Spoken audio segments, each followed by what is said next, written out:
everybody. Good evening. Thank you for being here for tonight. We appreciate you coming out. We're now going to open our regular council meeting in the city of Pacifica. It's May 9th, 2022, and it is 7 o'clock. We have a roll call. Councilmember Beckmeyer.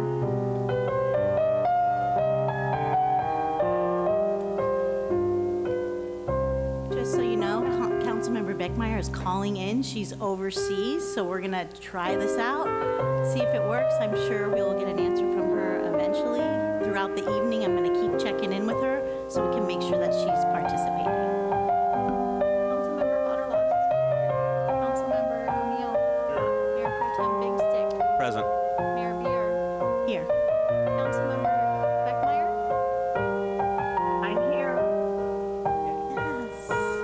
The record will note that Councilmember Beckmeyer is participating via phone.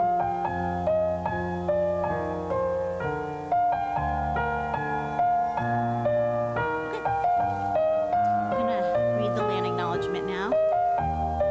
The City of Pacifica acknowledges that we occupy the unceded ancestral homeland of the Ramaytush Ohlone people, who are original inhabitants of the San Francisco Peninsula. We honor the Ramaytush Ohlone people for their enduring commitment to Mother Earth. As the indigenous protectors of this land and in accordance with their traditions, the Ramaytush Ohlone have never ceded, lost, nor forgotten their responsibilities as the caretakers of this place, as well as for all peoples who reside in their traditional territory. We affirm their sovereign rights as First People and wish to pay our respects to the ancestors, elders, and relatives of the Ramaytush Ohlone people. We'll now have the salute to the flag, led by me. I pledge allegiance to the flag of the United States of America and to the republic for which it stands, one nation, under God, indivisible, with liberty and justice for all.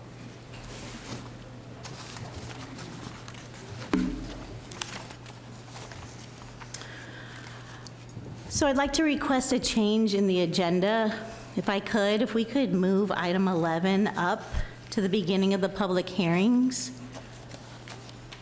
Council and comments.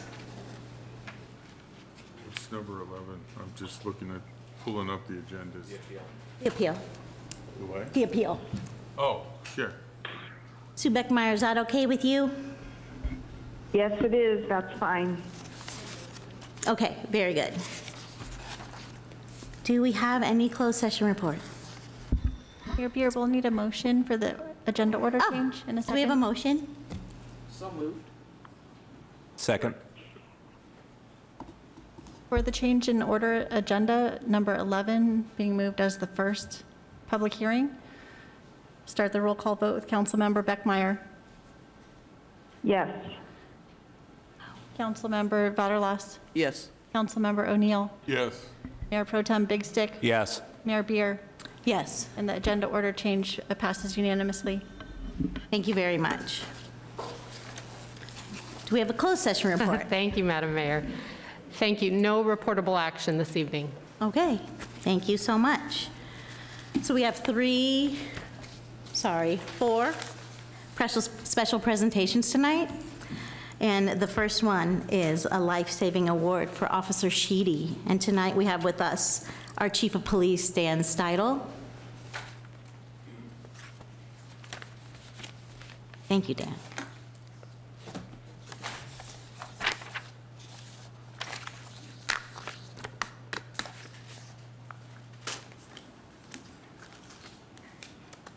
Good evening, Honorable Mayor and Council members. I'm Dan Steidel, your Chief of Police.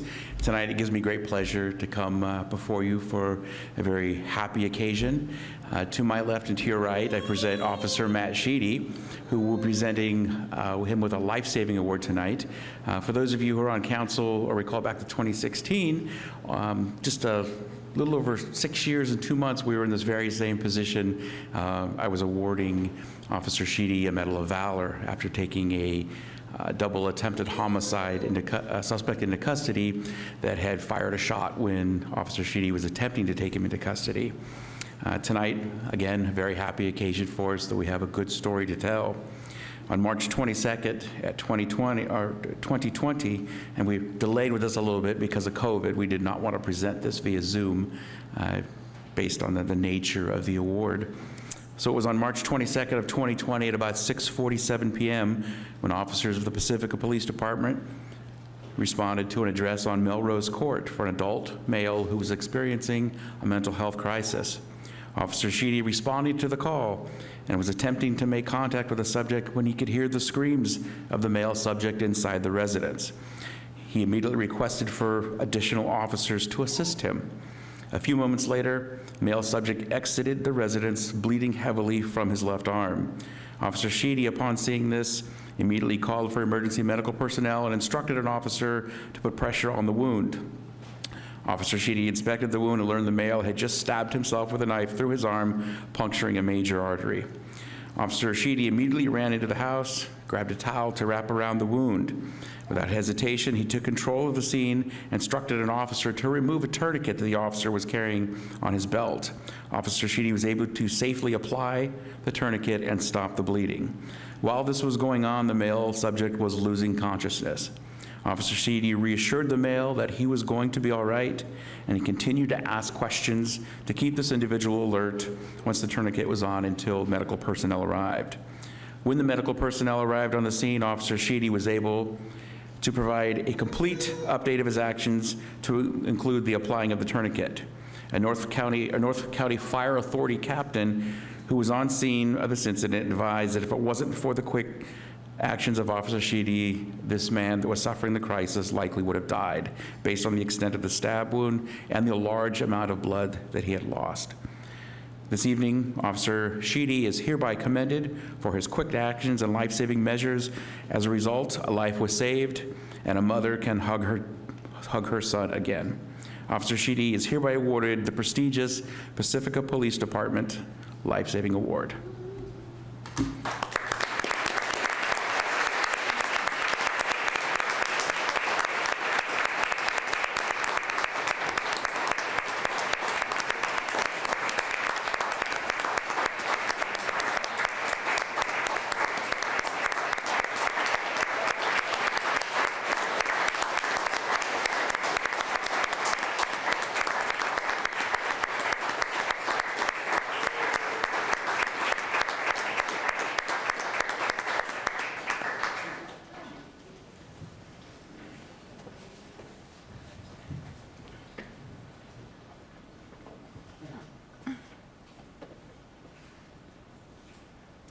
I can only imagine that there's public comment and some comments from your officers as well.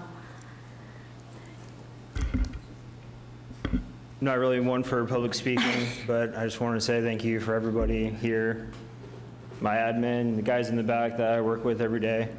I do this job for them, I do this job for you guys and for the citizens. So I'm happy to be here. We're so grateful to have you. We really are. Okay, so do we have some public comment, or how about Captain Clements? Good evening, Honorable Mayor and council members. Captain Chris Clements with your police department. Again, we're here recognizing the swift action of one of our officers. This isn't the first time that Officer Sheedy has been recognized for his swift, decisive action in the midst of crisis. And some of you may or may not know, but Matt Sheedy is a local product, grew up here in town. So we're exceptionally proud of what he's accomplished here and how he's able to serve his community, his hometown. So thank you.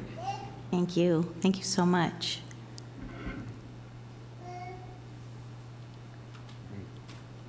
Somebody else? Because I know we have stuff to say, so. Go ahead. Okay, I'll go ahead and start. Thank you so much. I also know that you are homegrown, like many of us are, and we've seen you before. I think sometimes we take our police officers for granted, you know, that we are safe here. We have such a safe space, and it's because of you. It's because of men like you. So thank you so very much. Mayor Pro Tem. Don't you ever get tired of being a hero? I get the privilege of seeing you all around town on a regular basis, be it in the store or elsewhere. I have it on good authority. You keep stickers in your pocket for children if they should happen to be wandering by. And time and again, I get to have the pleasure of observing you in this room being awarded for your heroism. You are a model of what service looks like in every way conceivable. Thank you for not just putting your physical well-being at stake, but as I'm listening to this story of your act of heroism, and I'm cringing a little at the thought of the process of going through what you did. You put your entire being into it, your mind, emotional center, and you are here truly to serve your community, and it is an honor to be here trying to serve the community that you are serving. So thank you so much. Thank you. Councilmember O'Neill? I just wanted to say thank you to all our officers, and especially Officer Sheedy for his awards, but also all the officers. They all do a great job. Some of the tasks they do are unsung, and then some, like this one, are very well sung. So, but thank you to Officer Sheedy, and thanks to all of them, and also thanks to the command staff who keep them on the straight and narrow, I guess. Councilmember Vondelos? And thank you for knowing what to do in the situation and doing it, because that's sometimes very difficult to just take charge and go ahead, and you save someone. It's amazing. Thank you. Councilmember Beckmeyer? Yes, thank you. Officer Sheedy, I will add my congratulations and thanks and appreciation for what you've done for our community, what you continue to do for our community. And I also want to branch out a little and thank the chief and really acknowledge the spirit of family that is always brought forward in our police department, and the focus on training, which is really what enables one to make the right choices and be able to rely on that training in that moment of crisis, as you did. And the last thanks I will extend is to your mom. We just had Mother's Day, and I've had the opportunity to spend some time with your mom in the past. I know how proud she is of you, and I know that a lot of why you're who you are comes from your mom. So thanks, Mom, and thanks, Officer Sheedy. Thank you. That's beautiful. Would you like to take a photo? Mayor Beer, if I may, there's a person on the call that would like to make a comment. Oh, I'm so sorry, because I didn't get any cards. So yeah, we'll definitely open up public Go ahead and comment. unmute the individual with the last 4 digits, 93. Oh, they put their hand down. Ah, okay.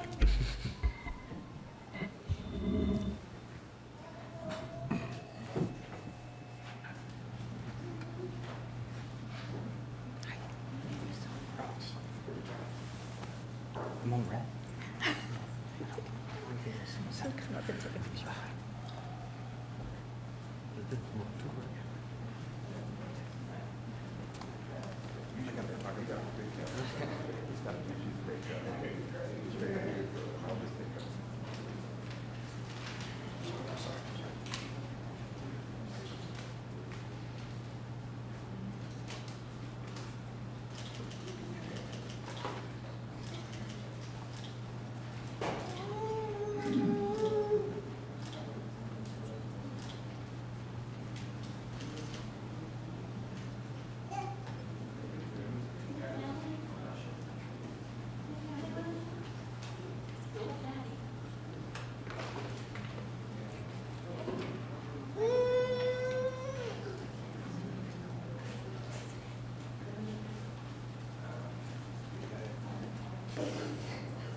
Okay.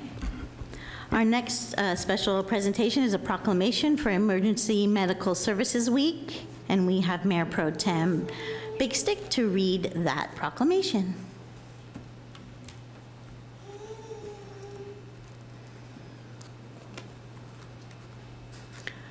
And our Deputy Fire Chief, I'm sorry, I just noticed that.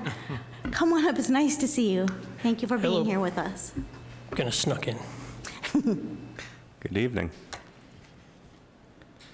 Proclamation of the City of Pacifica in recognition of Emergency Medical Services Week, May 15th through the 21st of 2022.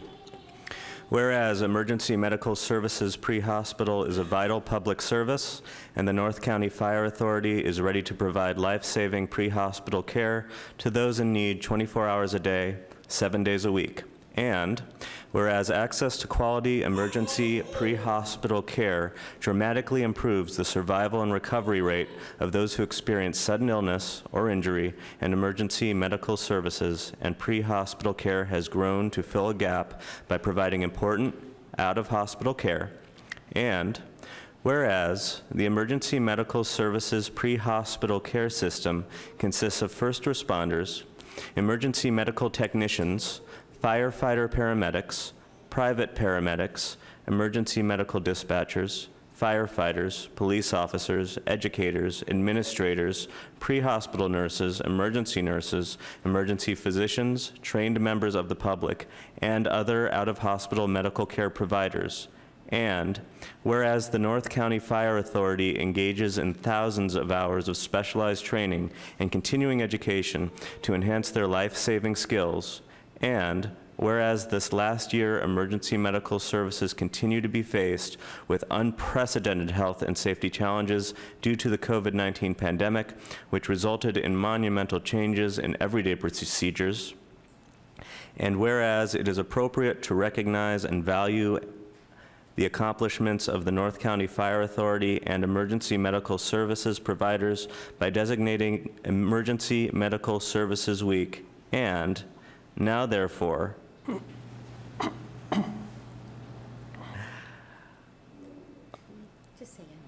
I, Tiger Jazz Twirls Big Stick, on behalf of the City Council of the City Pacifica, along with Mayor Mary Beer, and all its citizens, do hereby recognize this event and proclaim the week of May 15th through 21st, 2022, as Emergency Medical Services Week with the EMS Strong theme, EMS rising to the challenge, and encourage the community to observe, honoring those who respond to medical emergencies in our communities, done this 9th of May, 2022. Hello. Hello. Madam Mayor and council members, my name is Deputy Chief Chuck Pamikpik. The men and women of the North County Fire Authority serving the City of Pacifica have worked tirelessly during the past 2 years as we continue to go through the COVID-19 pandemic, making sure that all our communities' emergency medical needs are met with grace and quality. We appreciate the proclamation recognition tonight. Thank you. Thank you. We have one comment? Okay. Thanks for everything you do. We need you, and we appreciate you. Thank you. Thank you. Thank you very much. Thank you. Thank you. Okay. Oh, yeah. Sure.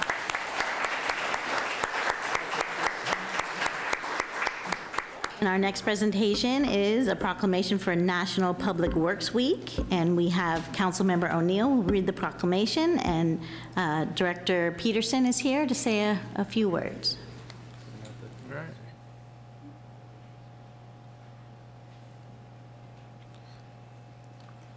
All right, the City of Pacifica, in recognition of National Public Works Week, May 15th through the 21st, 2022. And there's a little emblem here. It says Public Works Ready and Resilient.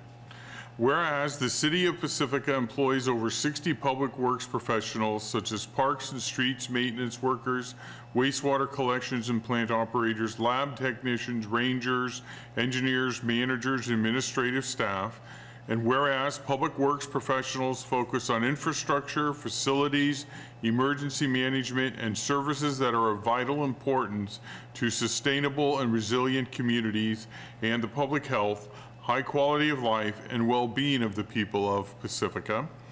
And whereas National Public Works Week will be celebrated on May 15th to the 21st, 2022, to acknowledge accomplishments and milestones while raising awareness to the contributions public works has in our community and our everyday lives.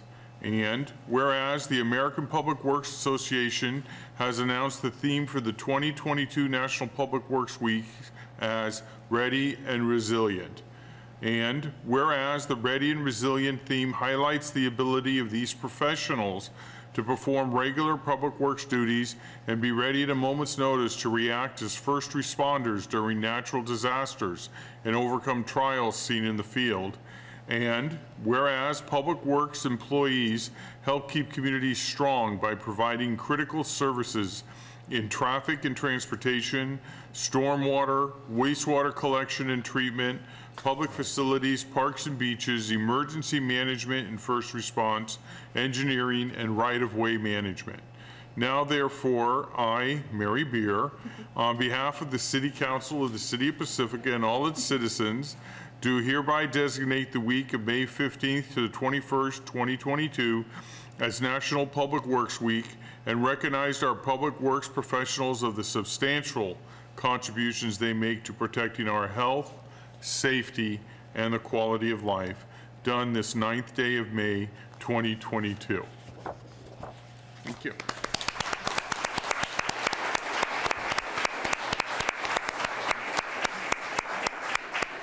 Dr. Peterson. Yes, thank you so much. We really appreciate it. Good evening, Mayor Pro Tem, and council members. Lisa Peterson, Public Works Director.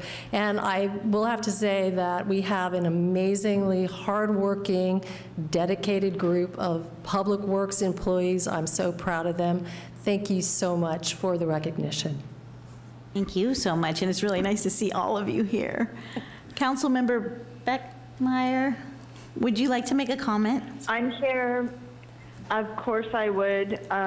Public Works is near and dear to my heart. I'm so proud of all of the work that they do, and you know, it's always the middle of the night work, and it's the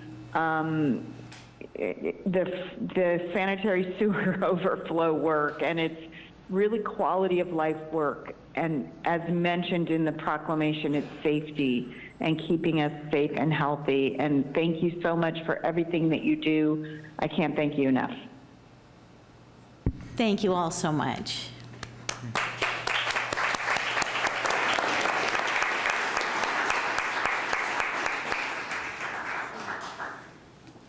And our last proclamation is for Mental Health Month, and that's going to be read by me. Proclamation of the City of Pacifica in recognition of Mental Health Month, May 2022. This measure recognizes May as Mental Health Month in Pacifica to reduce stigma and encourage action to address mental health and substance use conditions. Whereas mental health conditions are one of the most common health conditions worldwide, and the COVID-19 pandemic has triggered a 25% increase in the prevalence of anxiety and depression. And whereas last year, the U.S. Surgeon General issued an advisory on the youth mental health crisis that has been further exposed by the COVID-19 pandemic. And whereas 1 out of every 24 Californians with a serious mental health condition have difficulty functioning in everyday life, and if left untreated, have life expectancies 25 years shorter than the general population. And whereas every day millions of people face stigma related to mental health and substance use conditions and may feel isolated and alone, going years before receiving any help. And although mental health and substance use conditions are treatable health conditions, people who have mental health and substance use conditions can recover and lead full and meaningful lives. And whereas this year, May Mental Health Month theme, hashtag SMC Take Action for Mental Health, encourages everyone to take actionable steps toward addressing mental health and substance use conditions. with the overarching goal to support mental wellness. And whereas the City of Pacifica has joined the San Mateo County Mayor's Mental Health Initiative, where mayors across the 20 cities in San Mateo County have come together with the mission of promoting awareness of access to mental health resources in their community. Whereas the City of Pacifica is also advancing the mental health of the community by participating in a community wellness crisis response team pilot program with the goal of de-escalating mental health crisis calls to 911 in the community by clinically trained mental health staff. And whereas the City of Pacifica City Council wishes to increase the public's knowledge of signs and symptoms of mental health and substance use conditions, professional and self-help resources, and self-care practices. Now therefore be it resolved by the City Council of Pacifica, and the City of Pacifica recognizes May 2022 as Mental Health Month in Pacifica to enhance public awareness of mental health, to help end the stigma and direct members of the community to resources and support for mental health and substance use conditions, done this 9th day of May 2022. Yeah, okay, yeah. Would you like to comment? You want to comment on that? I'll be happy to, and I had the pleasure of learning more about this at the Progress Seminar a week ago. And mental health is something that I think is too often overlooked, if not taken for granted. And it's something that it's an invisible thing. And it's easy to look at somebody who's actively bleeding in front of us and say, oh, clearly this person needs a bandage, if not a stitch, and a doctor. Whereas with mental health, it's more difficult than that. And learning to balance one's own mental health is a trick, especially during pandemics and threats of war and climate change. And I think right now it's a moment where we all need to pause and reflect what mental health means to each of us. So my notes are further on, but May 14th, I know there's a mental health first aid class going on at the community center. I have signed up for it. When I signed up earlier today for it, there were, I think, 7 more spots available, so I encourage others to sign up for that. And there are other mental health related learnings to be had at the website that I will go over later in my communications. Thank you very much. Okay, we're moving on to the consent calendar. Does anybody on council wish to pull any items? I do. Councilmember Beckmeyer? No, I don't. But I did have one quick clarification on the minutes. I just wanted to ask Councilmember O'Neill to clarify something that was in his report to council. Just to correct it for the record, I mean, I think I know the answer, but in the minutes it stated that referring to the Jefferson Union High School faculty and staff housing, the 705 project, I think it's called, that the minutes reflected that it was a taxpayer bond in Pacifica. And I just wanted to clarify and have Councilmember O'Neill clarify the jurisdictional line where that bond was passed. Sure. It was a bond passed by the voting the citizens of the Jefferson High School district, of which Pacifica is part of that district, along with Daly City, Brisbane, and Colma. So that was the startup funding. Then they took an additional COP, certificate of participation, for additional rooms or apartments. Thank you. Thank you. Okay, I'm going to open up public comment. If you would like to comment on the consent calendar, items 1 through 8, you can dial in 1-650-898-6965. The conference ID number is 383-609-442 and the number sign.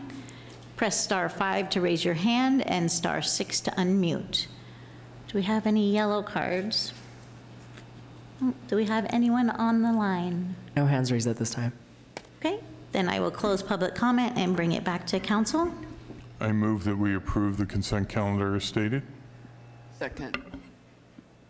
Madam Mayor, just before vote, is there any clarification on, is there any desire of the council to amend the minutes? Or was it just to clarify for Councilmember Beckmeyer's information, that section of the minutes? If we want to amend the minutes, that's fine with me. It is probably better.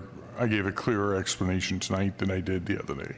So are you amending your motion then? I'll amend the motion. And I'll amend the second. Second. We roll call vote. No. Do the vote by roll call due to Councilmember Beckmeyer being on the phone, starting with Councilmember Beckmeyer. Yes. Councilmember Vaterlas. Yes. Councilmember O'Neill. Yes. Mayor Pro Tem Big Stick. Yes. Mayor Beer. Yes. And the consent calendar with item number 2 as amended passes unanimously. Okay, thank you very much. Okay, we're going to go to oral communications. Did you want? And yeah, Mayor Beer. Yes. Mayor Pro Tem Big Stick and council members, Kevin Woodhouse, City Manager. I'll remove this so I'm a little bit clearer. I wanted to provide a special staff communications before oral communications because I think it'll be valuable to potentially some members of the public that want to provide oral communications on the issue of the Boys and Girls Club in Pacifica. That's been on the minds of the city council members, it's been on the minds of city staff, it's been on the minds of the public, and particularly it's been on the minds of the families and children served by the Boys and Girls Club. So the city will be sending a letter, and I wanted to read the letter that we're going to send for the record to be clear. Dear board members of the Boys and Girls Club of North San Mateo County, it is an honor to submit a letter of support regarding the Boys and Girls Club in Pacifica.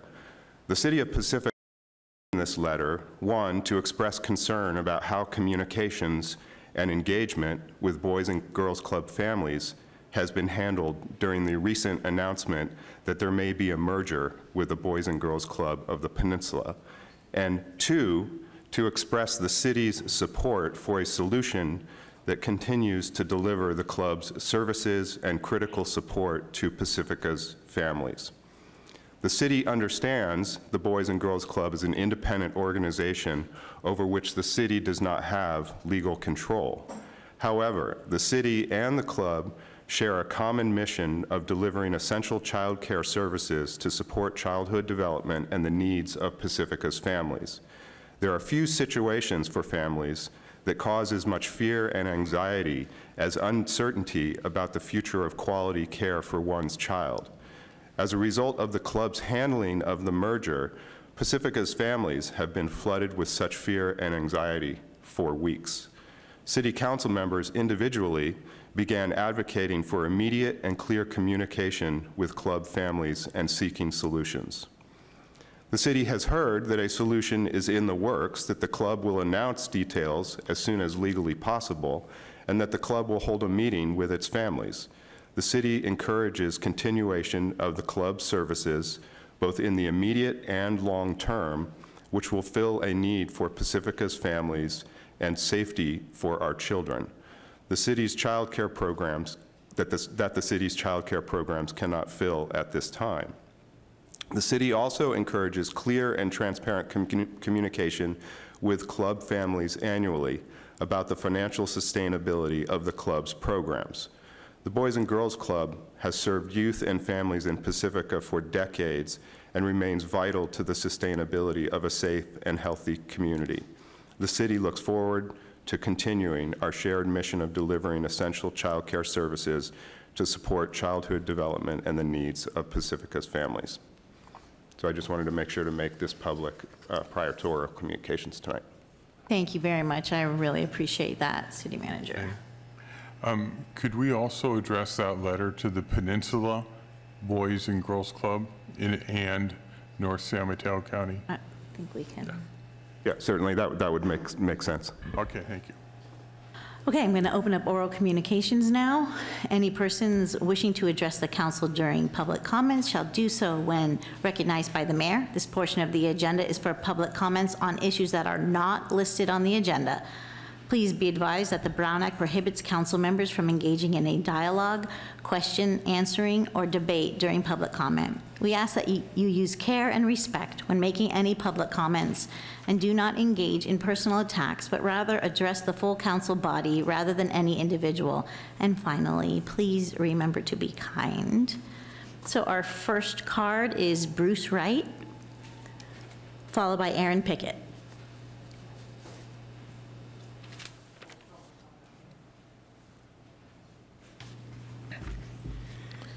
Good evening. My name is Bruce Wright, and I am a 33-year resident of Pacifica. I have been on the board of directors of the Boys and Girls Clubs of North San Mateo County for 9 years. I am here tonight to give an update on the status of the club. My thanks to the City Council and for this opportunity and for sharing their concern. The Boys and Girls Clubs in Pacifica are not closing. Let me repeat, not closing. Earlier this year, our club entered into merger talks with the Boys and Girls Clubs of the Peninsula. We did so for programmatic and financial reasons. As part of the discussions, a non-disclosure agreement was signed which legally required no discussion of the information. Until decisions about the merger and future of the club had been made, there was nothing to report. We were bound by the non-disclosure agreement and the discussions were private. Unfortunately, certain information was prematurely made public, which was inaccurate and incomplete. At no time did the board of directors contemplate or approve of the closing of the Pacifica sites. The solution we arrived at is to split our club. South San Francisco will become part of Boys and Girls Clubs of the Peninsula. North San Mateo County will retain, manage, and operate the Pacifica sites. Pacificans will be in charge of the Pacifica Club's future. We are committed to continuing to serve Pacifica as we have for over 60 years. We will retain the Yosemite Clubhouse, funds in our reserves, licensing, vans, and staff here in Pacifica. These are critical parts to keep us running and support the kids and families we now serve. There will be no changes to services currently provided, including transportation services. No increase in fees is planned until June 2023 at the earliest. We fully understand the angst, fear, and frustration of the families we serve regarding this issue, and for that, I am personally sorry and apologize. Continuing to serve Pacifica has been our highest priority. We will hold a community meeting next Monday at 6 o'clock at the Yosemite Clubhouse. What does the future hold? First, we are in the process of rebuilding the board of directors. Second, we have promoted a new permanent executive director. Third, we are proceeding with our summer camp program. Fourth, we will soon open signups for the school year beginning in August. Fifth, we are evaluating the long-term financial position. The program fees in Pacifica do not cover the cost of services. Our current reserves guarantee 3 years of service, but we must be supported by the community and City of Pacifica. Finally, we're preparing an assessment of the physical building on Yosemite. This is a challenge and an opportunity for our Boys and Girls Club to chart its own destiny, choose its own future, and have us grow as a community once again. I am confident that Pacifica can do it and that we will thrive in the future. In summary, the Boys and Girls Clubs in Pacifica will not close. We are committed to this community. We are encouraged by the concern about the club's closing, and we need the community's help to turn that concern into support so we can continue for the next 60 years. Thank you. Thank you, sir. Aaron Pickett, followed by Judith Besverk.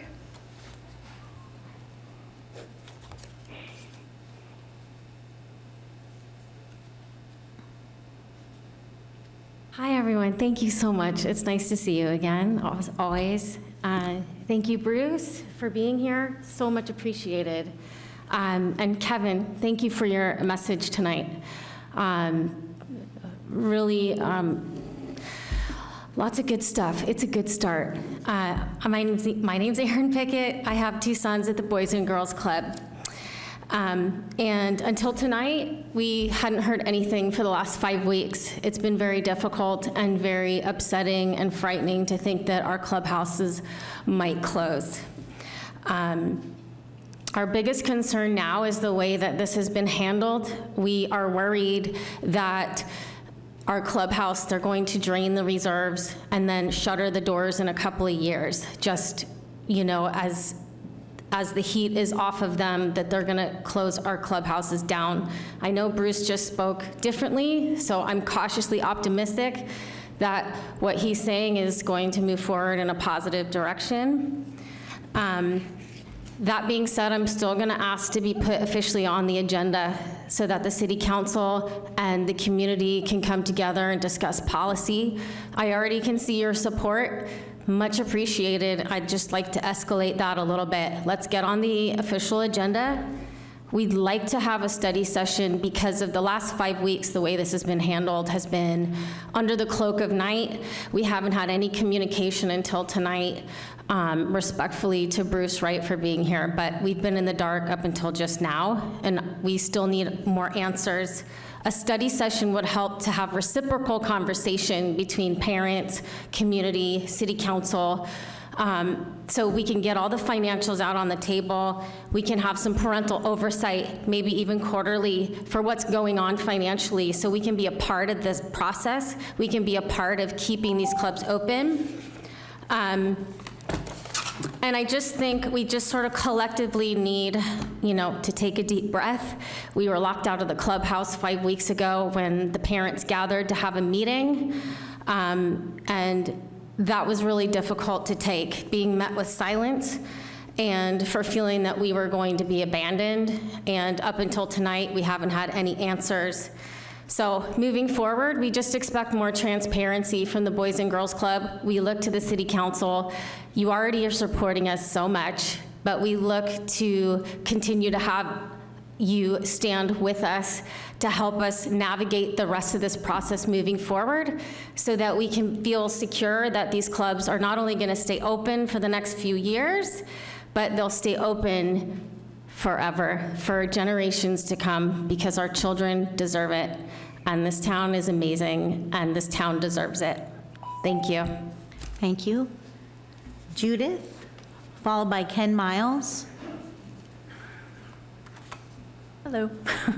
Kind of a different, I had a lot of different things I was going to say prior to Bruce and Kevin speaking. I just want to say thank you for taking this seriously and listening to us as parents of you know, children in Pacifica. Yeah. And if we could get on the agenda, that would be very nice, so we can, you know, speak more about it and perhaps get a dialogue going, like Aaron said. And that's really all I have to say. I really appreciate the support. This is really going to make my son very happy when I tell him the news of this. So thank you. Thank you. Ken Miles, followed by Therese Dyer.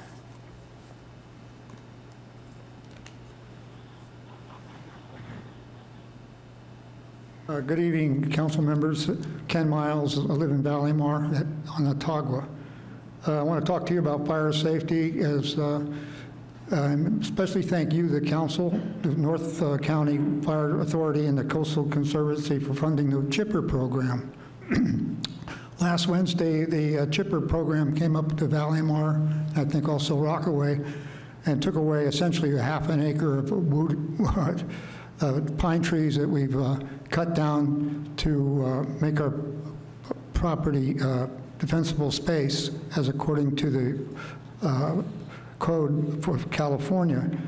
And it took quite an effort, but the reason why we're doing this is not only to reduce our fire insurance, as many people lost their fire insurance, that you probably know, in the valley, or they've been major increases. One person I know had his house went from $650 a year to $4,500 a year through the California FAIR Plan. And I'm sure this is growing all over, I understand, in Pacifica and elsewhere. So I think there's many things that we can do to make our community safe. Most of our hills around here are covered with non-indigenous eucalyptus, pine trees, acacia trees that are prone to fire. And this is something that wasn't that way many years ago when the Ohlone were here. They managed their property with their territory with controlled burns, and it would aid them in hunting. and to keep down forest fires. And pretty much Native American communities all across the country practiced wildfire management. Well, the drought hasn't ended and continues on. Fire season is now just not a couple of months, but it's all throughout the year. And as I mentioned, homeowners' insurances are going up and up and up, and a lot of people are getting stressed out and moving. And if you lose your homeowner's insurance, probably the banks will be after you to go to foreclose your home or force you to take a much higher $4,500 to $100 insurance. There's some things we can do in Pacifica, such as educating our people about the danger of wildfire, and then working with the developers and of large parcels of undeveloped land in Rockaway, Valleymar, and elsewhere, such as the Lindemar Woods project, to cut down the trees, manage those trees, especially if they're right alongside the communities, residential communities. And the city should assess the various parcels and demand that the owners manage their properties to reduce the threat of wildfire in accordance with California law, and seek further assistance. Well, that's about it. Thank you so much. Yes, okay. I don't want the hook to get me. Thank you so much. Therese Dyer, followed by Ron Makel.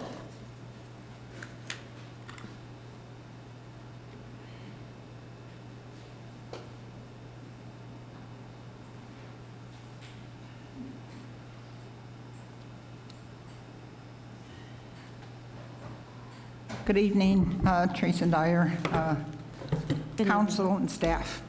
I changed my agenda a little bit because I didn't want to break the festivity here of congratulating Officer Sheedy for his life-saving award and all the others who received a proclamation. However, I'd like to mention PCT here, who should also receive some kind of proclamation for bringing the city council meetings and other informational programs on Channel 26. As you know, the buildings are going to be sold at Crosby Center. They're having a hard time. I don't know if they're going to exist or not, but I figure if we can give $11 million to a civic center, we should include them in our civic center and support them, because the people, seniors that can't make it here, can't drive anymore or anything, how are they going to know what's going on in the city? It's just going to be unfair, okay? So that's all I'd like to say. We should focus on helping them wherever they move or whatever's going to happen to them. And I also agree with Ken Miles, because there's a lot of dead branches going up Roberts Road where I live on Crosby Drive there, and you can go Sharp Park, there's dead trees, and the insurance commissioners or whatever, they come and look at all that stuff. So, you know, my insurance went up $400. That's a lot of money, including, you know, inflation and everything, and trying to exist on your Social Security and a little pension. So I'd like to see the council take some kind of action to save the PCT, whatever they have to do. They used to run auctions, and maybe we can run an auction on Channel 26 to save them. That's my suggestion. Thank you. Thank you. Ron Makel, followed by Christine Bowles.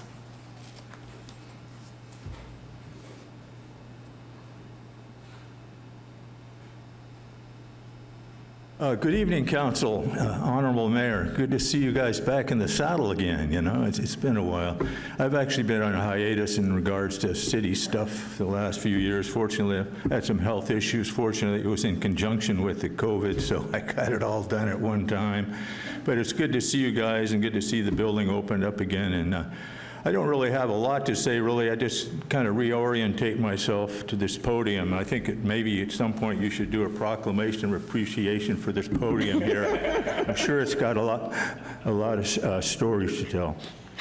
At any rate, I just want to express my appreciation for something. There's a number of things in the city I've seen done, and I appreciate what's going on, you know, fixing the roads and stuff. But one thing I always notice when I go down the freeway and I get off to get on Oceana Boulevard right there where the Chevron gas station is there, I notice how, you know, the the Public Works building was painted, has finally got a nice new paint job on it, and for, I don't know for how long, that thing was in terrible, terrible condition. I was thinking, here we have a Public Works Department building. The Public Works employees are the ones that are supposed to be maintaining these buildings. But anyway, I just want to express my appreciation for that. It was a real positive improvement. It's like a 200% improvement for that corner there. So I have a couple other issues I'm going to talk about tonight, but I just wanted to say hi to everyone and wish everybody the best, and I'll see you later. Thank you so much. Christine Bowles, followed by Tom Ottock. Hope I said that right. O'Toole. Good evening, Mayor, Beer, Council, and staff. This is Christine Bowles. I live in the Manor District. As I mentioned previously, my husband Bob and I, both architects, built the first all-electric net zero energy house in Pacifica in 2018. We won an award for that design with Peninsula Clean Energy last year. And we always intended to use the project for community education to encourage people to build and remodel sustainably and fight climate change while also saving money on their utility bills. We had a great turnout for our home tours a couple of weeks ago, and I'd be happy to share the slide deck and resources with anyone interested in learning more. We took pictures all through the construction process so you can see it in action. And then we've also started a wait list for another tour date later this year because there's a lot of follow-up interest.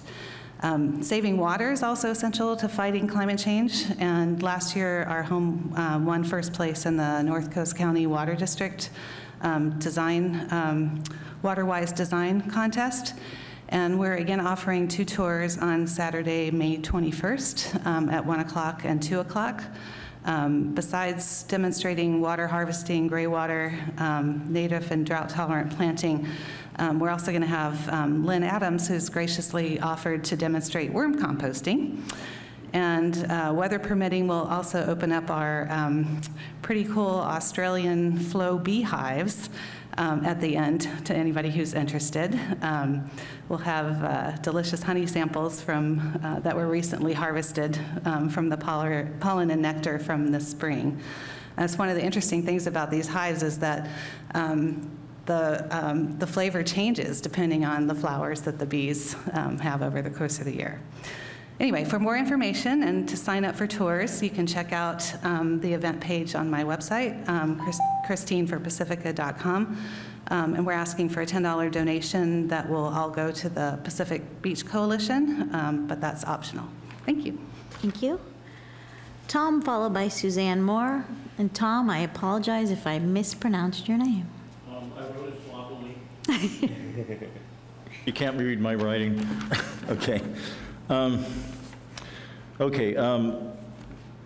not going to change too much what I said because basically this is my trust in the Boys and Girls Club has been eroded.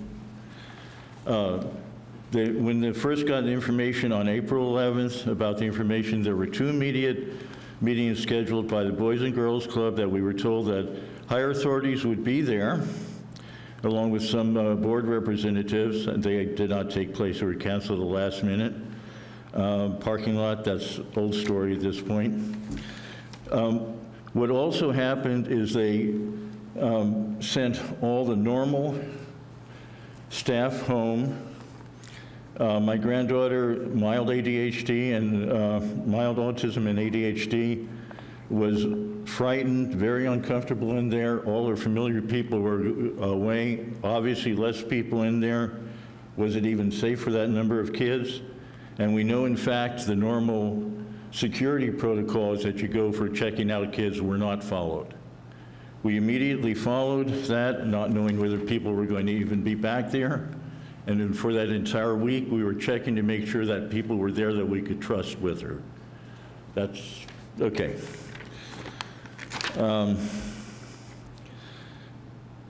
Long-term, short-terms, all need to be addressed. You've already seen all this stuff about currently staying open, so on and so forth. Last we still had heard is that the club was told to stop planning for fall. You've addressed some of that, and we'll hope to get more. And I hope that the information next meeting will not be just a simple town hall one-way presentation, that we will be able to interact and get some real information from you at that time also. Clearly, this cannot be a one-way presentation that's going to help us. It's important to have it on the agenda and study session to continue to help us to get that interaction with them. Otherwise, we could end up the same situation in another 2 weeks, months, whatever. This is the way that it feels right now. Quick example is, you know, the Valimar van I referred to. Is that still in the planning? I know it was. I know they were told to stop it. One of the many, many questions that I would have for next Monday, and we know other people are going to have similar ones, and to get a real assurance that there's actual commitment to give support from whoever will ultimately be in charge. And I don't think that's even totally clear yet. Thank you. Thank you. Suzanne Moore?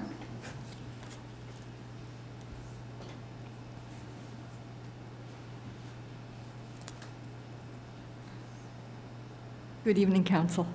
Wow.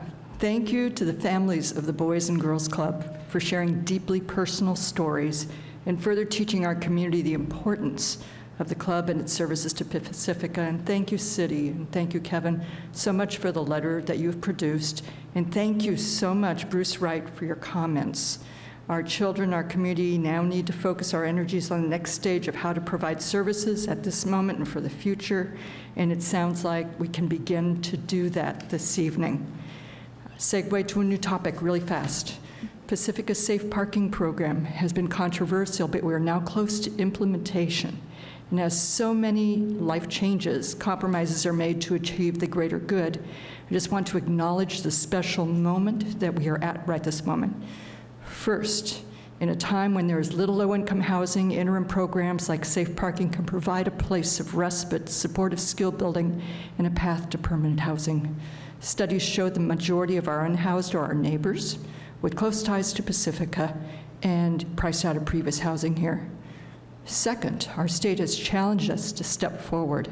Fair housing law requires that our housing element address the needs of those most heavily impacted by housing disparities, including our unhoused. Third, our county is committed to functional zero homelessness and recognizes the importance of interim housing like our safe parking program to end homelessness. And lastly, we have an urgent need in COVID's economic downturn to assist those most impacted. As data from counties across the state become available, we are seeing a rise in homelessness and homeless deaths. Alameda County Homeless Mortality Report out in March shows the number of homeless deaths increased by 88.7%. The average age of death of homeless in the study was 52.3 years, as compared to 75 years in the average population. Safe parking programs are successful. We are here at a moment when the state and county commitment is present at a time of moral imperative to help our neighbors. So thank you all for making this happen. Thank you. Josh, do we have people on the phone? Yes, Mayor Beer, I have one caller with a raised hand. The caller with the last four digits, 9835. Please press *6 to unmute yourself. 9835.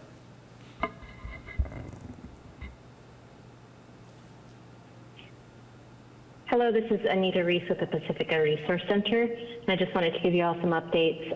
We continue to be open Monday, Tuesday, and Thursday, 9 to 5, Wednesday, 9 to 7, and Friday, 9 to 1.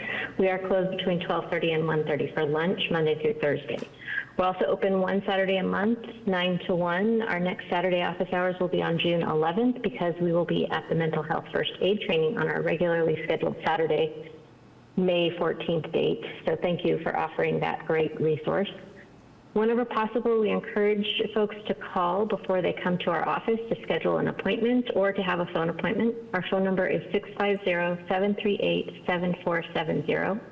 Our grocery distribution this month are on this Wednesday, May 11th, and Wednesday, May 25th at the American Legion Hall, which is at 555 Buell. If folks need groceries before then, they can call PRC to schedule an appointment for pantry. And we just reinstated our choice pantry a few weeks ago, so folks can shop for their own groceries now based on their household size. If you or somebody you know needs help paying back rent, I urge you to contact us so we can explore ways to help keep you housed. So housingiskey.com, the state and federal support for past due rent during COVID closed on March 31st. Applications submitted before then are still being processed. To date, 406 applications from Pacifica have been submitted. 262 households have been supported with over $3.7 million in rental assistance. We're also continuing our Unhoused on the Coast outreach work, so please contact our outreach staff by email at ucoutreach@pacresourcecenter.org or by calling 650-575-4861 if you know or see someone who's living on the streets in an encampment or in a vehicle.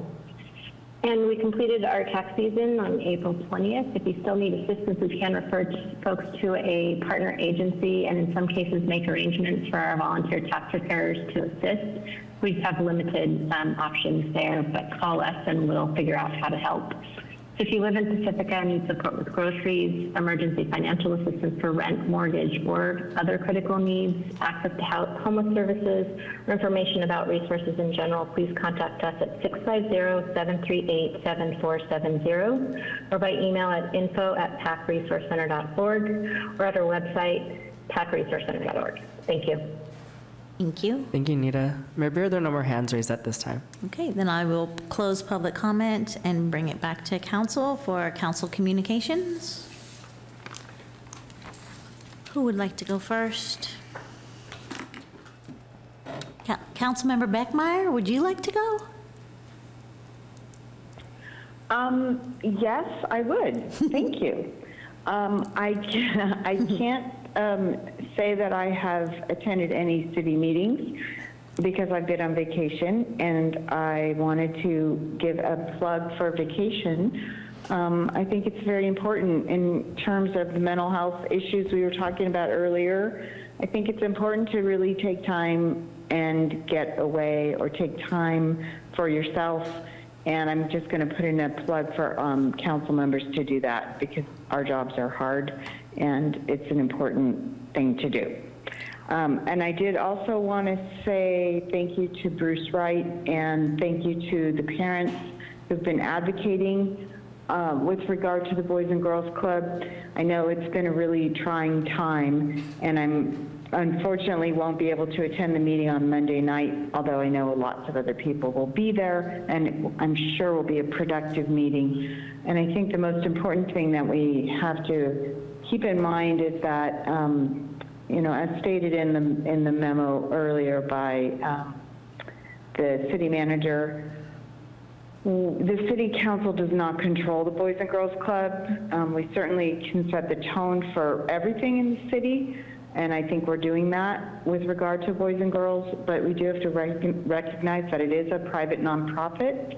It's not even a public agency. I think there's a certain amount of expectation from the community that everything should be transparent and there should be 100% ability to demand information. And as needed as that is, I think we're going to have to work with the Boys and Girls Club of North San Mateo County and work with their board, and understanding that there have been difficulties and it's hard to recover from that. But we have to really kind of all take a deep breath and look forward to the future and work hard together to make our clubs a success. And I'm certainly committed to doing that. And that's really all I want to say on that. Thank you. Thank you, Sue. Councilmember Vottelos. Hi. I went to Sacramento and met with Assemblyman Mark Berman, Senator Josh Becker, and the Chief of Staff Hugh Bauer for Kevin Mullen, Assemblyman. I also was, and we talked about housing issues. Those are and trying to get more funding for housing issues because it's such a problem across the whole state. That was our main ask. I also was the lead testimony in the Senate Housing Committee on Senator Becker's bill, SB 1094, which we have a 170-unit building that we converted to 100% affordable. When we did that, we lose the taxes, but because it's a conversion, we also lose and don't get our RENA numbers. So our housing allotment numbers are not counted. So I did go speak before the Senate Housing Committee, and they did pass it, and it has to go to the Assembly, but it was a really fluky kind of thing, because I talked to him about it, and he said, well, I'm adding this to my bill. And it happened very fast, and it did pass, and that was really a good thing for us. And hopefully they will count towards our RENA numbers. I went to different committees there, land use, to talk about wildfire and insurance, taxation, federal issues, and amongst others. I joined other council members at the Progress Seminar, and we had various topics working to end homelessness, affordable housing, venture capital, work that works for all, thriving in education, and then there was a presentation by Mayor Beer on Mayor's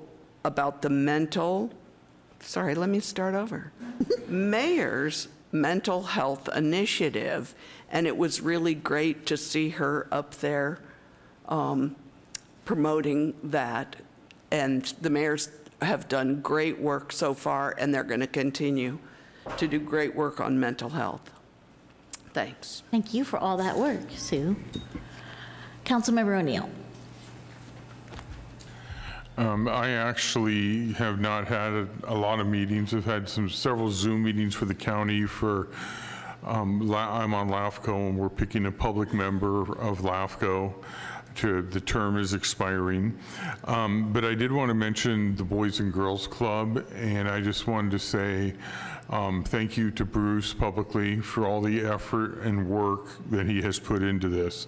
He and I have chatted over the phone several times, and I mean, I think what is great about what is so far intended is we are getting the Pacifica Club is getting the building, is getting the licenses, which could take up to 5-6 months to transfer over if it didn't come with us.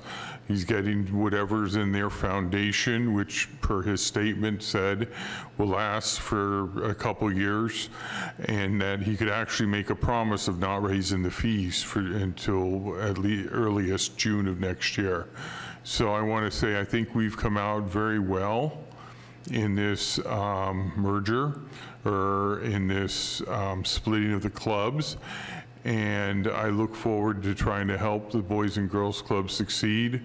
It will take all of Pacifica to keep them up, but this is 300 to 400 families in Pacifica. It is roughly 10% of the enrollment of the Pacifica School District. It is the after-school program of at least 2 schools, possibly 3, and it is the intramural and sports program for the middle school.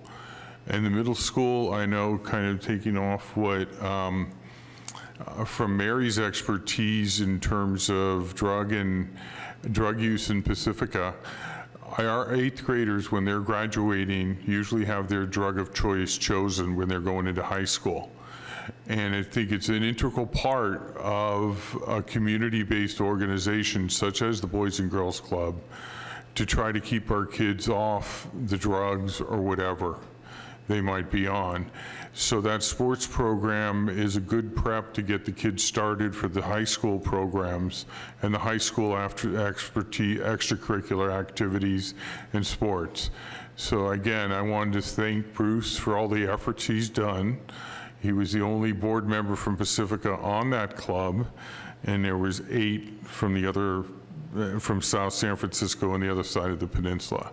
So I do want to thank him and Godspeed in his efforts in rebuilding the organization and having it to continue to serve the families here in Pacifica. Thank you. Mayor Pro Tem.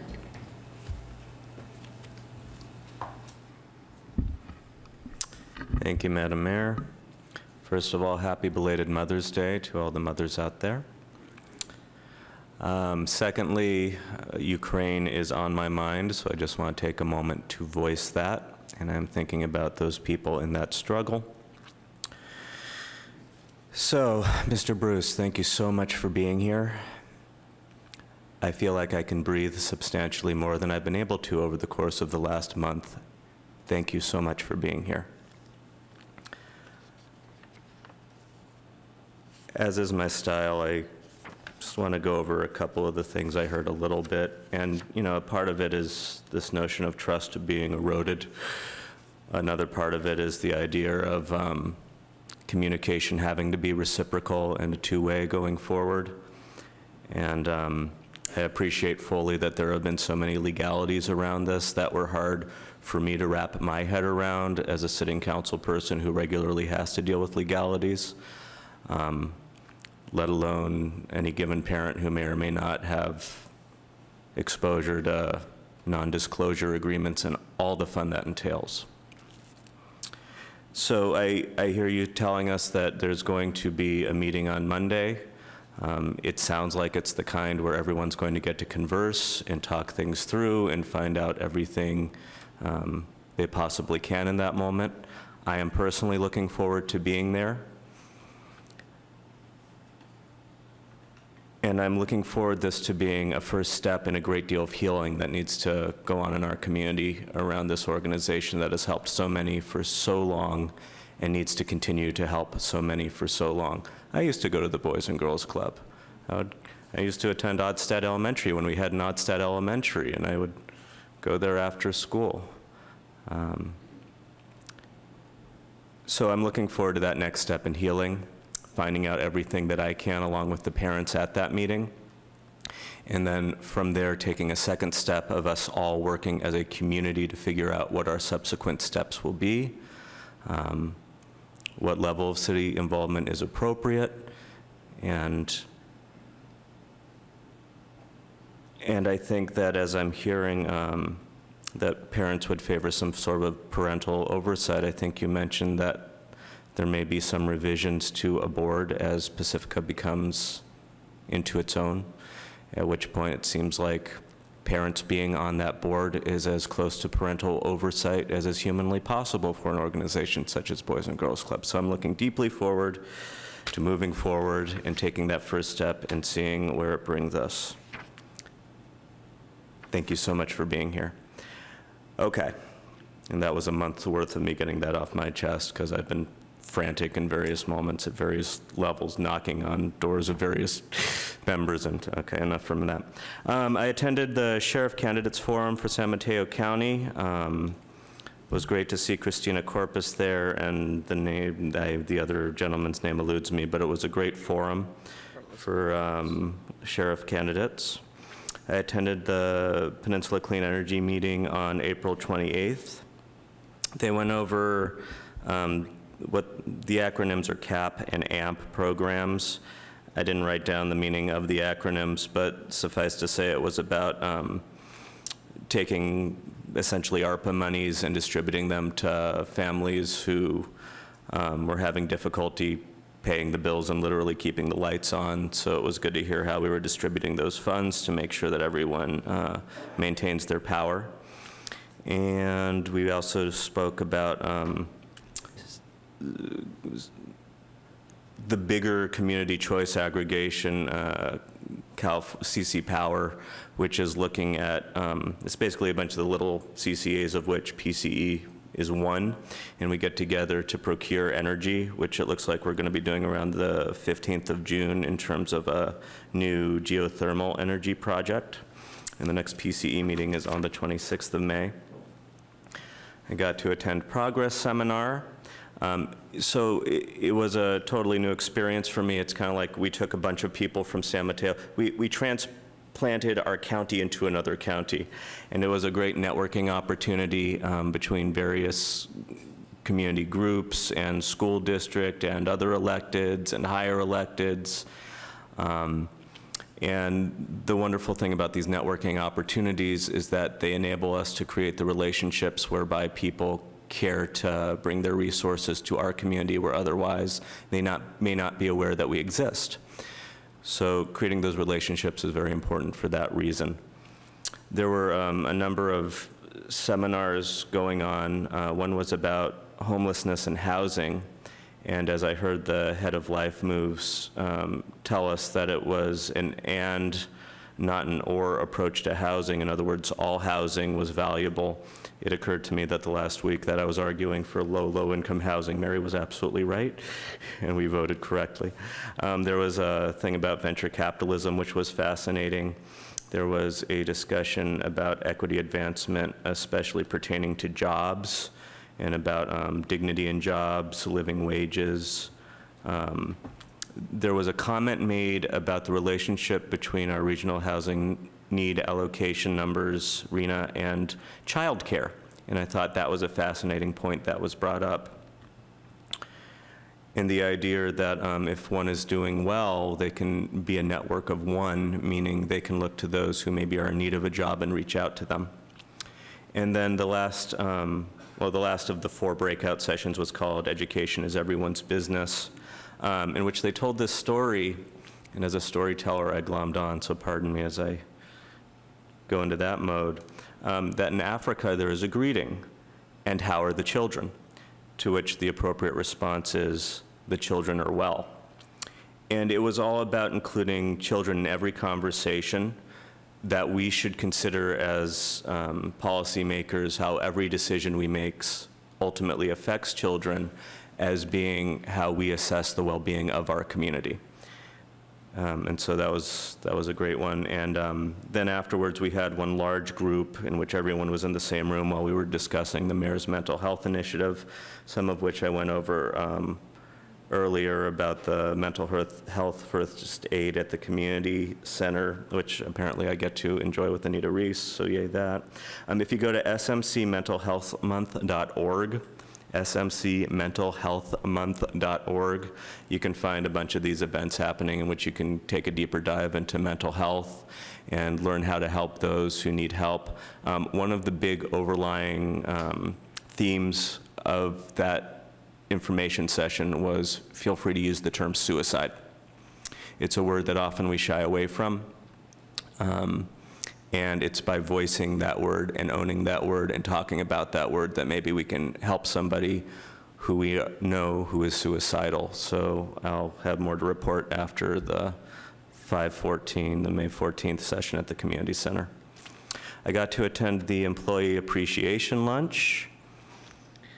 It was, I'm just so awe-inspired by our staff. We have so many amazing, amazing employees doing amazing jobs everywhere we look.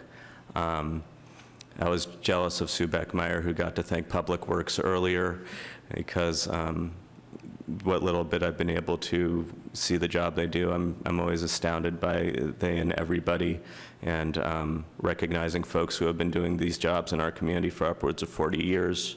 It's humbling. And may I do a good job serving them. I got to attend the PRC board meeting later that evening that they invited on a few new board members, and they are looking for board members also, so if you have interest in joining the board of PRC, reach out to PRC, voice that. They're amidst an updated strategic planning process.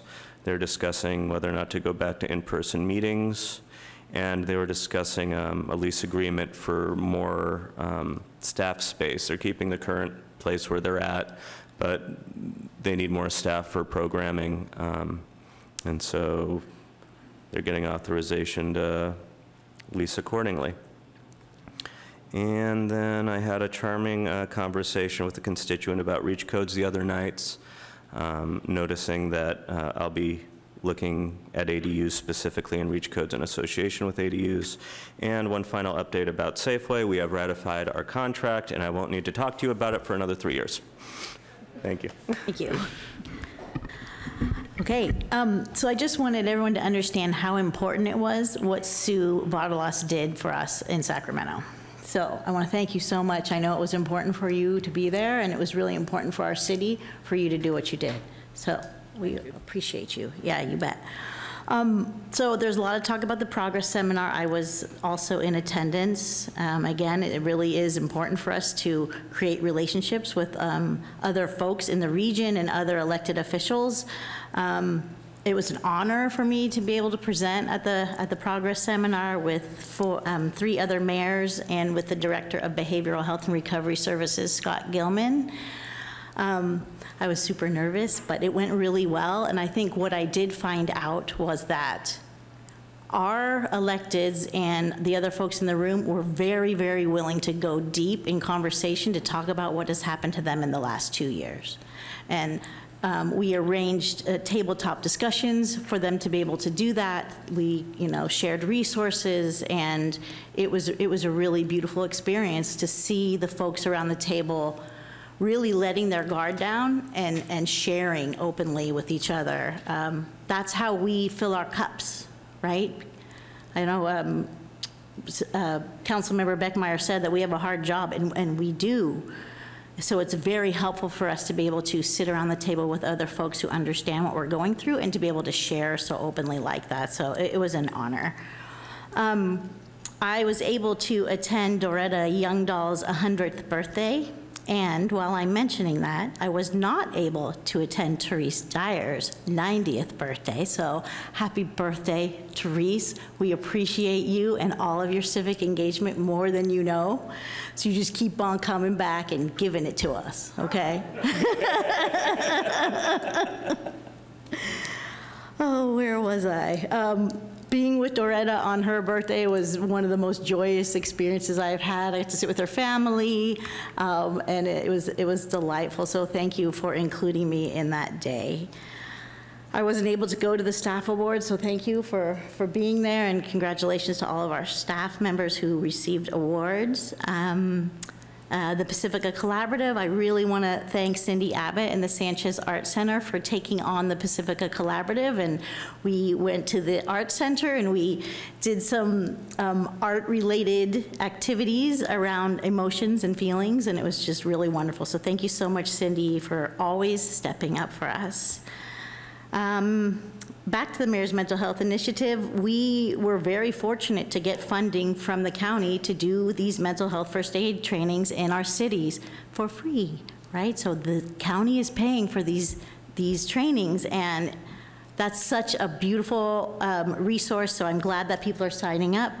It's May 14th at the community center. There are still a few spots open, so please, if you'd like to sign up, do that. There's also going to be a meditation session at the Pacifica Library on May 11th, and then Be Sensitive, Be Brave, which is a virtual training on the 25th. And like Mayor Pro Tem said, you can go to smcmentalhealthmonth.org, and there's a full calendar of things there. Really quickly, I want to mention our firefighters. So I want to thank our firefighters for being here tonight. We didn't really get to express that to you, so thank you so much for being here. We've also been creating relationships with our firemen, which has been very important for us. So I want to thank Jeremy Stafford for reaching out to us consistently. We got some updates about fires in the past few days. There have been some fires in our community, so thank you so much for taking care of us. Super important. And now I'm going to talk about the Boys and Girls Club. Thank you, Mr. Wright, for being here. Thank you to the parents for your consistent advocacy. It's been super hard on all of you and all of our families, and it's been super hard on us because we really want to work with you and support you. You know, I've been involved with the Boys and Girls Club for a very long time. My daughter went there, kids I raised went there. I coach volleyball and basketball at IBL. I sat on the safety committee, so I am definitely just as involved, and I care just as much as all of you do. So I really look forward to the meeting Monday night and moving forward together as a community, because that's what we do the best. Pacifica does that really well. You know, when we have something we want to do and we come together, we can do a really great job, so I look forward to doing just that. That's all for me. And now, oh, wait, Suvanalas? I didn't say anything about the Boys and Girls Club. My kids also went to the Boys and Girls Club, and they're now, 40s, late 30s, so it's been a long time. I always appreciated the Boys and Girls Club, and I appreciate you for being here today, Bruce, and I appreciate all the parents who are working so hard on this. And I'm sure that we will get to a mutual agreement and the situation will be solved. And thank you all. Thank you. Okay, staff communications. Thank you, Mayor Pro Tem, council members, Kevin Woodhouse, City Manager. In addition to the special communication that I did prior to oral communications, I just have a couple other brief communications I'd like to provide. Two of them relate to successful grant awards that the city has received. We recently received a $54,428 award from Cal Recycle for the AB 1383 Local Assistance Program. That's the law related to compostables in California, and that funding will assist our support to the county organic procurement program, which is one of the requirements of the law, and so we'll get credit for our share of funding that procurement that will support farms and ranches in San Mateo County. So the application of compostable material to the ground really benefits the environment. And then some of the funding will also help our direct purchase of organic products. The other grant award was last week. The Coastal Conservancy awarded us the $260,000 grant for the pier repair project, which augments the previously designated $500,000 from the state, so that project can be fully funded with the city funding the construction management portion of that contract and moving that forward this summer. So that's exciting as well. The employee recognition event was mentioned by a couple council members, and so we haven't been able to do that since pre-COVID, since 2019. So we had a really full lunchtime with a lot of employees that were receiving their 5, 10, 15, 20, 25, 30, 35, and even 40-year service awards. And we had a great time, and we're able to tell stories about the great service and dedication. I had it in my mind that I wanted to go in and add up all the years of service of all those, just those employees at the 5-year marks that were being honored. I failed to fit that in, but it's thousands and thousands of years of service cumulatively. So it's really exciting. It was a great event just to be in person and celebrating and recognizing employees. And it was during the middle of the day at lunchtime, so it was really hard to carve out time from your work. So I thank you all for who were able to come and for mentioning it tonight. And that completes my communications. Okay, I think we should take just a small break, and then we'll come back and we'll start our public hearings. 5 minutes, 3 minutes.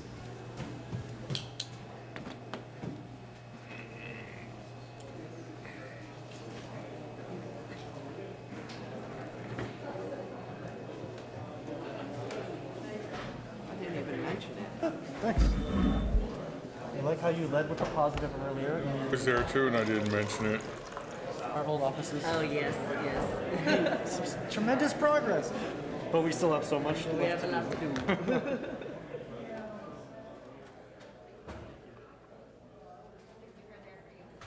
Yeah, I don't have a presentation. I don't have any presentations. I'll just leave it here for Public Works. Thanks, sir. Yeah, no worries.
we're going to come back together now.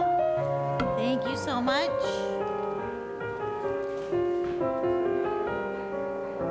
Hello. Going on to item 11, which is consideration of an appeal of the Planning Commission's approval of site development permit PSD 81116, use permit UP 7616. Use the gavel. It's okay.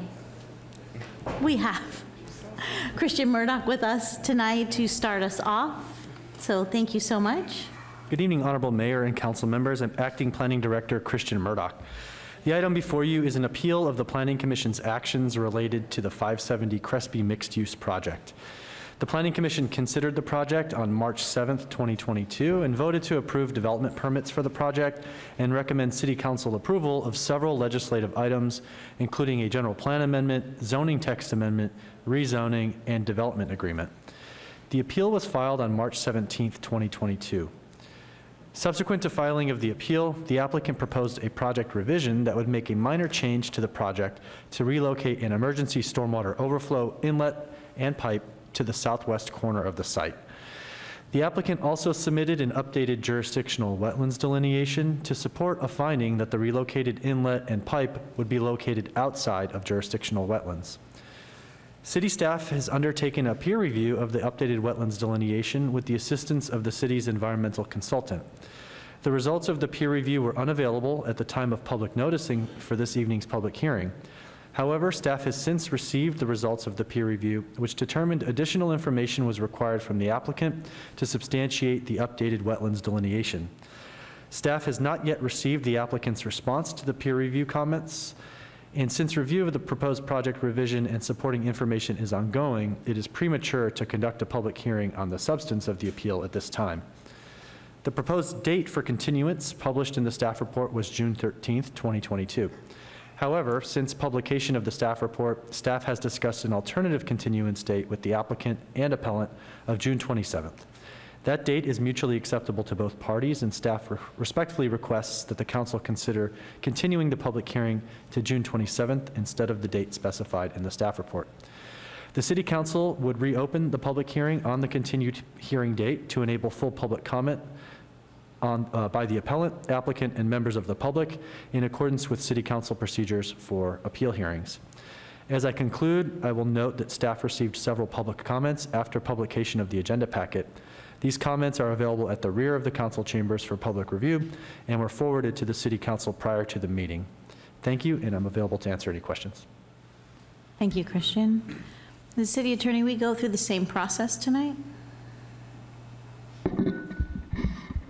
Yes, we would, although we do have agreement from the appellant and the applicant to continue the hearing, so they could consider waiving making their presentations if they so choose. Okay, thank you. I do want to ask if any council members have had any conflict of interest or ex parte communications? So I have had a communication with Eamon Murphy. I've had a communication with Ian Butler, and I was talking to Margaret Goodale about communicating with her. And I also talked to Mr. Murphy. I spoke with both the appellant and the Murphys. I spoke with the Murphys, the developer, and I had a couple email exchanges, and we did set a date to meet, but then the staff report came out postponing it. So I didn't physically meet with the appellant. Councilmember Beckmeyer? I had a meeting, a conversation actually with the developer, Eamon Murphy, and was working to schedule a meeting with the appellant, but we haven't had the opportunity since I've been out of town. Okay, thank you. All right, we're going to open up the public hearing and invite the appellant to speak. Madam Mayor, before we open the public hearing, were there any questions from the council to staff? Do we have any questions for staff? No. Thank you. Oh, Councilmember Beckmeyer, do you have any questions? No, I don't. Thank you. Thank you. So just to confirm, the public hearing is now open, correct? Confirmed.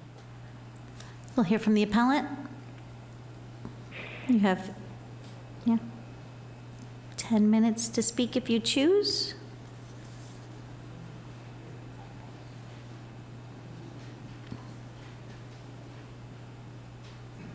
This very moment is the moment I have heard where I have a choice of waiving a presentation. I have asked for the last 5 days about that. I want the clock stopped now.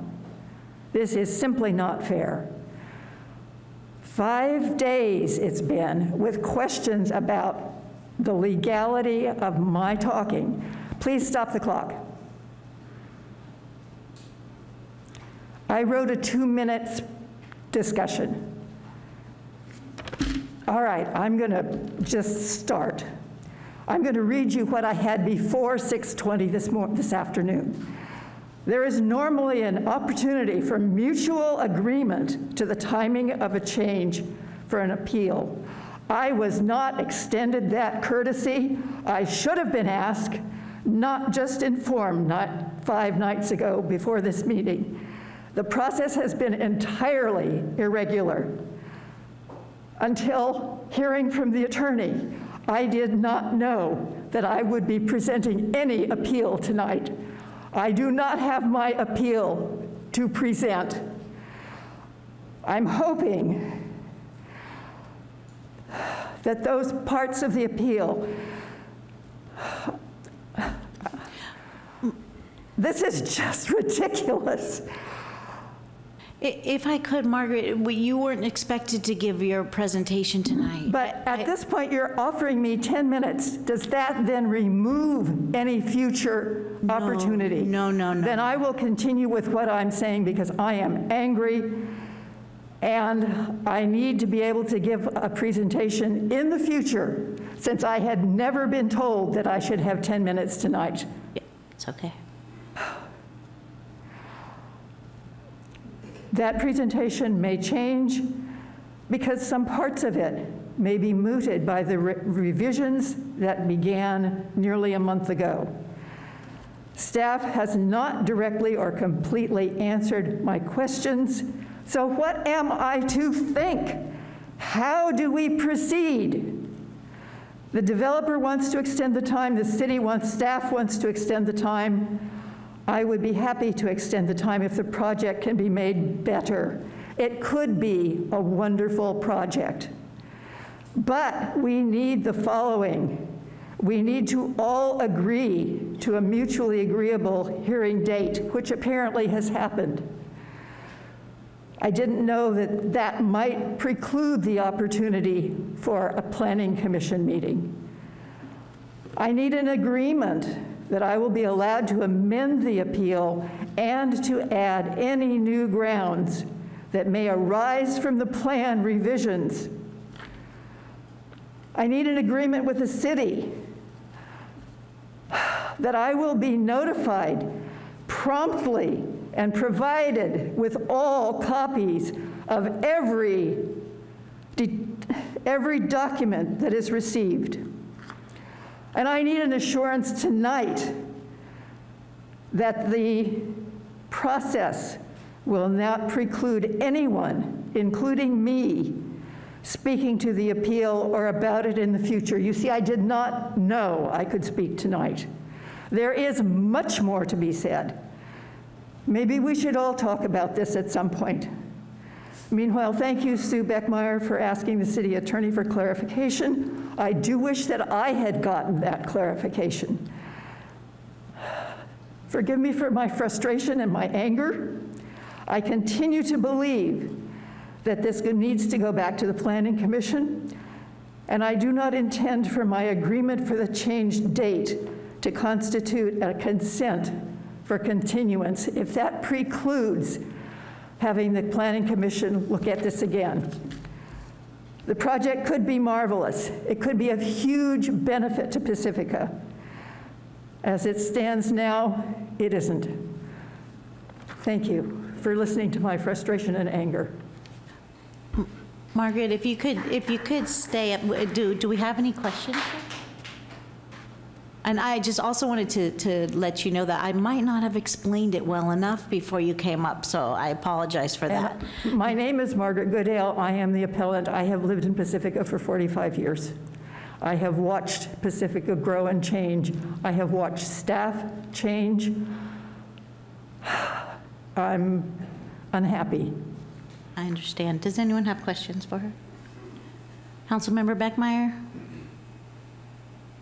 Do you have any questions? I just want to I don't have a question for Margaret, for the appellant, but I do have a question for staff. Okay. Yeah. Should I ask that now, or is there a staff presentation? I'm sorry, I can't hear you, City Attorney. If you could answer, that'd be great. So staff has made their presentation, and we should stick to the format, which is the next process would be to ask the applicant to speak, and then when council closes the public hearing, they could certainly ask questions of staff. Okay, thank you. Okay, if we could have the applicant come on up.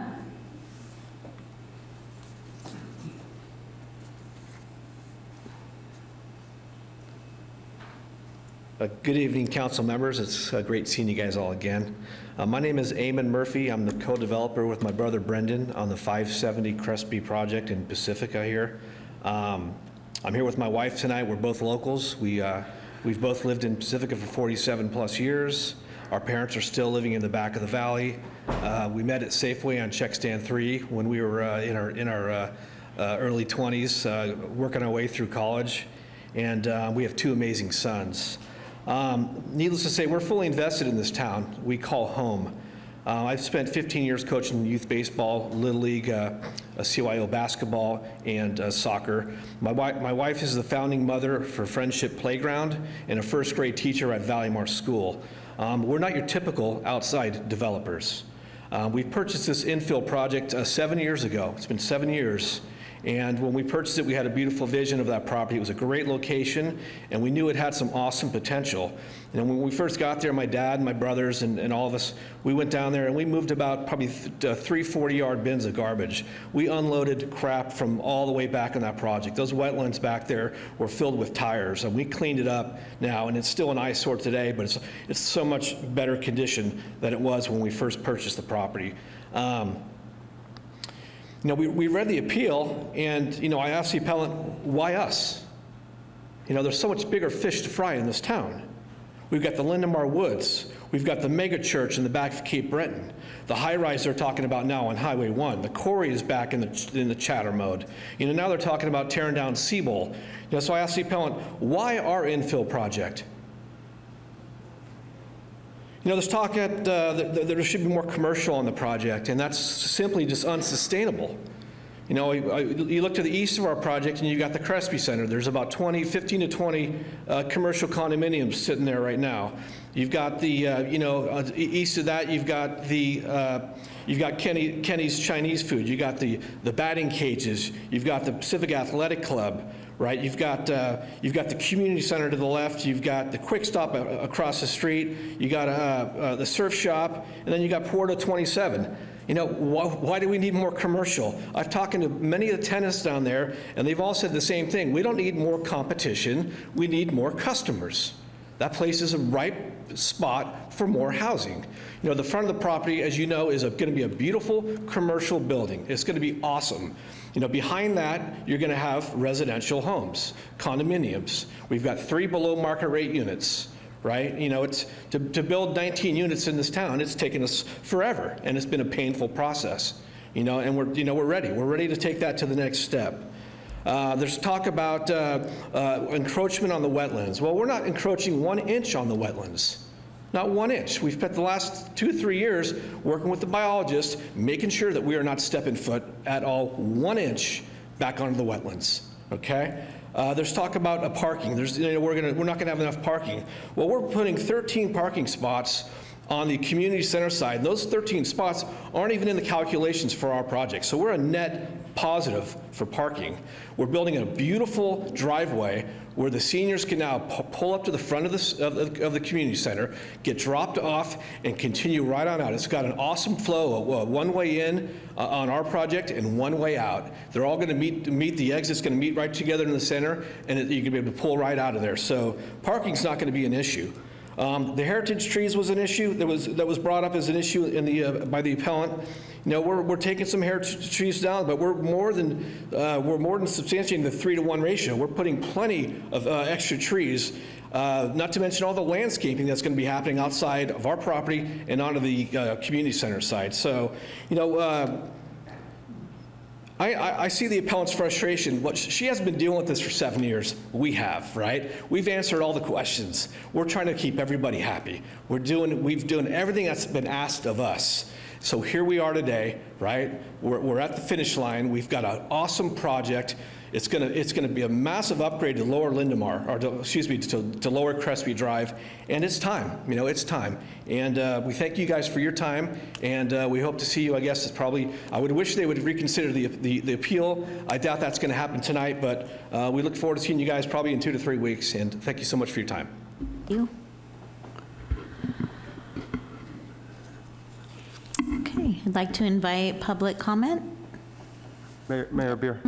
I just wanted to clarify. Yeah, thank you. That would be helpful for me too. Be very clear that staff did communicate very clearly the process to the appellant and the applicant, including very clearly that they would be allotted 10 minutes tonight, as well as 10 minutes at the continuation hearing. And Mr. Murdoch can elaborate on that communication if the council would wish.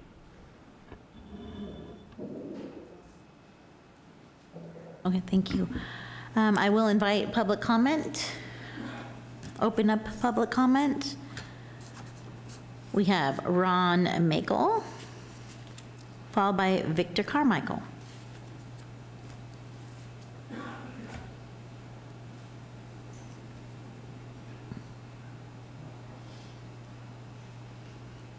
Good evening, Ron Makel, Pacifica, long-term resident. I'm kind of new to this project. I'm familiar with the property very much. I feel that the property has a biological and historical value. Of course, some of you may know that it's a remnant of this old lake called Lake Matilda, and so when we lose that, I won't have a place to waltz anymore. You know, I don't know if you're familiar with that. Waltzing Matilda. At any rate, that's another story. I just think what I can see from what I've seen, I think inadequate deliberation or review of this project has been made, and there may even be some laws that are being broken. I would personally myself, I would like to see it go back to the Planning Commission for another shot. It's been going on this long. Another month or so, whatever it would take, I don't think would be a problem. The other thing, too, I just want to point out, some of you may know, I've been on committees and I was on the Planning Commission, and there was a time when I was involved in all this stuff. Open Space Committee, we had, you know, these developments like the Connemara project. And oftentimes we had, well, school district. I don't know if the Open Space Committee did that, but anyway, the Connemara project, the Prospects project on Fassler, which now is finally being built, you know, although in much different, it's not the Prospects anymore, and also the development off of Roberts Road, you know, that one, the Harmony project, I'm sure, you know, these were big projects. Unfortunately, the property owners kind of failed in certain ways and end up reselling the property. But anyway, these things went before the Open Space Committee for preliminary review, then they went to the Planning Commission, and I think that's a great protocol. I think that this is something that should have been done with this project. It should have gone before the Open Space Committee, notify the developer, you know, this is what's gonna go on. These people are gonna do some preliminary review, and you have, you know, however many people are on there, 8 or 9 people. These are all people who lived in Pacifica a long time. They're familiar with many things. They're intelligent people. They could do a good preliminary analysis of this project, and then it would go to the Planning Commission. I think this should have happened with this project. I mean, it's no, so anyway, this is something to consider in the future. Set up a better protocol, because this happens all the time. All of a sudden, you know, these projects get approved at the Planning Commission, and sometimes, in my my view, a cursory way. So they need to be dealt with properly. And I think the protocol of going before the Open Space Committee on an issue like this, because this is one of the the task force subcommittee topics, is special areas. This is a special area, and I think it needs better evaluation. With that, I'll say goodbye and wish you all. Thank you very much. Thank you. We have Victor Carmichael, followed by Suzanne Moore. And if you could line up, it might make it go a little bit quicker. That would be great. Hi, my name is Victor Carmichael, Fairmont West resident, 30 years here. I had prepared my response to coincide with the appeal to support the appellant's position. This sudden change asking for continuance is a real curveball. This is essentially about saving a small, intact wetland. I was going to say how ironic and unfortunate it was that this wetland is to be just a couple hundred yards from the Pacific Ocean, is unfortunately technically not in the coastal zone and is not protected by the California Coastal Commission. I was going to argue that questions still remain, and as to the possible hydrologic leakage, protecting leakage to the remaining wetland and to the ocean. Also, the city's general plan policy I-4 requires that if the city cannot avoid damage to a wetland, compensation measures should be made. Also, I also understand that jurisdictional status applies to Corps of Engineers fill and drain permitting authority, not as to wetland biological and habitat issues. The city of Pacifica should bend over backwards to protect what's left of their wetlands, even small ones such as this 0.9-acre remnant of the once large lagoon that once covered the entire San Pedro Valley. Wetlands are carbon sink. We need all the help we can get. Apparently, the developer in the city had second thoughts about the utility of their argument as to the jurisdictional wetland and went back to the drawing board. According to the summary report, to avoid a full CEQA process, the project was given a negative declaration, and this means the project is only subject to monitoring and reporting. Now, all of a sudden, it appears the project is being altered to change its relationship to the wetland legally. And the city wants more time to evaluate the CEQA ramifications, thus the sudden and unfair request for a continuance. This entire process needs to start all over at the Planning Commission level, not simply continue here, not simply have another continuous and repeat of this in mid-June. Thank you very much. Thank you. Suzanne Moore, followed by Mark Hubble. Suzanne Moore. This project has so much potential. It could provide much-needed low-income housing as well as protection of a historic wetland. I'm grateful the community has become engaged. As I hear it, the project recently changed and the appellant for this evening's presentation was alerted late. In fairness to the appellant and the entire community, the project should be returned to the Planning Commission so in their expert opinions, they can identify impacts, the need for further studies, and suggest mitigations if appropriate. In the meantime, I understand there may be a way for this city-owned land to increase the number of desperately needed low-income family housing while avoiding impacts to the wetland. Personally, I'd love to hear more about that, and I support the use of public lands for low-income housing. Send this project back to the Planning Commission and invite the public to share their opinions on project improvements. Thank you. Thank you. Mark Hubble, followed by Cindy Abbott. Good evening, Madam Mayor and council people and staff. I believe in protecting the environment. I believe in affordable housing. It sounds like both sides seem to think that they could have a really good project if this is sent back to planning. So I would ask that that would be sent back to planning. I think it would be a very good project. Thank you. Thank you. Cindy Abbott, followed by Ian Butler. Good evening, Mayor, council members, staff. This is really a painful process that everyone is being put through here tonight, and I wish I wasn't here to have to talk about it. And I can only start with saying, what a mess. A project that for years has been discussed with little transparency behind closed doors, without a report out from a closed session meeting, even though it involves the sale of public land. A project that more than doubled in size without disclosure to the public, or a planning commission study session. The last one was held when this project was 9 units. It's now 19.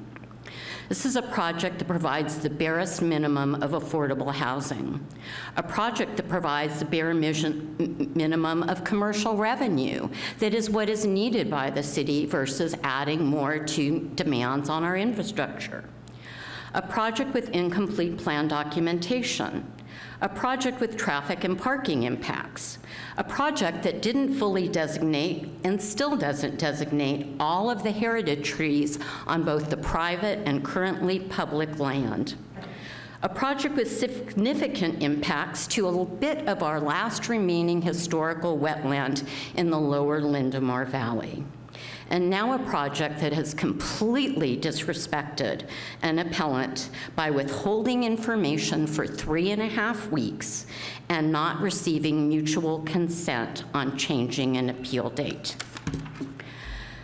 The new information changes the basis of this appeal, and really this needs to go back to the Planning Commission, as you've heard others request. The new information, we don't know what it will be and could avoid the previous appeal and should require a new hearing if that is needed.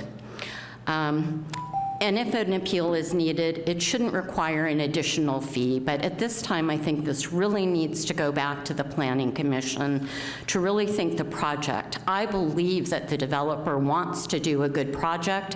However, somehow things have gotten so off track that I really think that the Planning Commission should be involved and engaged to do a further review. And I'd like to ask you to challenge the staff, the Planning Commission, and everyone to do better. This is a mess. Thank you. Ian Butler, followed by Moore Lurch. Hi, yeah. So I got an interest in this project way back, well, really, this space back to the 90s. I used to live right over the fence from there. And I've watched the water levels go up. I've seen them go down. I've seen the different creatures change over the years that are there. There were red-legged frogs there in the 90s, but since then it's only been chorus frogs. And then in 2015, when I heard about the possible project going on here, I took an interest in it then. And I can tell you that in 2015, the water level was much higher than what is now considered the wetland area. It was about 30 feet farther towards Crespi than the maps show. Basically, the 2 buildings that are closest to the wetland would be underwater in 2015 flood times. And in fact, I showed that to the Murphys in 2015. We looked at that at the time, and we took a walk over, and they went, "Oh, thanks for letting me know. Wow, I didn't know the water could get that high." And now I look at the way the wetland has been mapped out, and it's about 30 feet to the west of that, based more on what it's been the last couple of years. When this equalization project's been going on, you know, the water situation's been different. The wetland has changed a little bit, but I think that the mapping of what is considered wetland is off by a good 30 feet or 40 feet. Basically, in my estimation, if the 2 buildings that are the farthest to the south were taken out of the project, I think that you would be safely away from the wetland historically. Of course, that's historically going back to 2015. If you go back far enough, that whole area was a wetland. In fact, people may not realize that, you know, the one lake we have in Pacifica at Sharp Park, we had a lake about 5 times bigger than that with this project, because that's the tiny little remnant that is left from that. I also want to mention that I was there with a biologist a few years ago, and he said, you don't just need the wetland, you need a bank for the wetland. You need to be able to have several layers of different habitats and different kind of plants and vegetation from the highest level. It's basically considered like high tide from the ocean. you know, you don't build right up to the high tide line. You have to have like a buffer zone in there. For birds to live on the shore, birds like to live on the shore of a lake, of a wetland. They don't want to just live in the water. You need to have more than just wetland. So I think that the way that it's been mapped out, I think there's an error there, that they're not really taking that into consideration, not taking into consideration what the high water line was in 2015, and they're definitely not taking into consideration what it was like 50 years ago, or 100 years ago, when that was an actual important wetland. And I should point out that California's wetlands are one of the most endangered habitats in the world, because all up along the coast we've done. Thank you so certainly. much. We have more, followed by Dan Stejic. Good evening. Good evening. I live in Ansel Drive, so behind the wetland. I'm concerned about the process, basically, and it's kind of a trend that I heard from other people here, transparency. We did not get any notice about this hearing. We got a notice about the hearing, the first hearing that we had, and when I went in via Zoom, it said it canceled, and actually it was not canceled, and I heard the decision via the newspaper. So I see a trend here. None of my neighbors got the hearing notice. I did contact the planning person, and he told me the answer is, oh, we have a problem with the mail. That's the answer that we got. But we didn't get the notice. So there's a trend here. Something is going on. There's lack of transparency. We will be impacted as a result of this project. We have the right to know what's going on. So I know there will be additional reviews of that, and I'm hoping that the city will follow protocol and will send notices to the neighbors so we know what's going on. Thank you. Thank you. Dan.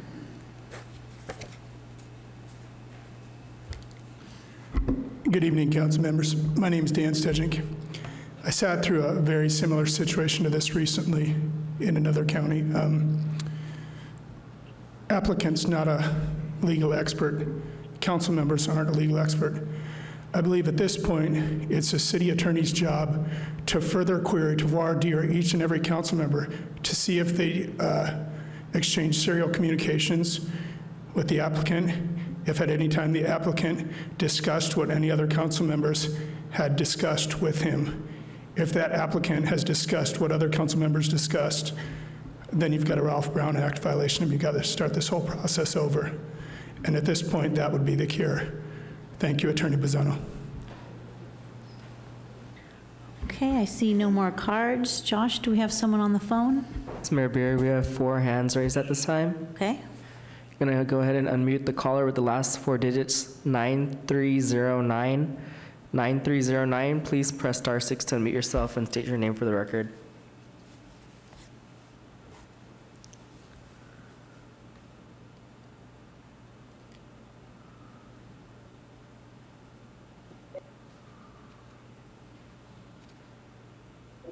Hello, can you hear me? We can. Oh, thank you. This is a little klutzy. I'm sorry. We do have a theme here tonight. Oh, by the way, my name is Clifford Lawrence. Thank you. West Fairmont area. We got a theme here tonight, and it's about process. And there's a number of things I'd like to say about this particular topic, but the one that cries out the most is that in my mind, there were mistakes made. I think other people should agree to that. And I would hope that we can resolve not to make these mistakes again. The fact that the appellant was not advised of the April 11th new piece of information which they needed, and it was withheld, does not help the appearance of things. And there is, the appearance of things is important. And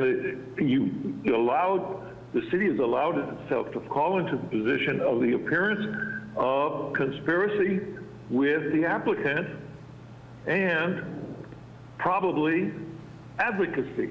Now, this is not what you wanted, and it's not what we expected, but that is the appearance of that. We're talking about property and whether it's surplus property. Hey, if it hasn't been labeled surplus, why is it being sold? So, you know, this is a designation. You know, some people say the law doesn't apply on surplus property because it wasn't named that. That doesn't make any sense. Would you be selling it if it wasn't? And, you know, were there other opportunities here? Were there issues about the wetlands that should have been addressed? I just think this is, it's unfortunate that this had to come to the city council and be twice delayed when it really didn't belong. It should have gone back to the planning commission as soon as the applicant had delivered that April 11th thing, or at least, in all fairness, that should have been shared with the appellant. And I sympathize with the developers, nice guys. Met them. I grieve for the people who have been injured by this, and I hope we can do better by all these people. Thank you. Thank you. Our next caller is with the last four digits, 3097. 3097, please press *6 to unmute yourself and state your name for the record.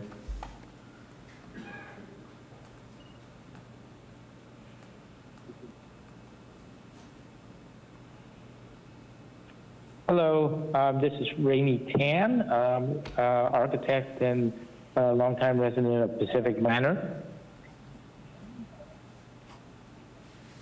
Hello, Remy.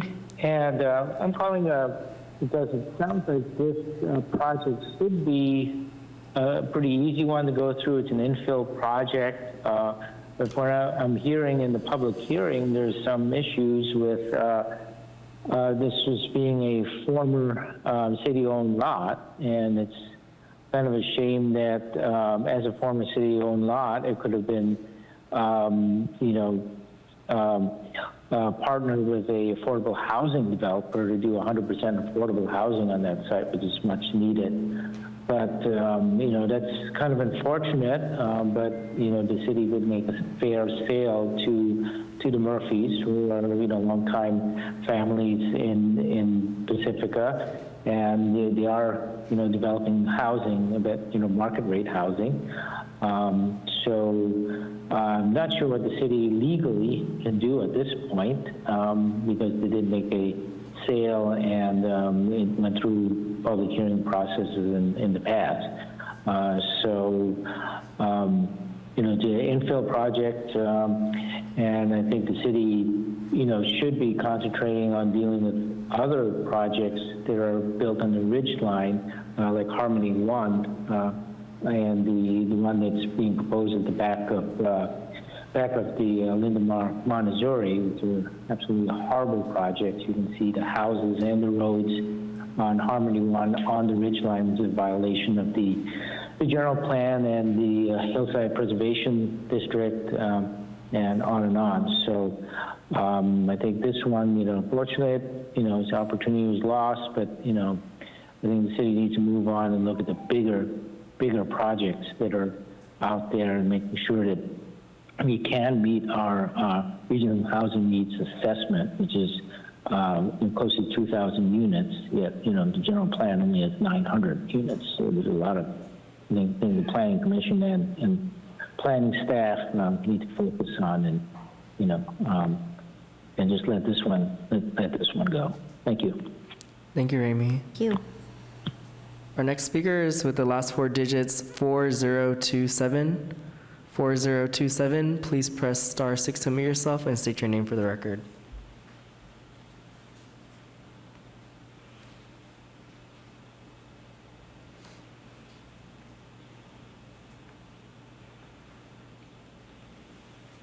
Good evening. Good evening. Joanne Arnos, Bodstead Boulevard. I just recommend that this goes back to planning and that we review this one more time. And The transparency is really important for all the projects that are coming before you, that we all want to be on the same page. We want to have communication tip-top shape so that we don't get lost, that some organization or individual has issues that they're not being communicated with appropriately to know the parameters of the issues that they raise. The original wetlands map, this was in the Open Space Task Force, is not reflected in the present moment. The wetlands map was completely different. And so I take issues with that. And the tone of the meeting here tonight, where the appellate takes one position and the developer takes another, is not really goodwill to developing things that are important to the city. Who's right and who's wrong is not the issue. I think goodwill should be the primary negotiating factor, and that history of living here is not a criteria. That the builder, the developer has lived here their whole lives. Well, what about the applicant? They have lived here their whole lives. So the tone of this evening has really disappointed me. And I go along with what Ron has said previously, that this whole development should have come in front of the Open Space Task Force. This project, this land is in the Open Space Task Force, which is the soul of the open space, Parkland Committee. So I take issues with many things that are going on, but the primary issue that I have is that can't we just all get along, and can't we just communicate with one another so we don't have these issues and work it out? This project started really much smaller than what it is right now. So I appreciate you listening to me, and I think goodwill should be on the board somewhere, that we are going to solve our issues with attitude and goodwill towards one another. There's enough hostility and anger in the world today without us creating it right here in Pacifica. So with that, I'll leave you and thank you for your time. Thank you, Joanne. Thank you. And I have one more hand raised from the caller with the last four digits, 0894. 0894, please press *6 and state your name for the record.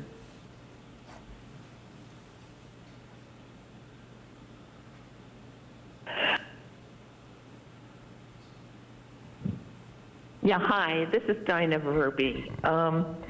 Everybody can hear me, I assume. Yes. I was not planning to call in tonight. I did send in a written comment today, but I am just appalled at the process that has been unfolding on my television.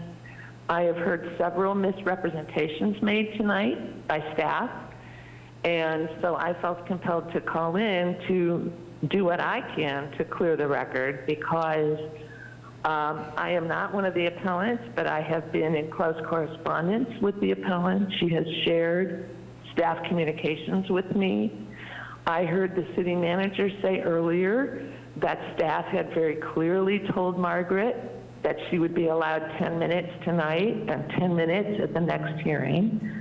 To my knowledge, that is absolutely not true. And I would ask that the city manager produce those communications and show the council and show the public. I am privy to an email that Christian Murdoch sent to Margaret in response to many of her questions about the process. When she asked if she would be required to use her 10 minutes on appeal to address the topic of the continuance, and whether her consent was necessary for the continuance, I'm going to tell you what I'm going to read you what Christian said. Thank you. I'm going to paraphrase this. I'm glad you asked clarifying questions. As indicated in the staff report, the city is still awaiting more information, which it needs to thoroughly analyze the appeal, and thus recommended continue the hearing. The council will open the public hearing to allow you, the applicant, and the public to appear and ideally provide comments on the continuance recommendation. We encourage comments to be focused on the continuance and not the project itself. although comments on any project aspect can be made. He did not at any time answer the question about whether her 10 minutes should be used to address the process issue. And of course, Margaret interpreted that to mean that she was only going to be allowed 2 to 3 minutes tonight to talk about the continuance. Now, I've also heard it said that she has agreed to the continuance. I'm privy to another email of Margaret, and I heard her speak tonight. She said her consent to a continuance was contingent on certain conditions.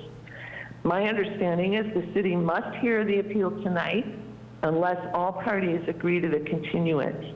You had better make clear on the record that Margaret is agreeing to a continuance, and if not, ask her what her conditions are. She very clearly stated there were conditions to her agreement to a continuance.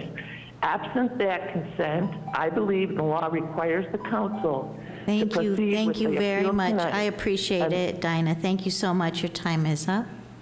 Mayor Beer, there are no more hands raised at this time. Okay, thank you. We're going to close public comment, and we will invite rebuttal from the appellant. Yeah?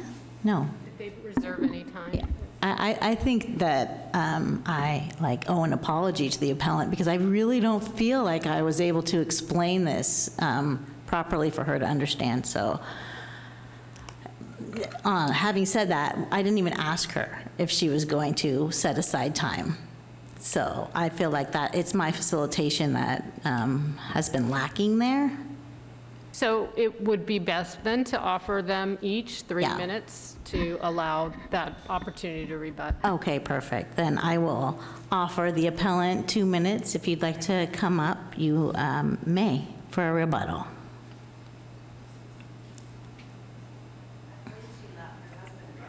No, she's here. She's here. No, thank you, or? So just to be clear, we just want to provide an opportunity. If you would like, you can come up and just respond to what you've heard. If you would prefer to not do that, it does not preclude you from providing your statements or presentation at the continued public hearing, if that's what council does. All right, thank you. I've calmed down. I appreciate all the support, asking for reconsideration of this. I think there could be something wonderful happen on this site. I think we have marvelous opportunities for this site. I also think it's time to let people talk about it rather than having everything going on since 2015 without any public study. Not even the commissioners got to study this in public or ask questions. It's time for people to talk about this and what's possible here. The Murphys have been through flaming hoops. I understand that. They were led there by staff. The hoops were held up by staff. And I'm sorry that they are the brunt of this. I'm really sorry, Eamon. But we really need something excellent here, not just something that may hurt the wetland and doesn't actually solve our housing problems. Thank you for the extra time. Thank you. Thank you. I will offer the same amount of time for the applicant. Okay. I'm going to close the public hearing and bring it back to council for deliberation. Mayor Pro Tem. I think I'm just going to start by muttering some of what's ricocheting through my brain, so pardon me if I don't sound quite as eloquent as I'd probably prefer to. One thing that stood out to me as we were discussing an exercise in frustration was that the applicant and the appellant seemed to, despite that, hold some form of mutual respect for one another. and that the community is here together no matter how they are feeling about the project itself. And I feel like it's very important to remind us all of that before going forward. I have a question for City Attorney, because our last speaker asked about consent for continuance, and I'm personally not privy to the communications that have been going on between the appellant and the city. So if you could just clarify if consent is necessary for that continuance before we make a motion for continuance, so that I can know that going in. So no, the council has opened the public hearing, and it is within the council's purview to continue the hearing to whatever date the council desires. Staff has reached out to the applicant and the appellant because I think staff would prefer to have the applicant and the appellant to agree to a date so that there's no dispute about when the appeal is going to be heard, and that the appeal is thoroughly considered. So it is my understanding that Mr. Murdoch has spoken with the appellant and the applicant, and they both agreed to the June 27th continued hearing date. Okay. And he can elaborate on that if he so. If I may, Madam Mayor, I think the nuance is whether the appellant agrees or consents to a continuance, and the question of have I vetted a date to conduct a continued public hearing. As to the former, I think I will let the appellant speak for herself. As to the latter, I've confirmed in writing with both applicant and appellant that the June 27th date is an agreeable date for a continued public hearing.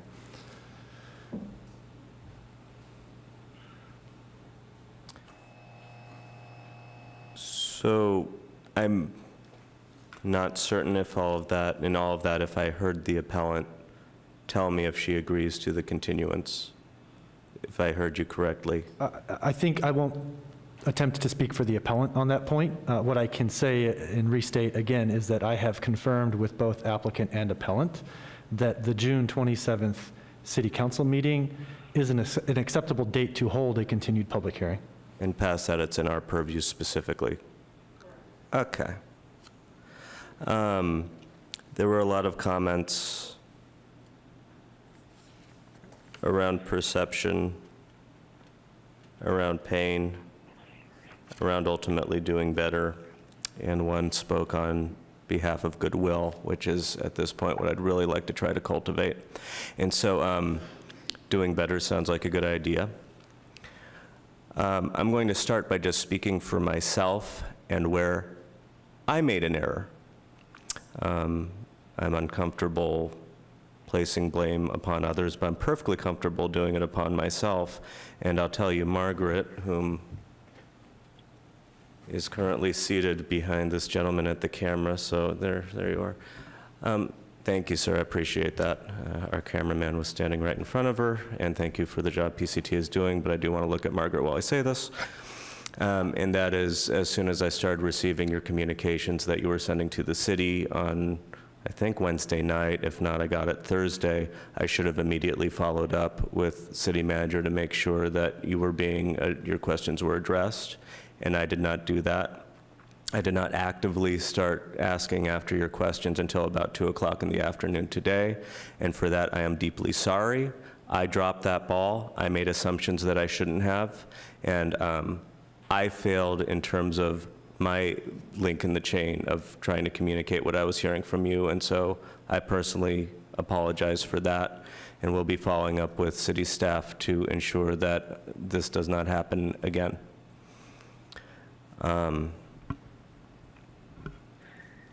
After that, I'd like to hear from my co-counsel. Councilmember Beckmeyer, would you like to say something? Sure. Okay. I will be happy to. I apologize for the echo. I realize there may be one. I'm in a kind of echoey room. I just wanted to acknowledge that there's frustration, I think, on the part of many people in this situation. And I want to also echo what Councilmember Big Stick said about trying to get answers to questions on behalf of individuals. Sometimes when you're a council member, the best thing for you to do is to speak directly to staff and to stay out of the middle of direct communication, especially when you're talking about an appeal. And so where we are is this project has been going on, as you heard, since 2015. This project has been going on since the previous council was seated. When I first was elected, I was kind of, in fact, before the election was complete, I was naively thinking, oh, the project's already going to be underway before the election is even done. And here we are. And so we know that there's been a lot of changes to the project over time. The site adjacent to where the Murphy's property is located underwent a major construction project with the EQ basin. There have been a lot of, I don't want to say the word developments, but a lot of activities have gone on over the period of time since this project was first brought forward. And yes, it has changed form, and that's not unusual. Projects change form a lot.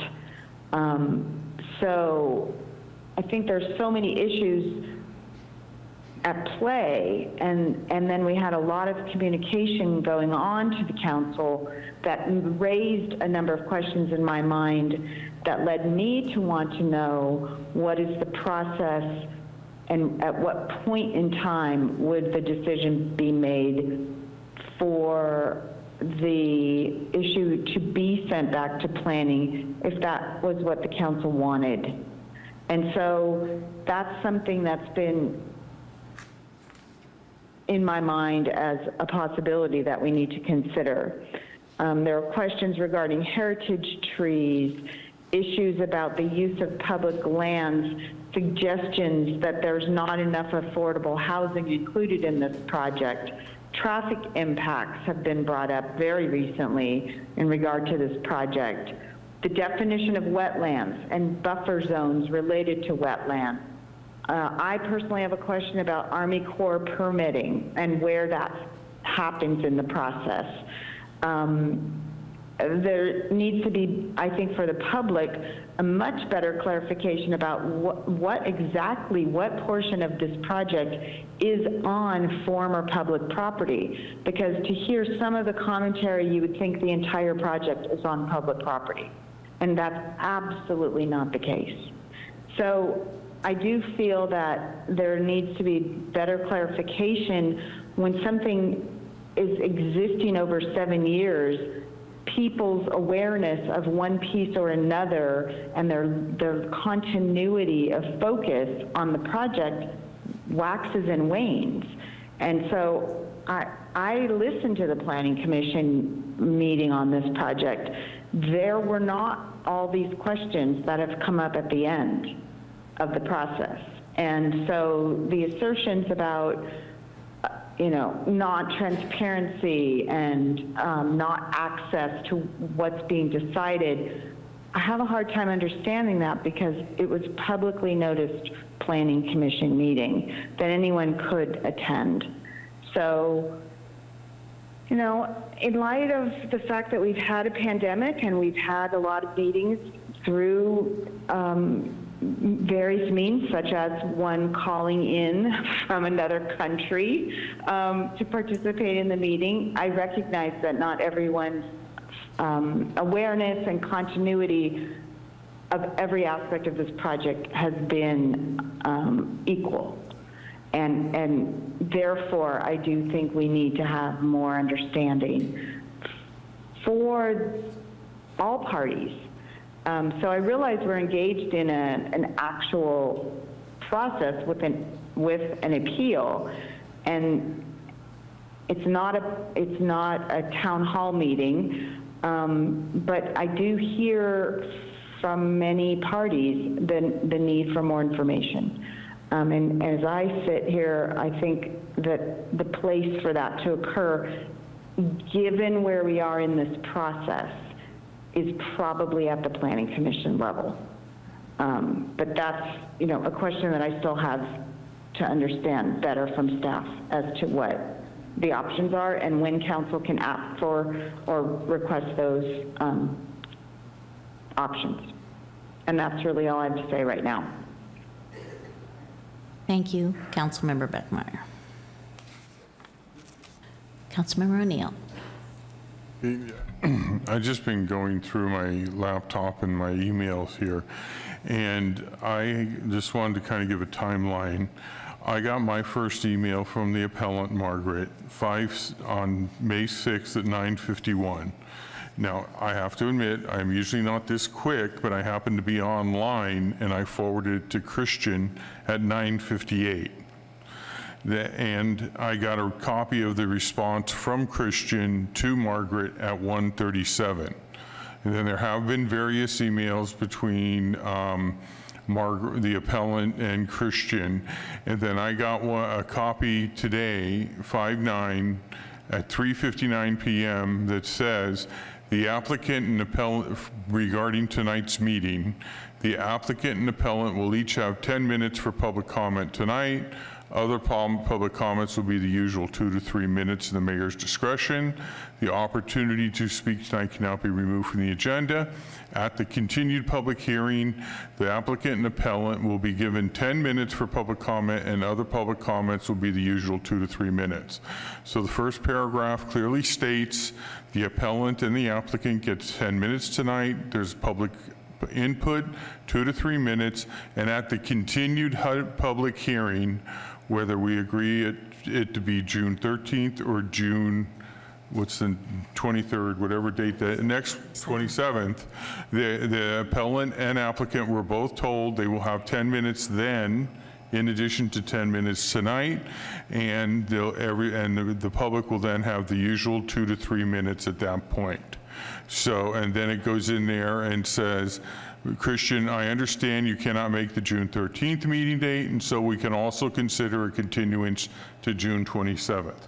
So at 3:59 this afternoon, the applicant and the appellant were both told June 27th was an option. Now, it does not state in my email that either one accepted it, but it does say that at 3:59, both of them were offered that date. They were also, applicant and appellant, both were told they had 10 minutes tonight and 10 minutes at the continuance. So stating that no one was told this before tonight's meeting, I don't believe is accurate, okay? I have the email here. So I would just make a motion that we continue this to June 27th. Second. Discussion? Sue, did you want to say something? Your light's on. No. Okay. Tiger, did you want to say something? Do you want to say anything? I don't know that I've... Sure, yes. I think I was surprised, and I feel really bad about what happened with Margaret tonight. So again, I apologize to you if I was not clear in my facilitation. I have the same email chains as Councilmember O'Neill explained. I think there's plenty of questions. I thought that there was a general agreement between the two parties for June 27th, and that's where I am right now. So, anything else, Tiger?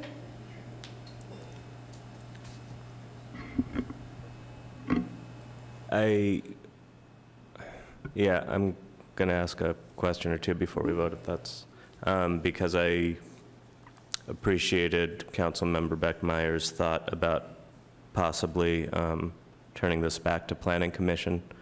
And so I'd just like to ask that question as to,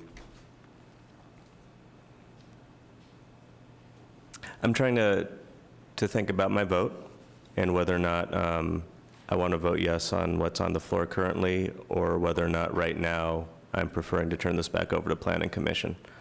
Mr. Murdoch, if I could, when you're done, Tiger, if I could give a comment. course. About that issue? Of course. Sorry, didn't mean to interrupt. I just can't like shoot you a look because I'm not there. No, please do. My understanding is the time for us to make that determination would not have been tonight, because the way the item is put before us tonight, the item tonight was, should we continue or should we not continue this to a date certain? At the time that the staff report was written, that date was the 13th. But because that date in later email communication, it was clear that that doesn't work for the appellant, then another date was found, which, you know, as Councilmember O'Neill read from the email, was the 27th. But it wasn't, basically, it wasn't on the floor for us to decide to send this back to planning tonight. That was not the item that was put before us tonight. Okay. So an outcome of the continuation of this item could be that decision. Gotcha. Thank you for clarifying that for me. I'm ready to vote. Yep, that was my understanding as well. So thank you, Councilmember Beckmeyer.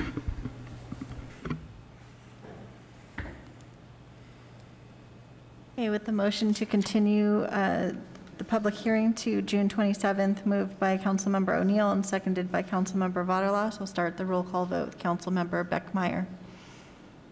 Yes. Councilmember Vaterlas? Yes. Councilmember O'Neill? Yes. Mayor Pro Tem Big Stick? Yes.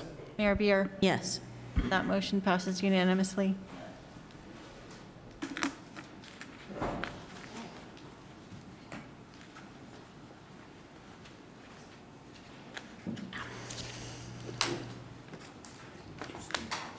I know.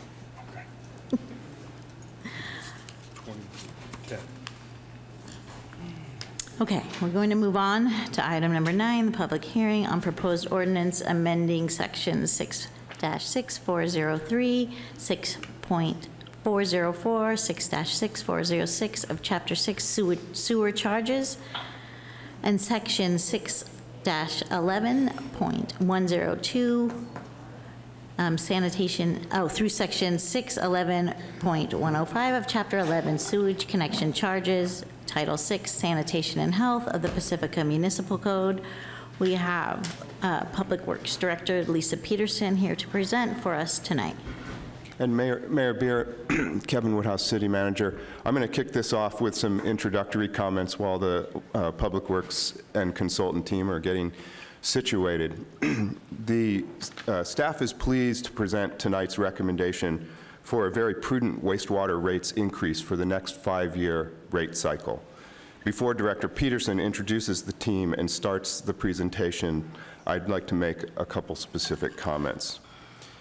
The city has received comments from a small number of ratepayers, and even some individuals who do not live in Pacifica or pay Pacifica wastewater rates, expressing concern about the Wastewater Enterprise Fund paying its fair share of costs related to the Beach Boulevard Infrastructure Resiliency Project.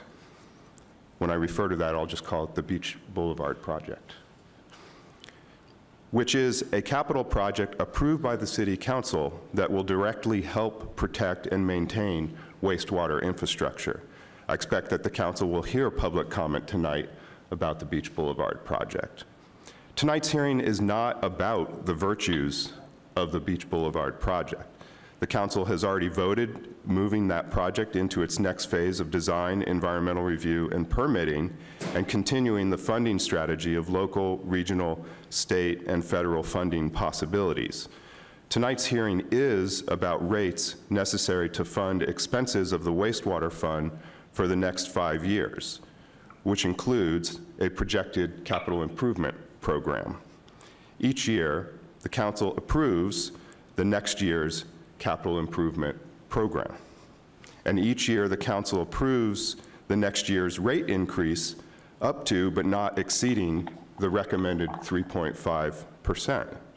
If in any given year there are major changes to the capital improvement program, then the Council can vote to lower rates if warranted. In the case of the Beach Boulevard project, the no action or managed retreat alternative would result in wastewater fund expenditures to relocate wastewater infrastructure that would equal or exceed the currently estimated fair share of the Beach Boulevard project hybrid alternative, thus requiring at least the same wastewater rate increase being recommended tonight. I'd like to note that staff has done an exceptional job throughout this process in planning for the future of Pacifica's wastewater infrastructure. Beyond the normal wide outreach and noticing for this hearing, staff has responded to dozens of questions from the small group opposed to the Beach Boulevard project, has created a detailed frequently asked questions to respond to questions about this topic and misinformation being spread on social media, and even offered a tour of wastewater facilities for this group. In addition, upon this group's request, I offered more than a week ago to meet to discuss the rates recommendation with several of those who opposed the Beach Boulevard project, but they did not take me up on my offer. So the recommendation before you tonight is our professional assessment about how to most prudently fulfill the council's goals and priorities related to the future of wastewater infrastructure and services in Pacifica, and staff looks forward to this presentation and your questions and decision. And with that, I'll turn it over to Director Peterson. Thank you. Good evening, Mayor Tim, and council members. Lisa Peterson, Director of Public Works. And to my right is Nelson Slater. He is a senior engineer with wastewater. And on my left, we have Michael DeGroot. Michael is with Bartle Wells and Associates, and Bartle Wells and Associates are experts in wastewater finance. So tonight we are, and I also did want to mention that we have some other folks in the audience. We also have Doug Dove from Bartle Wells and Associates. In the back from our plant, we have Maria Aguilar, our plant manager. We have Dave Peel, he's our assistant superintendent for the plant from collections. We have Brian Martinez, he's our collection system manager. And we have Ray Mendez, who is our assistant superintendent for collections. So they are also available to help with questions as we move forward. So tonight we are recommending that the council introduce an ordinance amending the city code chapters for sewer charges and connection fees, and adopt a resolution approving new sewer service charges and capacity fees. First, I wanted to give a little history of the city's sewer system. As many of you may remember, back in 2011, the city of Pacifica was served with a state cease and desist order from the Water Board. This was due to sanitary sewer overflows that were happening within the city. And this was happening because of the old cracked pipe system that we have. A lot of this was happening down in the lower Lindemar area. And the issue is the rainwater and the groundwater getting into those pipes and not leaving room for the sewage. And so consequently, we have these overflows that happen. And at that time, there was lack of sufficient funds for the maintenance and repair of our sewer system. So the city got together with the state, they sat down and they hammered out an agreement. And in that agreement, it was decided that the city was going to need to increase their repair of the sewer piping, those old cracked pipe system that we have. But additionally, it was acknowledged that the city has a lot of old pipe, and it was going to take a long time in order to replace all that pipe and also be extremely expensive. And so that's where the state and the city came to an agreement that they needed to construct a basin in the lower Lindemar area to take that combination of rainwater and sewage and put it in a location so that you wouldn't have these sanitary sewer overflows in the lower Lindemar area. So you can see from 2011 until now, we have constructed that equalization basin, and that we have started and done quite a considerable amount of repair on the old cracked pipe system. The equalization basin has helped us in our most recent storms, where it has collected and kept over 2 million gallons of mixture of sewage and rainwater from spilling out onto the streets of lower Lindemar. So we have come a long way, to the point actually where our wastewater collection group was awarded in 2020 the Collection System of the Year for the entire state of California for small collection systems by the California Water Environmental Association. So we're very proud of that, and I think we have made amazing progress from 2011. But of course, you know, the wastewater system still is aging, and there are still repairs that have to continue. So we want to try to prevent these environmental hazards by continuing to repair our system and preventing these sanitary sewer overflows. There were a couple of studies that were done in conjunction with the fees that we are recommending tonight. One of them was the rate study that was completed to identify the needed funds that are necessary for us to continue our wastewater program and maintain our system. The other was a capacity fee study that I will talk about in a minute.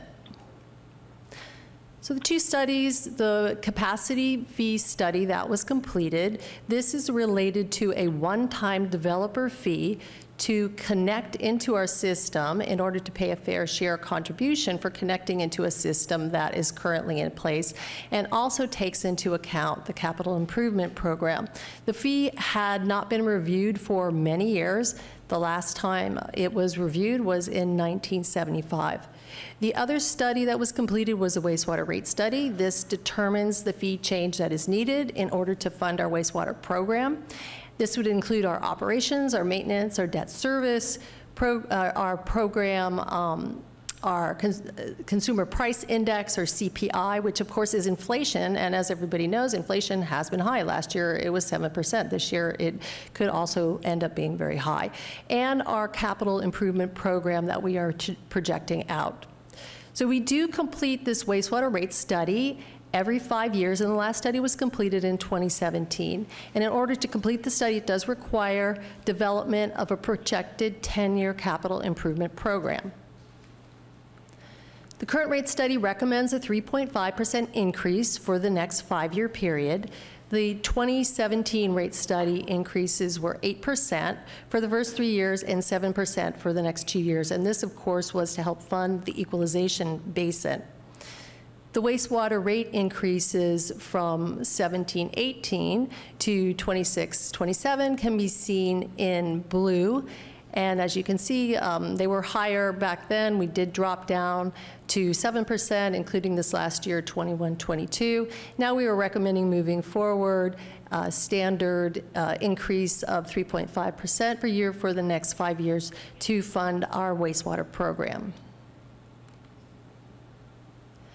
The newly developed capital improvement program includes 4 key elements that I wanted to discuss to help address the increased large storms that we've been having related to and issues related to climate change, and also our aging infrastructure.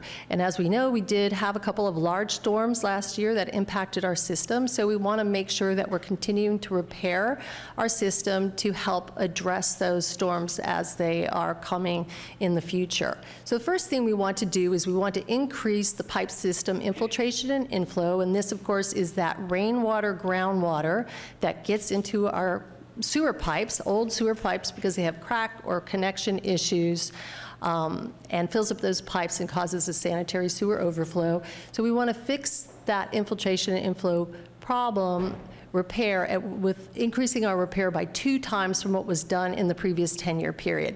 So previously, from the last 10 years, we fixed approximately 40,000 lineal feet, and what we're talking about doing is moving forward, we would be fixing about 80,000 lineal feet in the next 10-year period.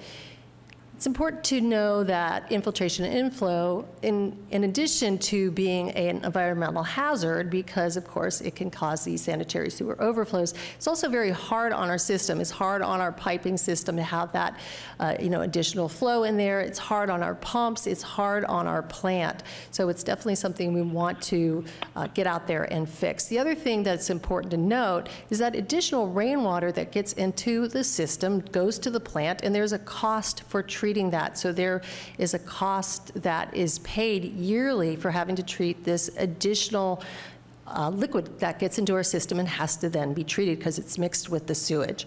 So if you can see the chart on the left, in a dry year, Pacifica may have an additional 50 million gallons of rainwater that gets into our system. On a wet year, that could be up to 150 million gallons. And if you look at the cost of that and you average those dry and wet years, on average, we are paying about $700,000 a year just to have that extra rainwater that's in our system treated. So that's another reason we want to fix this. And here's a picture so you can see what infiltration and inflow looks like. As you can see, this is an old sewer pipe where we either have a connection problem here because it's moved apart or there's cracking. And you can have this in numerous places throughout your sewer collection system. Of course, this is what would fill up your pipes and doesn't leave room for your sewage. And so, of course, you have this spill that happens with rainwater and sewage. The second key element that we were proposing is to increase the plant equipment replacement by 4 times from what was done in the previous 10 years. It's important to remember that our plant is now 21 years old. There are some systems at the plant that are no longer going to be supported by manufacturers. There are also some systems have to be replaced because they're old. So previously, in the past 10 years, we completed about $7.5 million worth of equipment repair. Now we're talking about doing something in the range of $35 million of equipment repair in the next 10 years. Another important element is that in order to deliver this increased capital improvement program, we would need to augment our wastewater engineering staff. So what we are recommending is reclassification of our wastewater engineer, senior wastewater engineer to an engineering manager position over at wastewater, and then hiring on an associate engineer that would work underneath that position. The engineering manager would also need to take on projects themselves and then hire on a consultant program managers to help them deliver that much increased capital improvement program that we're recommending. And then finally, a fair share contribution to the Beach Boulevard Infrastructure Resiliency Project to protect the sewer system in the West Sharp Park area, and I'll talk about that a bit more in a minute. I did want to mention one of the projects that we are doing over at the wastewater treatment plant to help with cost savings, and this is replacement of the old photovoltaic system there with new technology that's going to allow for a higher power output. We estimate the cost of that is going to be about $1.5 million, and when that is complete this summer, we are estimating an annual energy cost savings of around $200,000 a year. The fair share contribution to the Beach Boulevard Infrastructure Resiliency Project from the Sewer Fund is recommended in order to protect the West Sharp Park sewer system. And for those who don't remember, the Beach Boulevard Project, or BBIRP project, replaces an old seawall on Beach Boulevard with a new system to protect the city's infrastructure, including sewer, property, residents, and businesses. And those of you who have been paying attention to the project will know that we did a very large, robust outreach to the community on this. There were 4 public meetings that happened related to this where the feasibility study was presented along with alternatives. Ultimately, at the last meeting, the public that was present was in favor of moving forward with a combination of some of the options or alternatives that were presented by the consultant. And we're interested in seeing a hybrid alternative of a combination of sea-cut seawall, rock revetment, and beach nourishment, which is really extension of the beach. This was brought to the council and recommended for approval. The council did approve that, and as City Manager Woodhouse mentioned, this is now moving into other stages such as final design, environmental permitting. In 2021, the collection system master plan update was completed, and that was brought to the council in the fall, and the council approved that. And the consultant on that master plan project was Woodward & Kern. And in that report, they were supporting a contribution to the Beach Boulevard Infrastructure Resiliency Project as being the most cost-effective solution to protecting the infrastructure in the West Sharp Park area.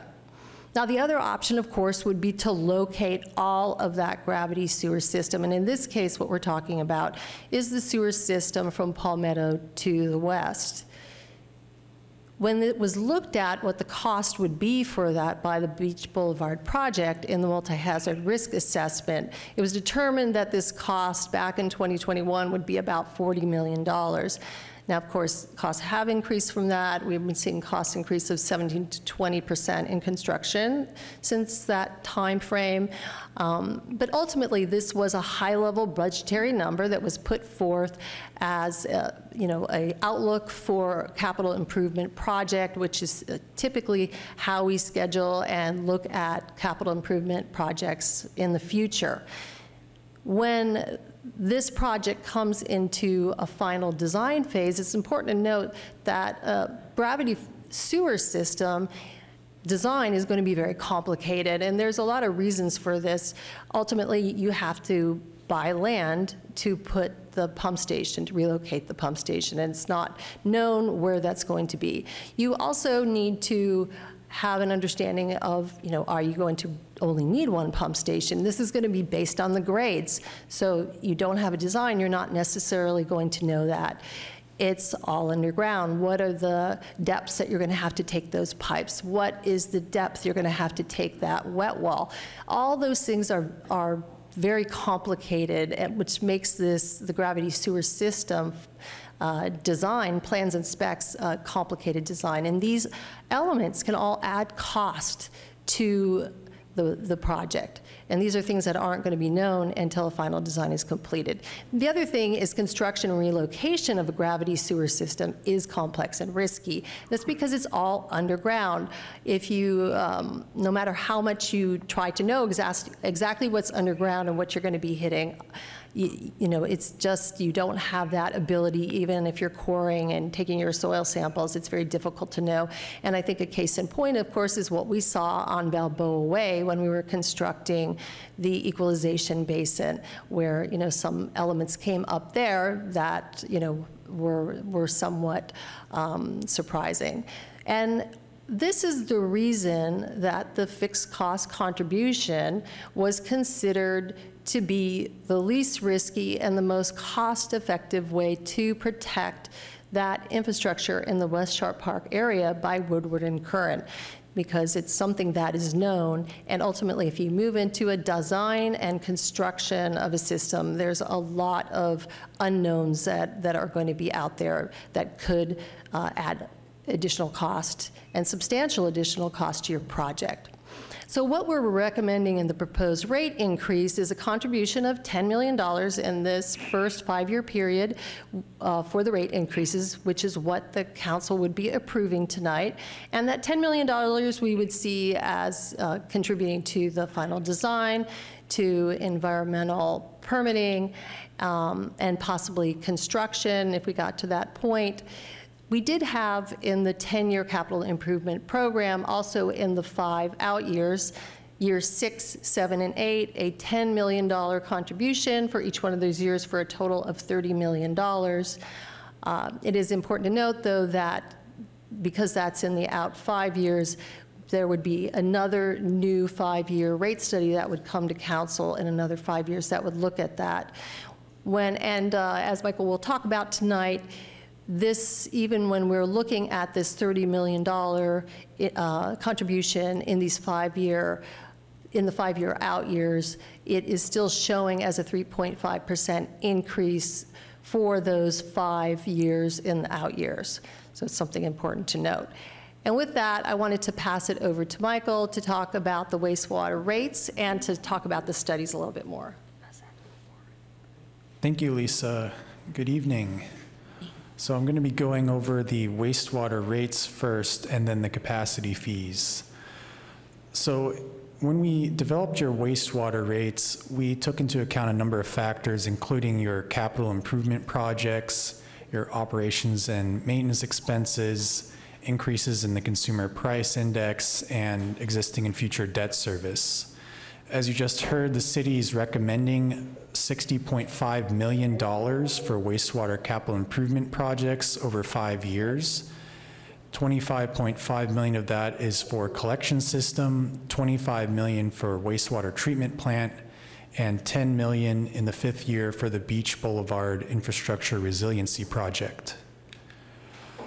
So major projects include increased collection system repairs of about 25 million, ultraviolet disinfection system upgrade of about 11.3 million, the relocation of sewer main at SFRV Park of 3.8 million, and that Beach Boulevard Infrastructure Resiliency Project, which is 10 million. And you can see the costs by year. So year one is FY 22-23, it's about 9 million, 6.7 million in year two, 15.8 million in year three, about 8 million in year four, and 20.9 million in year five. As far as our recommendations, we're recommending that the city increase sewer rates 3.5% per year for the next 5 years. And along with that, we're also projecting a $31.6 million loan will be required in FY 22-23 and a $52.4 million loan in FY 26-27. And the city's projected to have strong debt service coverage of at least 1.47 times throughout the 5-year projection period. And that's calculated as net revenues divided by annual debt service. And the minimum for that is typically 1.25 times. So here's your proposed rates schedule. And we're not proposing any changes to your existing rates. And the way this currently works is you charge your customers based on water usage. So your current rate is $18 and about 81 cents per unit, and a unit is 100 cubic foot or about 748 gallons. Residential users, it's important to note, they have their total annual use multiplied by 0.9 to remove about 10%, which we estimate for irrigation needs. Whereas commercial, they don't have that factor multiplied on their usage, and they're actually multiplied by a strength factor. So car washes, you can see, is 0.9, and something that's high strength, like a restaurant, is 1.6. So we're proposing 3.5% increases each year, so that rate would go from $18.81 and currently up to $22.34 in 26-27. And then bills are also subject to an annual minimum charge. So you can see that going from about $903 per year to about $1,072 per year. So how do your rates compare with other regional agencies? So we did a survey of single-family residential users based on your average usage of about 500 cubic foot. And the average for our survey is $96.70 per month. You can see your current bill is just below average at $94.07.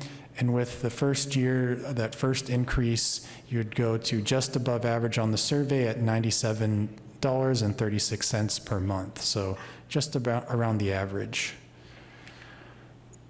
Moving on, I'd like to talk about the wastewater capacity fees. And these capacity fees are the one-time fee that new customers pay to connect to the wastewater system, and they recover infrastructure and capital costs from new development. The city currently charges $3,825 per single-family home, which is one of the lower fees in the region, and currently there's no charge for accessory dwelling units. So our proposed capacity fees are based on the water meter size, where larger size meters mean more wastewater demand. And this aligns well with industry trends like North Coast County Water, which their capacity charge for water is based on meter size. Capacity fees for single-family homes are based on $1 per home, whereas accessory dwelling units are calculated based on $1 per drainage fixture unit. The fees are calculated based on total cost of facilities, including your CIP, divided by the total number of customers projected to be served through build-out. So these are a schedule of the proposed fees. A single-family home with a 1-inch meter would be $12,391, and the cost per fixture unit is $652.16. And you can see that larger meters are paying proportionally more, all the way up to an 8-inch meter, which would pay $396,512. Here's an example of the accessory dwelling units. So consider a fee for a customer with an ADU that includes a lavatory, a shower, a kitchen sink, and a toilet. The total fixture units would be calculated with the following. The toilet would be one fixture unit, and the shower would be 2, and you can see that adds up to 8 fixture units in this example. So the $652.16 would be multiplied by 8 to determine a total fee of $5,217 approximately. So how does that compare with your other neighboring agencies? This is a survey of your regional wastewater capacity fee charges, and you can see your current fee is on the low end, $3,825. The average for the region is $10,137, and your proposed fee would be about $12,400, so a little bit above average. As far as wastewater accessory dwelling units, we conducted a survey assuming 500 square feet or 12 fixture units, and the average for the region was $6,024. And likewise, with this survey, you'd be just above average at $7,826. And I'll pass it back to Lisa to go over the recommendations. Thank you. So if the city does not receive protests from a majority of parcels in the city who have sewer service tonight, what we are recommending is that the council introduce an ordinance amendments related to the sewer charges and sewer connection fees, adopt a resolution approving new wastewater service charges and capacity fees, and based on the discussion at the council meeting on February 15th, adopt the ADU fees tonight, but re-review those capacity fees related to ADUs and other low-income housing during the upcoming city housing element meetings. So with that, we are available for any questions. Thank you so much. Do we have any questions from council? Councilmember Beckmeyer? I do not. Okay. Have any questions? Okay, anybody else? Okay, we're gonna open public comment, and because we have 2 more items tonight and it's already 10 o'clock, we'll be limiting public comment to 2 minutes on this item and the following items as well. Madam Mayor, to be clear, you're opening the public hearing? The public hearing, yes, thank you. Okay, first card is from Victor Carmichael, followed by Paul Chervitin, and then Dan Stejic. Victor Carmichael again. A sewer rate increase of 3.5% for each of the next 5 years makes good sense. And it's certainly lower than the 7% one in 2018.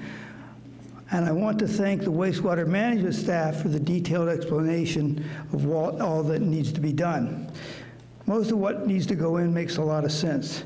The sewer plant seems new, but apparently it now requires some expensive upgrades. Also, some major sewer pipe replacements under Lindemar and East Rockaway neighborhoods are required, and a realignment of park, of a line under the RV park and the Sharp Park pump station, I guess, needs work.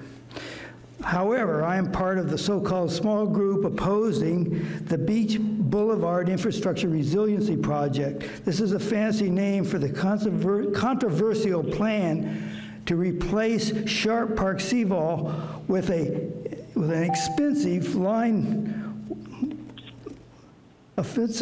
expensive top-of-the-line version with an only 50-year lifespan, totally unfunded.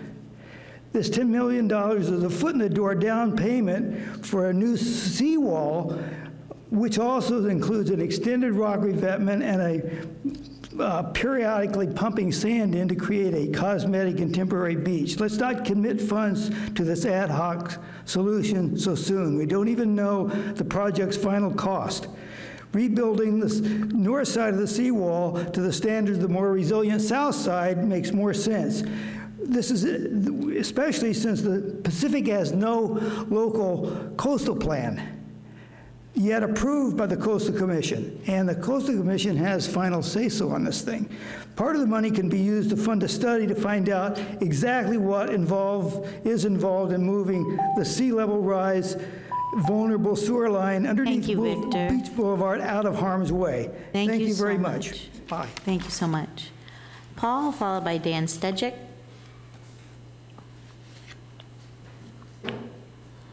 Good evening, City Council and staff. My name is Paul Curviton, and I live in Lindamar. I'm here to ask that you reevaluate the sewer rate increase. I recognize that this increase itself is necessary for improvements and maintenance, but I do question making ratepayers pay for an undefined expenditure that is only described as BBIRP for a first-time rate of $10 million and a total of $40 million, with no description as to how the money is spent. I believe we need more transparency and specificity to demand that this take place. Thank you. Thank you. Dan Stejcik, followed by Lori Goldberg. Thank you, council members. My name is Dan Stejcik. The wastewater department here needs a forensic audit before they do any other fee increases.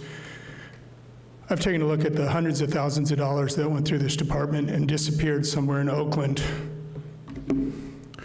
U.S. District Court case 320 CV 04442 SK, Marr versus Pipe and Plant Solutions, lays out the relationship between Proven Management, William Gilmartin, Alan Varela, William Gilmartin III, and Suri Corporation, Delaware. One of the council members up here has a 30-year financial relationship with these individuals. On December 31, they were sentenced to 2 years in prison for $600 million in fraud. U.S. Attorney Stephanie Hines and the FBI Special Agent in charge have not yet sentenced William Gilmartin. He's still pending sentencing. Gilmartin and Varela were also the owners of Bayland Soil Processing that was initially planning to reclaim the Pacifica quarry. It's now been changed to a corporate entity called Pacifica Soil Processing, LLC. William Gilmartin IV, not yet sentenced as the primary on this. You've got a huge overarching financial conflict of hundreds of thousands of dollars of 3 people and 5 different companies frauding the city of Pacifica. You need to do a forensic analysis of this, and if you don't, the FBI will, because they have got my complaint also. Thank you. Thank you. Lori, followed by Sam Casillas. Wow, I feel like I haven't been here forever. I'm totally against this. I want to know what pipes need to, really, a thorough study of what pipes need to be replaced.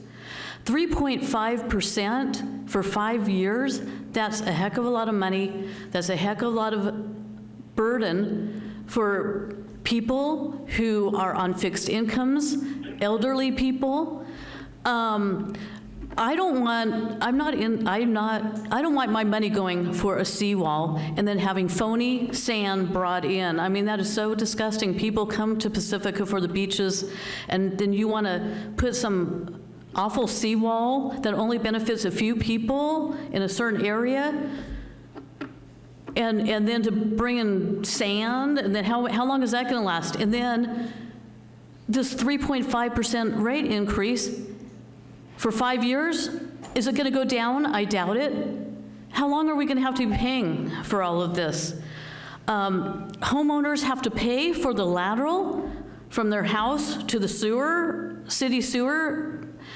I mean, how much do we have to put a burden on homeowners? It's just ridiculous. It's just really sad. I hope this, I mean, I know that we probably have some aging sewer pipes, but this is just not fair to Pacificans. We need to have more discussion, more open, like we were talking about earlier, about other situations.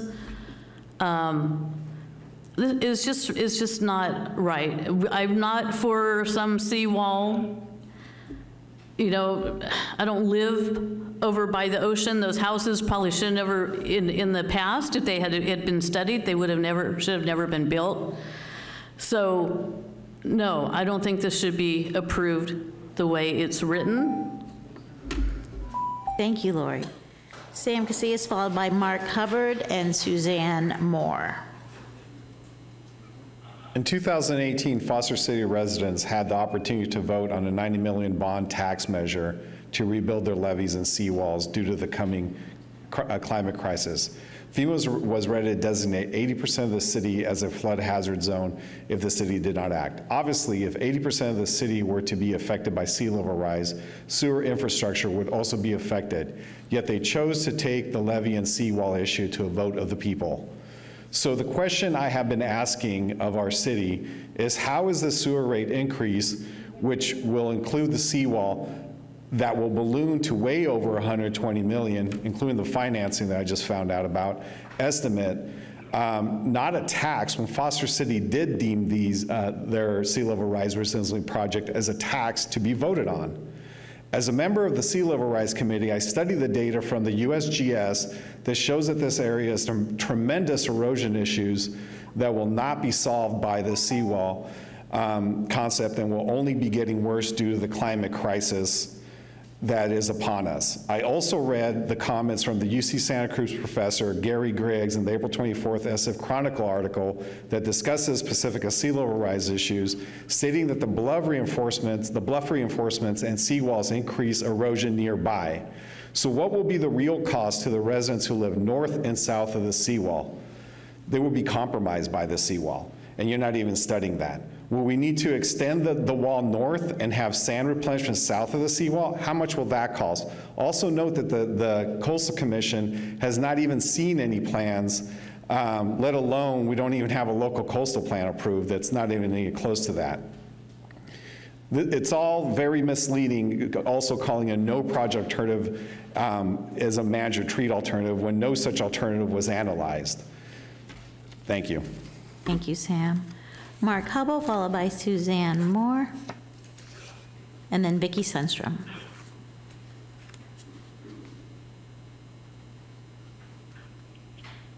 So good day again, and thank you, Lisa, for explaining these things to me, even though I'm not sure I totally got them.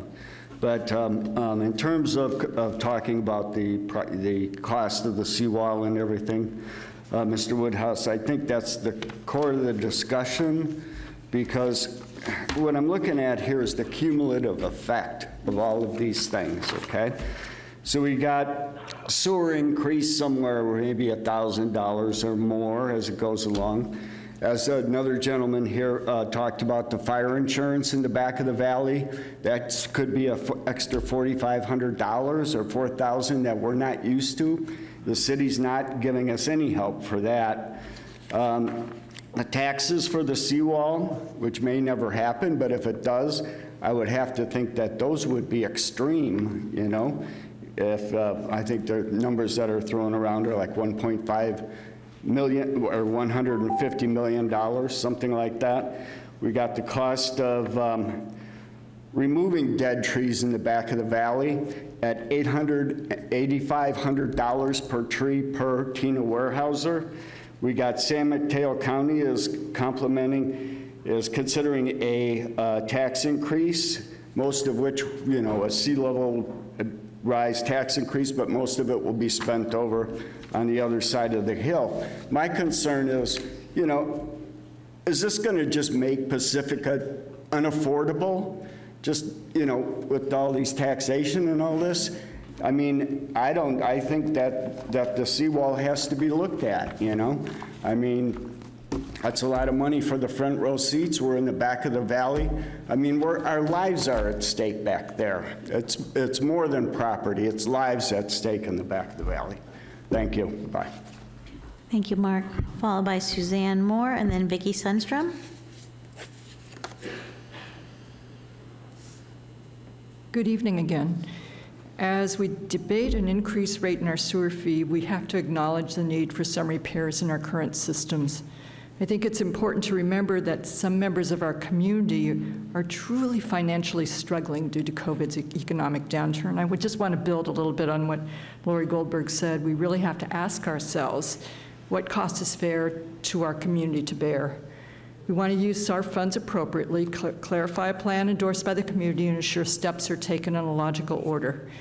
If a portion of the rate increase is for a future phase and earmarked for the Beach Boulevard Infrastructure Resiliency Project, including the design, permitting, and construction, since that project hasn't gone through the phases of approval, can those rate increases wait? Because community members may find rate increases difficult, I support the increased fees for current infrastructure maintenance and repair, but I don't support the 10 to 30 million rate increase earmarked for the BBIRP. Thank you. Thank you, Suzanne. Vicki, followed by Christine Bowles, and then Robert Bowles. Good evening. The sewer service rate increase as presented violates aspects of California Law Article 13D and Prop 218. Consider Section 6A1 of the legislation that says, the amount of the fee or charge proposed to be imposed upon each parcel shall be calculated. A number of us have requested what this charge is specific to our parcel and district. No specific information was provided. Section 6B states, a fee or charge shall not be extended, imposed, or increased by any agency unless it meets all the stated requirements. One of them being the amount of a fee or charge imposed on any parcel or person as an incident of property ownership shall not exceed the proportional cost of the service attributable to the parcel.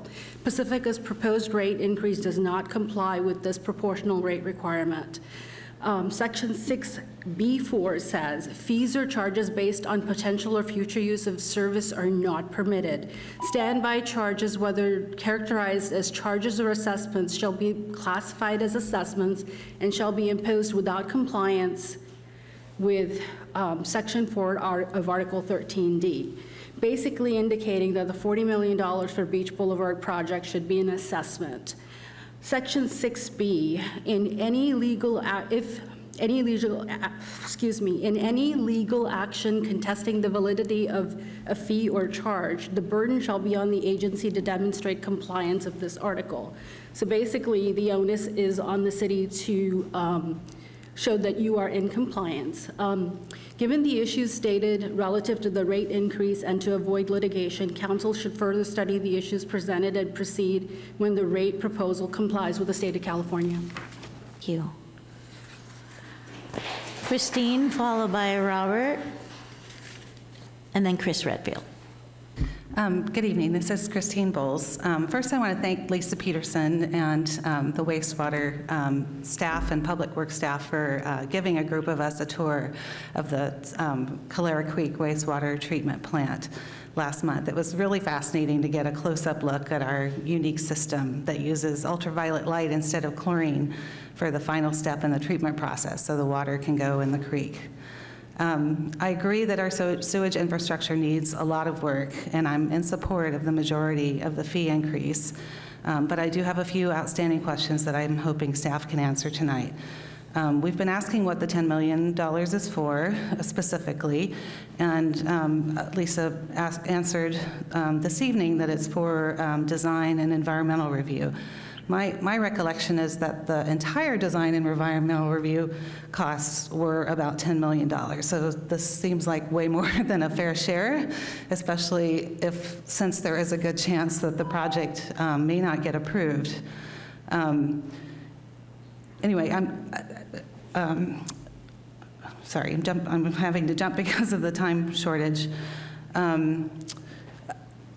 The cost we're estimated at $40 million to move the pump station inland for real resilience. So wouldn't it be a better use of our limited sewer money to actually move the structure now instead of protecting, which is mostly old, fully depreciated equipment? Yes, it might cost more than $40 million, but the seawall might cost more than $125 million too. And if we don't move it now, it will cost a lot more to move in the future, and that's an unfair burden we're placing on our children. To Tiger's point, how are the children? I went back and looked at the minutes of the council meeting where you approved the seawall. Only one member of the public was fully in support. 22 members had questions, and a lot of that was about the infrastructure. We need long-term planning. Thank you. Thank you. Robert, followed by Chris Redfield, and then Therese Dyer.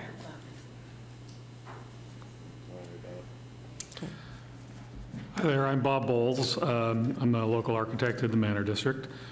Fellow Pacifican Stan Zevin wasn't available tonight to make public comment, and he asked me to make some remarks on his behalf. Although I recognize much of the fee increase is definitely needed to pay for ongoing sewer system refurbishment, I agree with Stan that more information is needed before approving the increase. In particular, we're concerned about the $40 million slated as a fair share for the Beach Boulevard Infrastructure Resiliency Project, also known as BEEPR. Nowhere in the advertisement for the fee increase or in the detailed rationale given to the council on February 15th is the purpose of this money clearly stated. As all of you know, the Beach Boulevard Infrastructure Resiliency Project is bureaucrat speak for the Sharp Park seawall, which is not a sewer project. I doubt if even 10% of Pacificans know that they are being asked to pay for the seawall project with their sewer dollars. Advertising for one thing and providing something else could be considered as a bait and switch or a fraud. It may well be illegal under Proposition 218. Has the city attorney reviewed this issue thoroughly? The aged infrastructure being temporarily protected by the Sharp Park seawall could, for the same $40 million, I mean, we don't know what the real fees are, but it'll be higher on either one. It could be replaced with new infrastructure at a truly resilient inland location. This portion of the sewer system serves something like 40% of Pacifica. The seawall protects less than 5% of the population. Is this truly a fair share project? What's the timeline from planning to completion of the proposed seawall versus moving the Sharp Park sewer infrastructure? What's the complete monetary breakdown? What grants will be forthcoming? What additional sewer fees will be necessary for the seawall? Please answer these questions before approving at least this particular part of the sewer increase. Thank you so much. I appreciate it. Thank you. Chris, can you not clap? No more clapping. Thanks. Chris Redfield, followed by Therese Dyer. Good evening, staff, council. First, I would like to thank Mr. Woodhouse for his clarifying introductory statement on this. Tonight, I wanted to speak in full support of the sewer rate proposal as written. I think we've all heard the arguments attempting to conflate the words seawall and sewer relating to funding. State law prevents using rate-based funding for anything other than intended. This proposal passes that scrutiny. The collection master plan was updated in October of 21 to reflect the major needs in the system. Page 132 in council's report states, the master plan noted that the critical Beach Boulevard gravity sewer main line and Sharp Park pump station are vulnerable assets from sea level rise, climate change without protection. It is also noted supporting the Beach Boulevard project would be a cost-effective way to protect the sewer infrastructure in this area of Sharp Park. It would be irresponsible of any council to not move forward with this recommended increase proposal as written. I would like to sincerely thank wastewater staff, excuse me, engineering staff, public works staff, city administration, and city council for efforts to make Pacifica a better place. Thank you. Therese Dyer, followed by Ken Miles, and then John O'Dowd after that.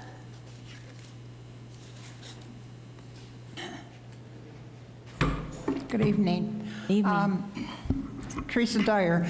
I've lived here since 1961.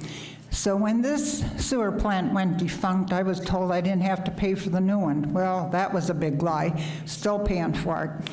But this is nothing but fraud as far as I'm concerned and should be investigated.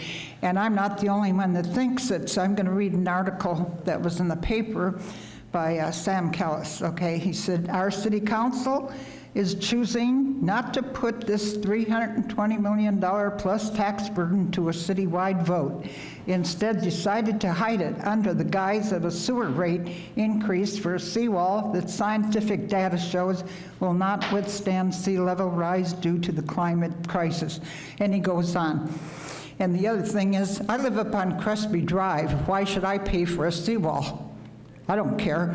You know, I mean, I can build a Noah's Ark, I guess, if the water goes up to Crespi Drive, but I mean, I'm totally against this, and I can guarantee you, you'll have some lawsuits on your hands, which you already have some, if you pass this tonight. Thank you. Please refrain from clapping. Please refrain from clapping. I'd appreciate that.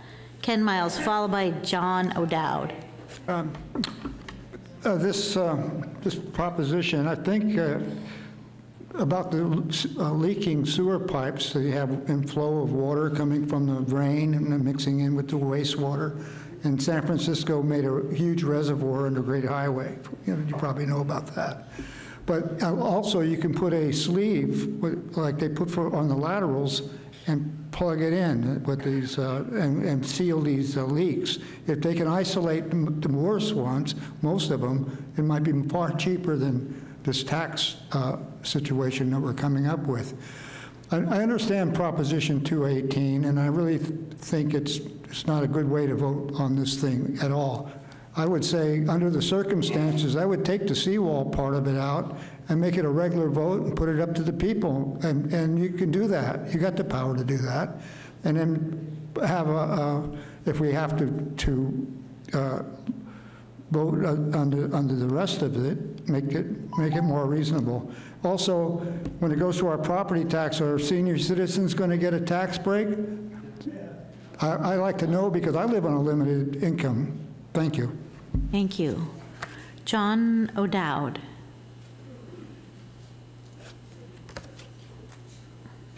Hello, Madam Chairperson and council members. My concern, I'd like to set aside the seawall, and looking at the total operating costs, capital replacement and capital costs, and maintenance. The revenue requirements to cover that, I would just be concerned with the minimum charge that's in the proposed schedule. How that minimum charge is computed. In other words, there are a lot of seniors and others in Pacifica that live in apartments and homes and by themselves with no family members, so their water consumption is low, relatively low, compared to those with families and non-residential users. So there is, am I done? No. Oh. You have 1 more minute. I heard something here. Okay, so I do have a concern about that minimum charge, how that's derived. And then again, looking at the non-residential users, such as more particularly commercial accounts, restaurants, car washes, and others that I can't think of, but that have rather heavy effluent discharges that do require additional treatment costs. And these costs have to be recognized. So I just wonder, does the rate administrators that conduct this study, this 5-year study, do they really look at these non-residential accounts, taking into consideration, the additional costs that should be recognized, and could that, could those charges be up somewhat? Thank you so much. Is that it? That's it. All right, thank you. Thank you. Josh, do we have anyone on the phone? Yes, Mayor Brewer, we have 4 callers with their hand raised. Okay. I'm going to start with the caller with the last 4 digits, 9309. 9309, please press *6 to unmute yourself and state your name for the record.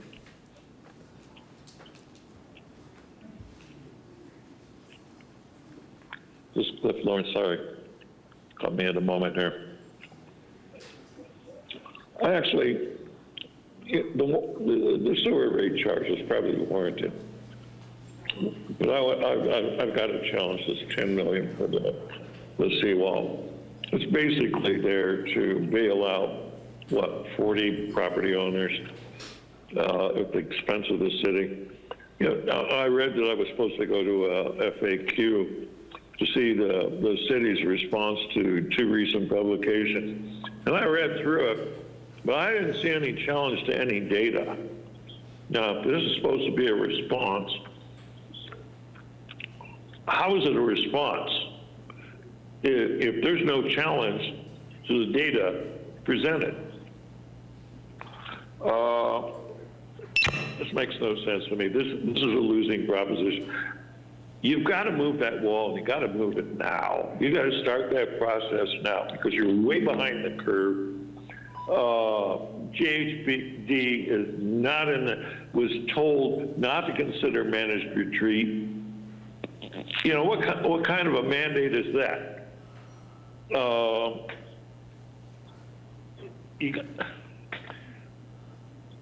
This is a mess, and the Coastal Commission is never going to prove this BPRP anyway.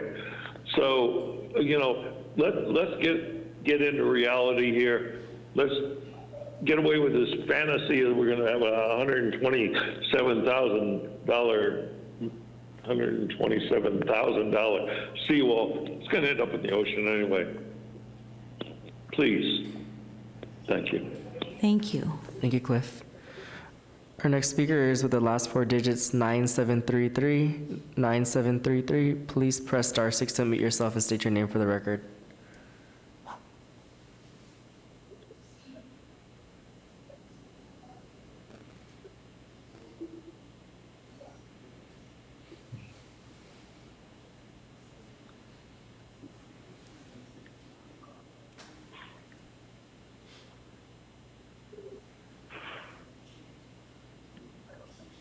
Check in again with them, Josh.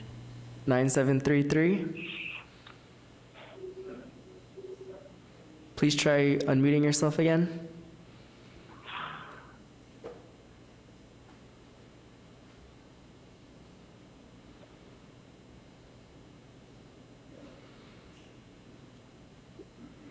Bear, let's return back to 9733. I think that's a We'll move really on to the good next idea. caller. Thanks, Josh. Yeah, we'll move on to the next caller, 9733. We'll return back to you. I'm calling on the next caller with the last 4 digits, 3484. 3484. Please press *6 to unmute yourself and state your name for the record. Can you hear me? Yes. Hello? Yes, we can hear you. Oh, great. Good evening, Mayor Beer, City Council members, and staff. This is Kimberly Williams representing our local San Mateo County chapter of Surfrider Foundation. As the City Council is considering how it will fund wastewater infrastructure, Surfrider continues to encourage the city to engage in longer-term planning for sea level rise and to consider the consequences and costs of continuing to maintain important city infrastructure in hazardous areas vulnerable to sea level rise. The City of Pacifica has an opportunity to plan for relocation of infrastructure over the long term out of hazard areas vulnerable to sea level rise as it comes time to replace or upgrade these. Continuing to keep infrastructure in vulnerable areas comes at significant financial cost over time. The cost of erecting and maintaining barriers that damage the coastline and destroy our beaches, limit access and mar the view, the cost of repairs every time there is a storm event or incursion, and ongoing declarations of emergency. Planning for replacement of structures, pipes, electrical lines, and other infrastructural elements to more secure areas gives the city more control over costs in the long run and ensures investments are protected and resilient. Continuing with business as usual by pumping more money into older or failing buildings and infrastructure only delays the inevitable at greater cost to ratepayers, and the city loses out on the advantage of smart planning to get ahead financially and technologically and to seek innovation. Surfrider continues to oppose the proposed seawall. It is concerning that the city may assess fees to maintain a system that is approaching the end of its life and to use that as a justification for a seawall and to help fund it.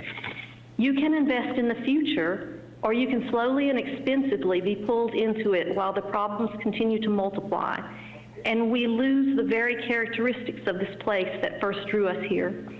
Again, Surfrider urges the city to engage in longer-term planning and preparation that includes landward migration over time, creates more secure infrastructure, Thank you, Kimberly. relocating out Your of time hazardous is areas, up. Thank you. and to invest in solutions that protect Kimberly. our coastline and beaches. Your time is up. Thank you. Thank you so much. Thank you.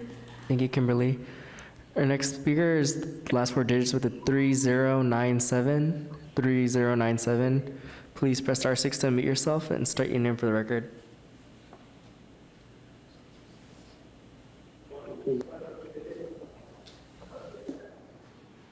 Hello, my name is Ramey Tan, architect living in the Pacific Manor area. I have some really major issues with the proposed plan because it unfairly taxes citizens in different parts of the cities where it protects only a few citizens in certain parts of the city. Take issue with the past increase of 7 to 8%. They went for the Lindemar equalization basin that basically protects the area around Lindemar, yet all the rest of us in the different parts of town ended up with a fairly large 7 to 8% increase. We kind of hope that this one will kind of reverse that and make sure that the folks that are protected by that would be, taxed, and we would get a significant rate break this time around. It doesn't look like, that's the case. I mean, I saw a $3.8 million thing for the RV park sewer, and that's one private parcel that's visitor serving, and that should be completely borne by that facility. Since it really serves the visitors and not the residents, so we have an objection to that. And do believe a lot of the speakers about the seawall. One, we don't know if it's going to be approved by the Coastal Commission. Hasn't been designed yet, so it's kind of an unknown number yet. And the seawall primarily protects the very expensive oceanfront property, along Beach Boulevard, probably way more higher in proportion than the sewer, because those properties are very, very expensive, probably like $2 million a unit, and something over there with the ocean view. Thank you so much, Remy. Have an issue with that. Thank you, Remy. Your time is up. It can be brought out. Everybody should be. Thank you, Remy. Your time is up. I know you probably can't hear me, but your time is up. Urge the city council and the staff to. Remy. I'm going to stop Ramey's audio, if that's okay. We study this and come up with a lot more. Thank you, Remy, so much. Thank you. We're going to return back to the caller with the last four digits, 9733. 9733, please press *6 to unmute yourself and state your name for the record.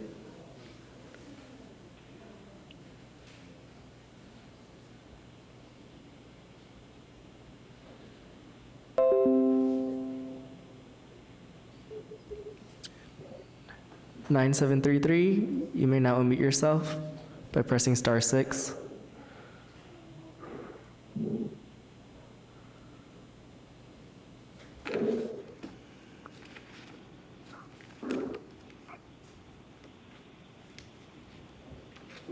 Beer, I think 9733 is having audio issues. I thought I just heard something, but. Okay, well, why don't we give him one more minute, because I know some people are having a hard time.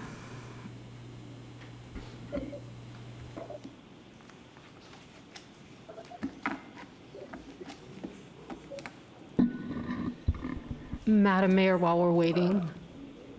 Yes. I just wanted to remind you that before you close the public hearing, we will need to hear from Clerk Coffey for the vote tabulation.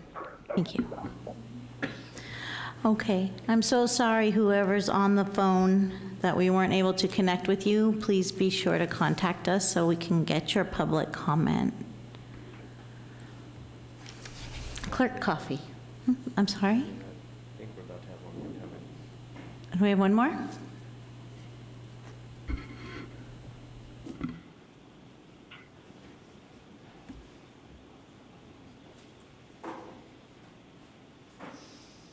Thanks. That's right. Good evening. Good evening, council members. I'm going to drop my mask just to speak here, okay? Thank you, Robin. Robin Renils, Sharp Park resident, property owner, taxpayer since the 70s.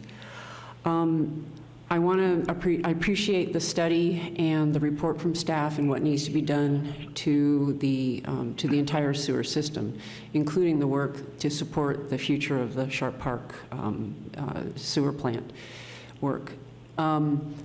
I'm not happy about having to pay a higher sewer rate. The sewer rate that I pay is already extremely high. We went through a lot just to get the plant moved from this location, which was secondary treatment, over to the quarry, which ended up being tertiary. But we needed to do it because it was the best for the environment. What I want to address right now is what's best for the environment of this neighborhood. What will happen with the seawall and the support of the infrastructure will not just benefit the people that live on Beach Boulevard. It'll benefit this entire neighborhood. You drive these streets, you see homes, businesses, multifamily dwellings, and apartment buildings. All of this will be saved by the work that's done by the city and the seawall and the infrastructure that you save. A 50-year seawall project was debated for that site. We now have a hybrid scant seawall. If we have a decent solid seawall, then the infrastructure would be protected by the wall itself. So this is what I'm trying to understand. We shouldn't need to do anything with a good seawall that's put in place. So if we end up with a substandard seawall, okay, then we've got to move the sewer lines, the pump, everything. I believe that we can get 100% Thank of the you very seawall much. Your paid time for is by the up. state. Contact Anna Ishu for help with funding. Thank you. Thank you so much. Mayor Beard, would you like to try one more time with 9733? Absolutely. 9733, please try unmuting yourself by pressing *6. 9733.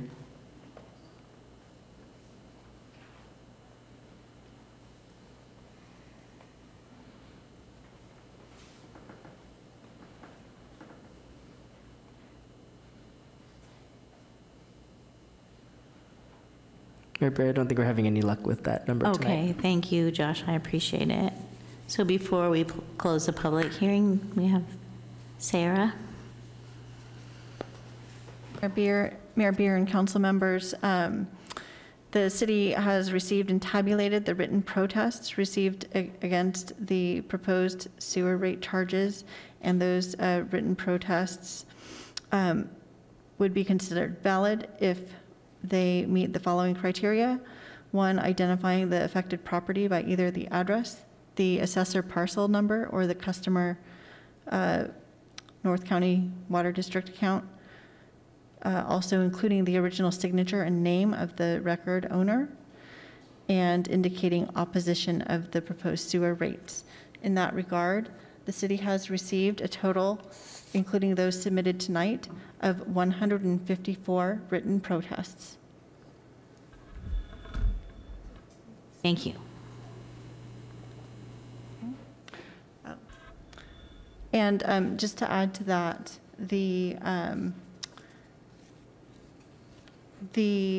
a majority protest, to constitute a majority protest, the necessary number would be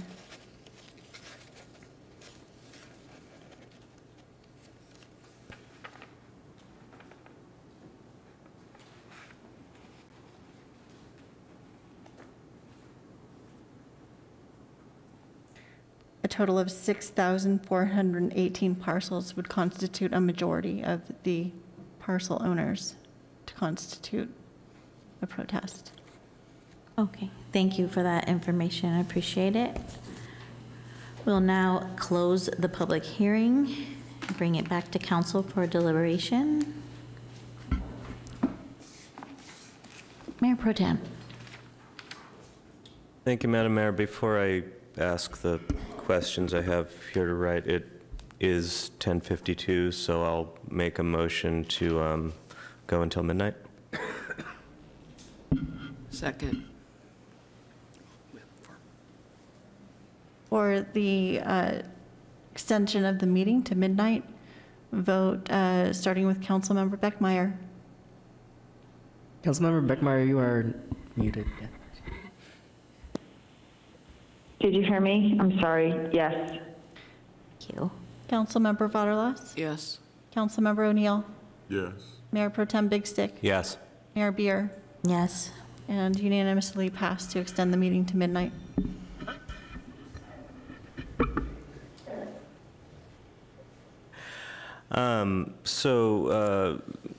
I think I have like a question for city manager, then city attorney, then back to city manager if I understand what I'm about to do right. So city manager, in the beginning you made a statement about the over 10-year amount of time, $40 million proposed for the seawall project. I believe you made a statement that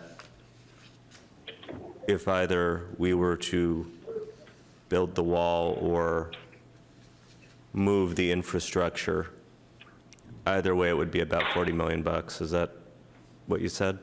Did I hear that right?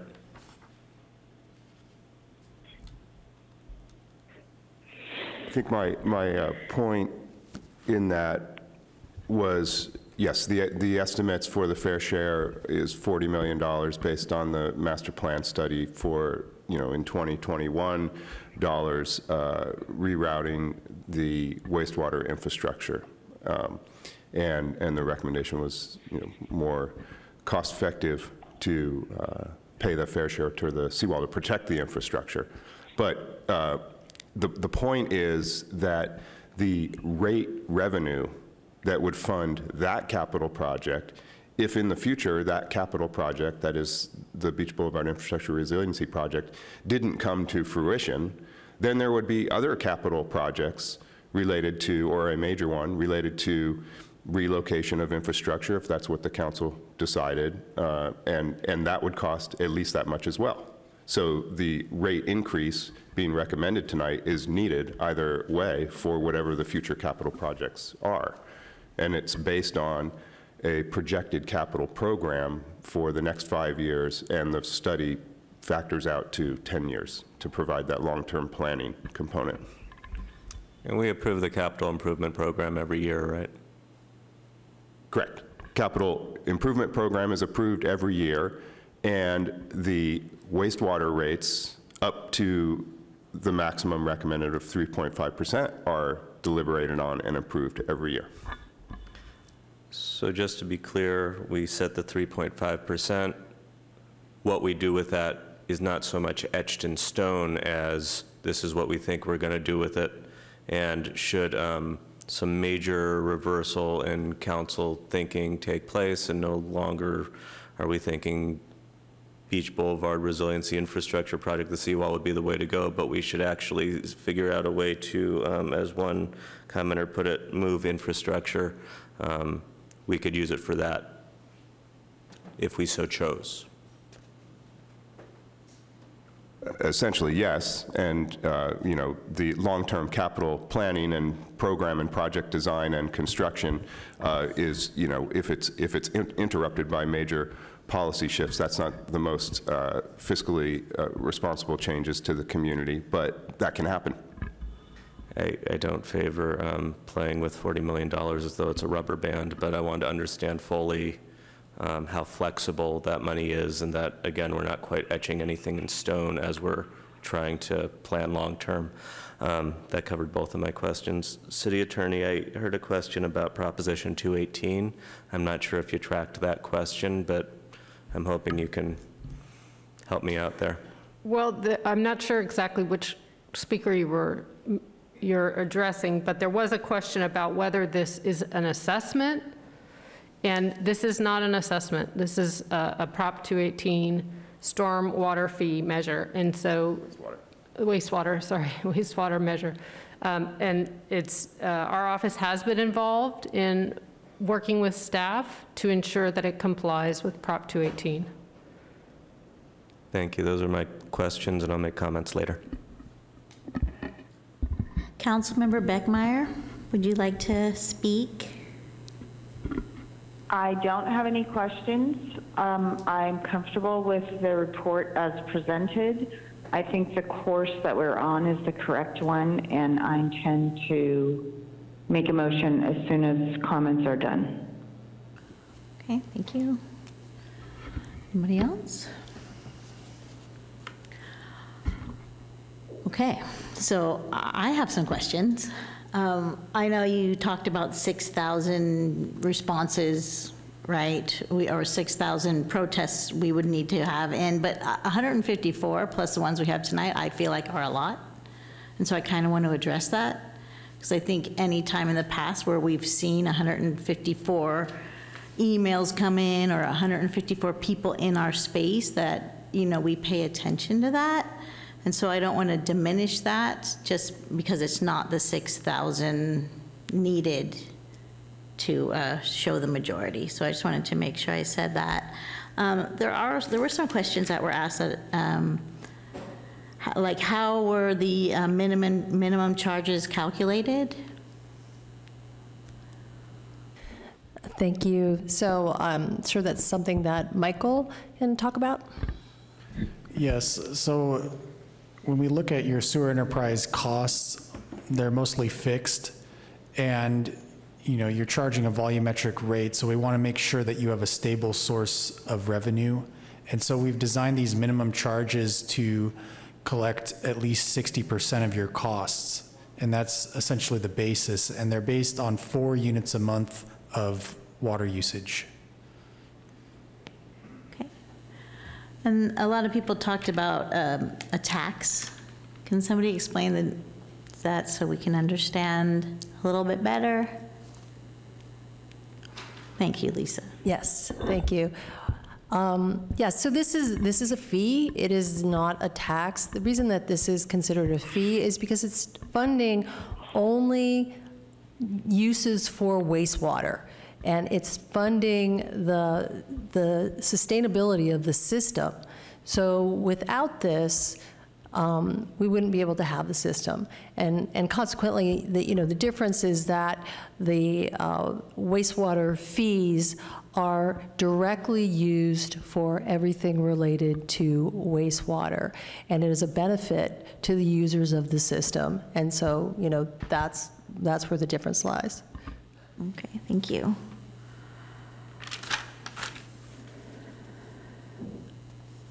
And so, just to be very clear, if there's a lot of questions about the seawall, right? So if the Coastal Commission doesn't approve the project, then the money that we set aside from these fees can still be put towards that, to whatever happens after that.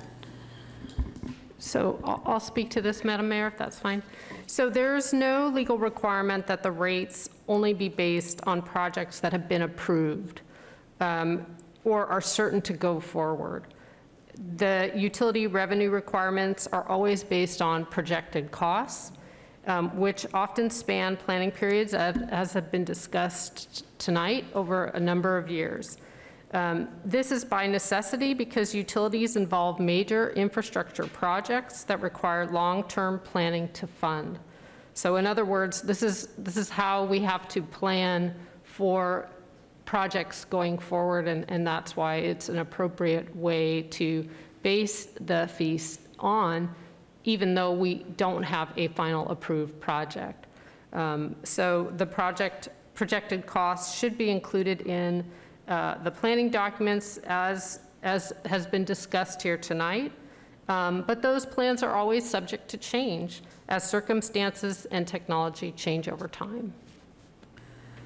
Okay, and then there was also questions about exemptions for seniors, and can we discuss that tonight, or what does that look like? What has it looked like in the past?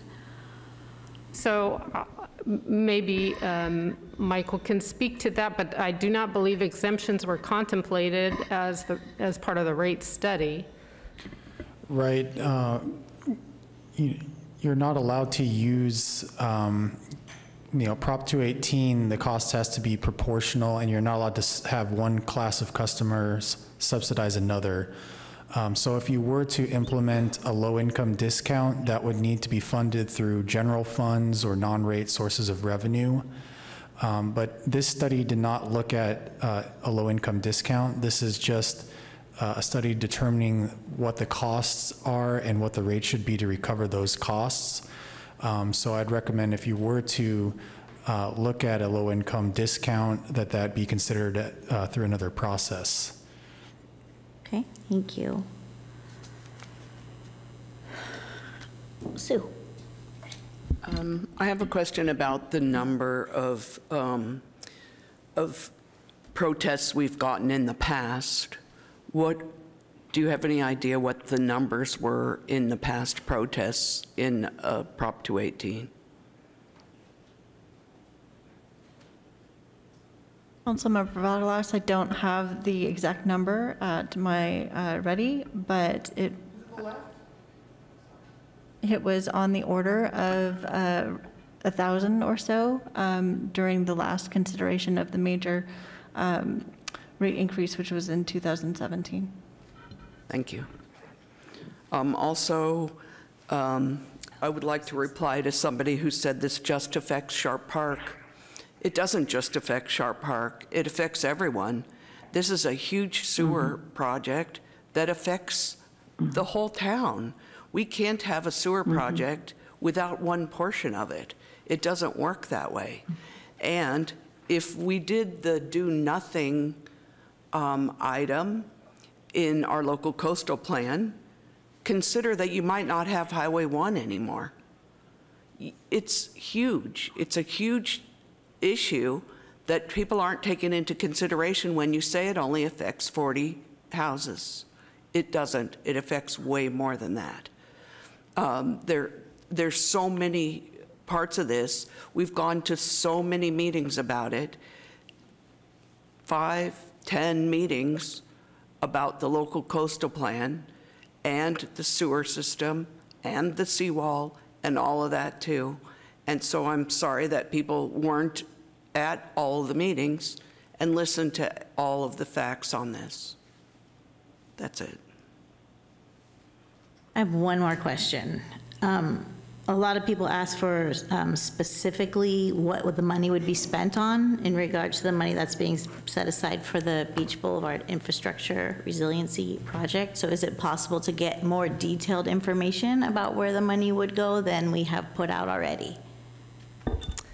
Thank you, Mayor. Currently, we're looking at the big picture of what's going to be needed next. So we don't have those types of details at this time. All we can say is that we're moving into the final design, so the money would be used towards final design and environmental permitting.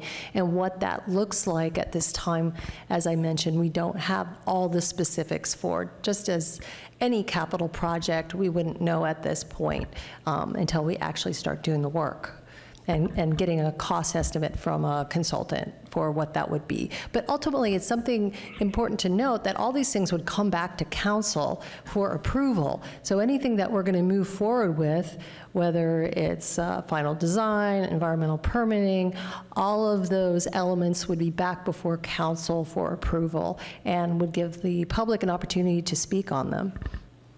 Okay, thank you so much for your answers. I appreciate it. Mayor Pro Tem. Thank you, Madam Mayor. And I asked my question in the beginning, having City Manager reiterate and go into more detail about that money that would be put toward the fair share cost of the seawall, because it's important, I think, from my understanding, that should something shift, that money will be needed either way, and it's not firmly etched in stone. So I'll lead with this. It's something I like to remind myself of whenever we have heated discussions, is that at inception, this was kind of a 51% city, right? It took 51% of the vote to make Pacifica Pacifica, and that was, I think, off the third vote. And that's just kind of like the flavor of us and how we discuss things. So when I was experiencing that last meeting about the Beach Boulevard Resiliency Infrastructure Project, and by the way, I have to think hard about it every time I extrapolate that acronym for whatever it's worth, I began to kind of firm up what my understanding is vis-a-vis this conversation that's been going on, that as far as I'm concerned started with the sea level rise discussion years before. And when I was in that room, and I as somebody who really liked to be active on my own time without even thinking that one day I'd be sitting here, I didn't attend as many of the sea level rise meetings as, especially in retrospect, I would have liked to have. But the one time I really found myself in the community center main room while we were having this major sea level rise discussion, there were members of the community who were majorly freaked out by the concept of managed retreat, yelling at decision makers at the top of their lungs how terrified they were of their property being stripped away from them unceremoniously. And then going into the seawall discussion, it was not quite that pitched, but likewise a great deal of heated discussion about the environmental ramifications of what it would mean to do this major, costly project. And in either case, so many people come out from either side to tell each other essentially how terrified they are of what they're perceiving as an ideological approach that will strip from them one way or the other what they hold dear. In one instance, you hear this kind of cry of, hey, look everybody, sea level rise, climate change, we're all gonna die unless we do the right thing now. Can we start moving things? Because it's gonna take a while to do that and we need to plan properly. And then on the other side, you hear, they're trying to take away my home, my business, my life, affordable housing. And that's before we even get to the discussion of how in God's name you think that we have the revenue to move all the infrastructure it would take to do that if you don't even think we have enough money to create a seawall. So the conclusion I kind of came to at the end of the last meeting, and I apologize because this is a sewer rate discussion, it's not a seawall discussion, but that kind of became usurped. So the conclusion I kind of came to internally, which I tried to articulate and I've become much more clear on in my approach, and the reason being the armoring specifically around the pier has a lifespan of about 10 years left. And understanding that, I turned to Lisa at that time and I said, okay, just playing devil's advocate here, if we were to move that infrastructure and start doing that planning, how long would it take approximately between starting that process of planning it and actually breaking ground on moving it? To which her response was approximately 15 years. So 10 years of infrastructure failure versus 15 years of we start moving it. And then you factor in, you know, if we like do some sort of rush job on moving all of this really important infrastructure, and that's before the lawsuits start pouring in because we're not protecting the homes and the businesses, and then we get to turn to the Coastal Commission and say, okay, so that visitor serving accessibility thing that you're always talking about just went out the window because we need to do this now apparently, and no one's going to be able to have access to the beach while we figure that out. So for me, I don't look at things in terms of 10 and 15 years as being a long time. I look at that as being a short time. And doing quick math, it looks like we have about 10-year lifespan left before we really start needing to be worrying if we don't start armoring that. And 50 years looks like a proper timeline to actually plan moving things if that's at some point what we want to do and start doing that. It's a statement that probably is making no one happy whatsoever, but it's my understanding, and so that's what I'm voicing because I'm up here. So what I'm saying is, from my perspective, I think it is a fair share contribution that we need to armor that essential infrastructure. I think that we need to armor this area to make sure that we're safe first. And then I think when everyone calms down because they're worried about their livelihood and whether or not they'll be able to just like afford their insurance, then we can have that other discussion about whether or not we are capable of moving things, and if so, how soon. Thank you. Councilmember Beckmeyer? I appreciate that, those comments, Tiger. The way I look at it is also a longer-term view, and the idea of relocating the infrastructure that we're talking about at the former wastewater treatment plant on Beach Boulevard. First of all, we don't have the land that we would even move it to. We have to acquire that. That's a cost. It's not, a $40 million price tag altogether. It's a small portion of what the overall cost would be. Admittedly, the seawall and infrastructure and the sand retention and sand replenishment and all that is also a higher cost than what we're talking about tonight. But as we heard earlier from Director Peterson, the cost and complexity of relocating infrastructure is intense and hasn't been studied. And there is this characterization that doing any sort of Beach Boulevard infrastructure resiliency project is only going to protect 40 homes, when some of the folks who themselves oppose it have stated that it in fact affects about 40% of the households in Pacifica, the Beach Boulevard infrastructure. So from where I sit as a decision maker and one whose responsibility it is to make the best decision for the greatest number of people in our town, I think it is prudent for us to move forward with what's proposed tonight. There was a statement about the equalization basin and why should I have to pay for that? It's down in the south end of town. Well, when our city is sued by multiple agencies and nonprofits because of sanitary sewer overflows, the millions and millions of dollars that we pay out, not to mention the harm to the environment, it's all of our responsibility. It's not just people who live near the equalization basin and who, for whom SSO flooding is reduced. So it's really, we're all in it together. I feel like it is the best course for us to continue with the course we've outlined, and therefore, unless there's other discussion, I'm ready to make a motion. Sue, I think we might have to have you repeat that because we're getting a really like reverb and it's really hard to hear you. So I think you're going to have to try to repeat that, at least the last section of it. Okay, from what part? No, it's still not working. Madam Mayor, maybe you could come back to Councilmember Beckmeyer. We'll come back to you and see if we can make some changes here to fix that.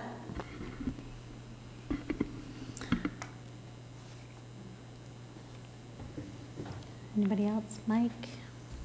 Nope. Okay, well, we'll wait a minute and see if we can fix the connection for Councilmember Beckmeyer.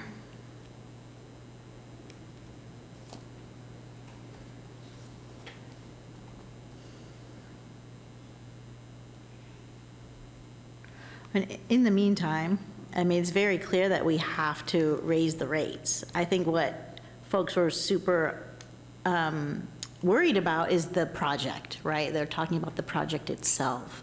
So I think if we are able to have enough information for our community so that they understand where the money's going, then I'm comfortable with raising the rates. And if we can come back and talk about exemptions at another time, I would appreciate that too very much, because I think we need to look at that as a council. Sue, you want to try to talk one more time? Can you hear me? No. Is that better? It's still not working. No. No. Maybe I should call in again. You could try hanging up and calling back, yeah?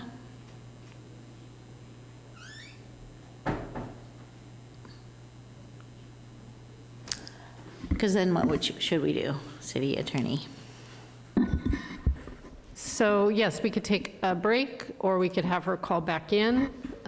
It's at your discretion. We could also continue with council member deliberations if there are council members who want to speak on the item before council member Beckmeyer calls back in.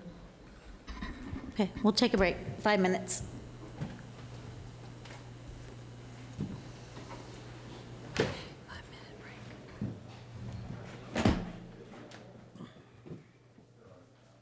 Yeah. Do you think we're going to get to the capacity fees next, or?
Who's in the control room?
Sue, if you can hear us, can you speak? I can hear you.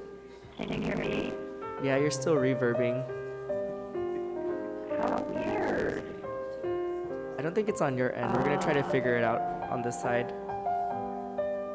I wonder if I should try calling from the iPad instead of my phone. Can I do that?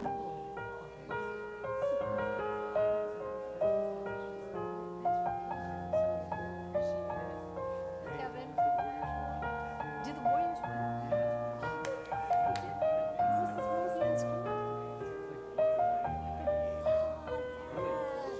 Go Warriors! Oh my gosh, I didn't know they were 3 points ahead. I made Ryan turn his computer. I go, I'm going up there in a minute. I can't be stressed out. I'm just gonna think they're ahead. And they stayed ahead. Oh, I got a happy family right now. That's for sure. Warrior. Yeah, I bet, right? Oh,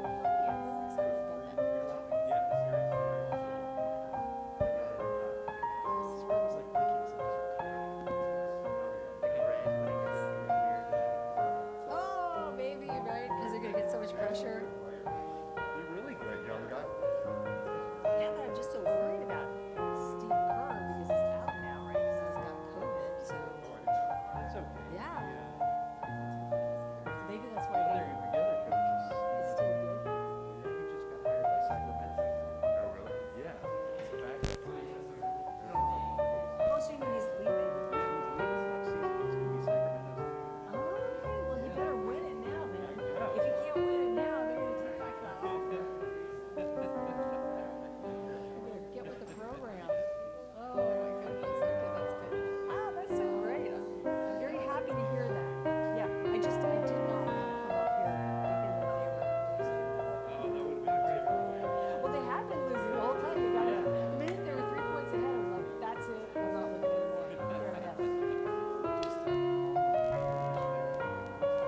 let's see if we can come back together now, please.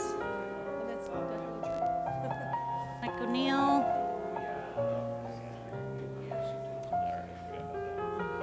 didn't. My brain hasn't either.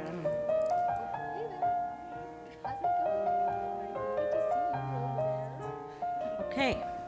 Come back together and see if we can hear Councilmember Beckmeyer.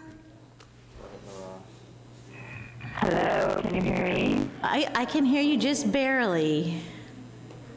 So. Okay, let me speak up. Is that better? I think we'll be able to Can you hear hear me you now? if you. You should be able to hear at least what we need to hear, yeah? Okay, we'll try. Can you hear me? I can hear you, but it's really gargled. So we're just gonna move forward and go from there. Okay. And to take note that it is 11:24 and we still have how many? Call the question, please. Yeah. Yeah, that's what I'm trying to do, is make a motion. Yeah, we cannot hear that. Councilmember Beckmeyer just said that she would like to make a motion, is what I heard. That's what you heard? But if you can't hear me, that too. then someone else should make the motion.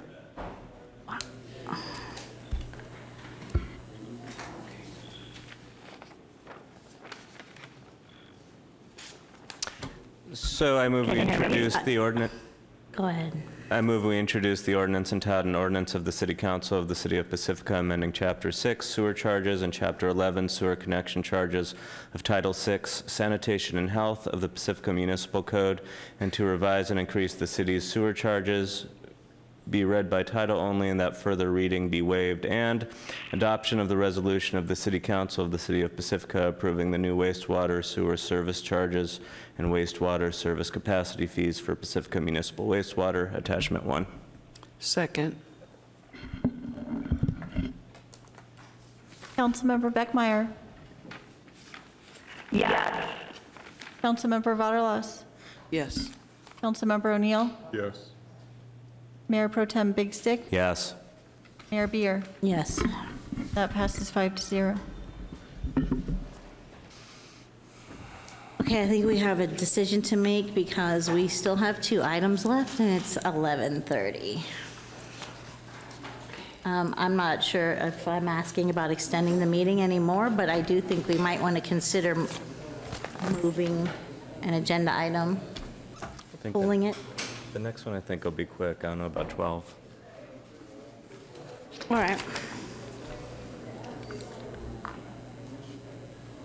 Okay, we'll move on to item number 10, which is the introduction of ordinance to improve and extend the growth management ordinance. Excuse me, can you guys take it outside, please? Thank you. We have Christian Murdoch here to present to us tonight about extending the growth management ordinance.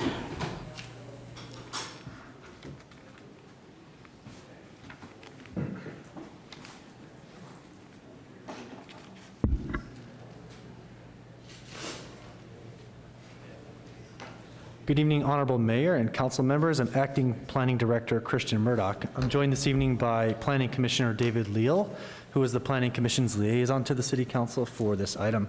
Hey, David. In 1993, the voters of the City of Pacifica adopted ordinance number 604-CS to add a new Chapter 5 to Title 9 of the Pacifica Municipal Code. The ordinance is known as the City of Pacifica Growth Management Ordinance, or GMO. The GMO contains 3 main components. The first was a requirement for voter approval of any rezoning out of the A agricultural zoning district, change of the B lot size overlay district associated with an A-zoned parcel, or a change to the uses or structures permitted on an A-zoned parcel. The second is a requirement for voter approval of any rezoning out of the Hillside Preservation District, or HPD, overlay zoning district, or a change to the standards governing the HPD overlay zoning district in Chapter 4 of Title 9 of the PMC. And the third main component is a residential development allocation process that establishes an annual allotment of 70 new residential units per year, exempting certain types of dwelling units from the requirement to obtain a residential development allocation, and imposes distribution and phasing criteria for the allocation of those residential development allocations. As enacted by the voters, the GMO had an initial termination date of June 30th, 1997. The City Council has adopted several ordinances to extend the termination date of the GMO, most recently with the enactment of Ordinance Number 817-CS in 2017 to extend the GMO for 5 years until June 30th, 2022. The ordinance reviewed by the Planning Commission and presented for the Council's consideration this evening proposes extending the GMO for 5 years to June 30th, 2027, and making clarifying changes so that the dates referenced in PMC sections 9-5.07 and 9-5.08 pertaining to agricultural land and hillside protection respectively also reflect the 5-year extension. The ordinance would not make any changes to the residential development allocation or RDA provisions specified in PMC sections 9-5.03 through 9-5.06, as these provisions are not currently enforceable pursuant to state law enacted with Senate Bill SB 330. The Planning Commission considered the proposed ordinance at a public hearing on April 18th, 2022. After hearing public comment and deliberating, the Planning Commission recommended City Council approval of the proposed ordinance by a vote of 5-0 with 2 absences. As I conclude, I will note that staff received several public comments after publication of the agenda packet. These comments are available at the rear of the council chambers for public review and were forwarded to the City Council prior to the meeting. Thank you, and I'm able to answer any questions. Thank you. Do we have any questions for staff? I have one question. Did you say that the RDA allotment does not apply? Because how would that fit into our RENA allocation? So as I mentioned and is further detailed in the staff report, SB 330, which is a state law enacted in 2019, it prevents cities from adopting or implementing any provisions in local code that would limit the number of permits or require some sort of numerical allocation for housing development permits. And so what staff recommended and the Planning Commission supported was keeping on the books the provisions that are in the municipal code. They were adopted and enacted by the voters, and to respect the will of the voters, keep them on the books, though recognizing the city is unable at this time to implement them. There is a sunset provision, I think, through 2032 at this point in time, after which the city could potentially, resume implementation of the RDA process. But for the time being and for the foreseeable future, we would not be able to do that. Thank you for the details. Okay, do we have any other questions? All right, we're gonna open up the public hearing. I have 3 cards here, one from Ron Makel. Madam Mayor, if I could, before we proceed, just to clarify one statement, the sunset date is January 1st, 2034. Okay, thank you. I see that Ron's not here. Christine Bowles?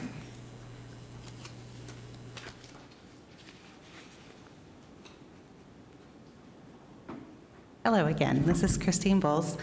I want to thank staff for their work on this and would encourage the council to approve this 5-year extension to the growth management ordinance. At the heart of the ordinance is the public's right and responsibility to weigh in on precious land resources and hillside preservation and agricultural zoning. I did some research over the winter break into the original Hillside Preservation District ordinance, known as HPD, and wanted to share some findings to give you a glimpse into how important this ordinance is to the people of Pacifica. First of all, did you know that there were 15 public meetings to discuss this one ordinance before it was approved? Starting in April 1970, over a 19-month period, there were 8 Planning Commission and 6 City Council meetings before the ordinance was unanimously adopted. The public was very engaged, so the meetings took a lot of time. While the ordinance was being worked on, the city instituted a moratorium on all development approvals on hillsides over a certain slope. I've found a bunch of articles in the Tribune. I'm going to get cut off, so I can't read all of this one, but This is from 1973. It's called Man and the Environment, Pacifica's #1 story. It says, the major political issue in Pacifica during the past year of 1972 has to have been conservation, the move towards preservation of the natural environment. The environmental cause has already had an interesting effect. It has increased our pride in our community. Suddenly, Pacifica, with its green hills and beaches, has beauty. Everybody is saying so. I'm going to have to skip ahead. At the end, it says, all kinds of people, young and old, stood up to say, we love it here. We love our green hills. We like Pacifica just the way it is. Pacifica, the town with no class, suddenly has it. So, encourage you to continue this ordinance. Thank you. Thank you for that. We have Suzanne Moore, and she's not here. Josh, do we have anyone on the phone? Mayor Beer, we do have 3 hands raised at this time. And since we were experiencing some audio issues earlier, do you want to try testing it out if Councilmember Beckmeyer can try speaking on her mic and see if we have any reverb again? Sure. Can you hear me? Yes. Does it sound the same? Okay, we're back in business. Beautiful. All right, we'll go ahead and move forward then with public comments, starting with the caller ending in 4027. 4027, please press *6 to unmute yourself and state your name for the record.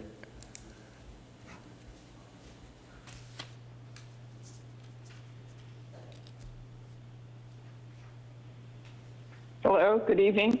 Good evening. Joanne Arnos, Odstead Boulevard. I'm calling this evening to ask City Council to please approve the growth control ordinance for another 5 years, and especially the agriculture and HBD segments of the ordinance. I think it's really important to the city, and your constituents and the members of the community would deeply appreciate it if you would extend it as it reads today without any changes. And I just want to make one comment from the past interactions this evening, in that, you know, most of my experiences around San Mateo County and other commissions and organizations, that if people are sending emails with important data, such as meeting changes or requiring meeting informations, that you ask for a confirmation of emails. Just because you send an email doesn't mean always that the recipient receives it. So with confirmation as a city policy may alleviate some of these misunderstandings and prove to be more transparent in our communication. Anyways, thank you for staying so late, and thank you. Thank you, Joanne. Thank you, Joanne. Next caller is the digits ending in 3097. 3097, please press *6 to unmute yourself and state your name for the record.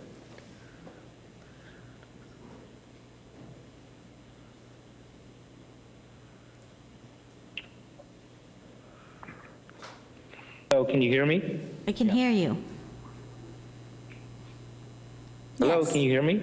Yes, we can hear you. Hi, this is Remy Tan with, again, Architects in Pacific Manor. Thank you for staff's work on this. Do urge the City Council to approve this extension. This is a really important part of Pacifica's landscape, is the hillsides, and it draws visitors to our city, increases our transit occupancy taxes, and as well as, you know, provides plenty of open space for everybody in town to enjoy. I do urge the council to maybe do take note about the you know, the limits on amount of housing approvals, as you know, we should be building a lot of housing in the infill and in the flatlands near transit. So that you know, somehow should be addressed, probably perhaps even before 2034. And also urge both the Planning Commission and the Council to review projects that are, proposed and, need zoning changes, because I was really surprised again, for the things like Harmony 1 that got approved, because I never saw anything come through the ballot on that, as well as this new one, again, behind the Linmar Montessori, that seems to be, some open space. So it seems like some things that might have gotten rezoned since this was put out many years ago, but don't recollect anything coming to the ballot except for maybe the quarry site, which is actually, was a former greenfield. So just really the tops of the quarry would, qualify under hillside preservation. But, thank you, Remy. Other projects. Thank you, Remy. Thank you so much. Your time is up. We're going to move on to the next caller. Thank you. Thank you, Amy. We have one more hand raised with the caller 9309. Last four digits 9309. Please press *6 to unmute yourself and state your name for the record.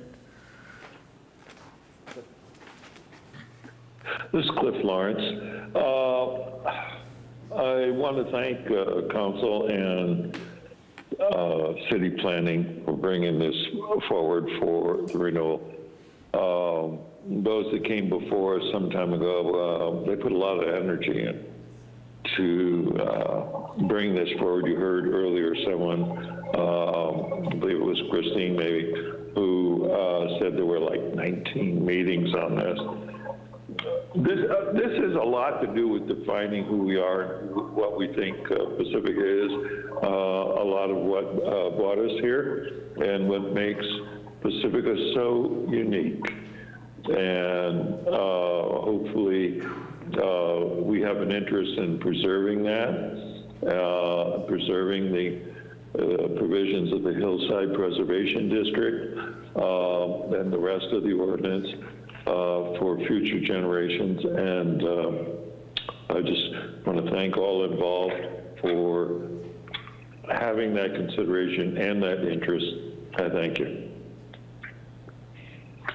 Thank you. Thank you, Cliff. Mayor Beer, there are no more callers at this time. Okay, we do have one more card from Paul Sherviton.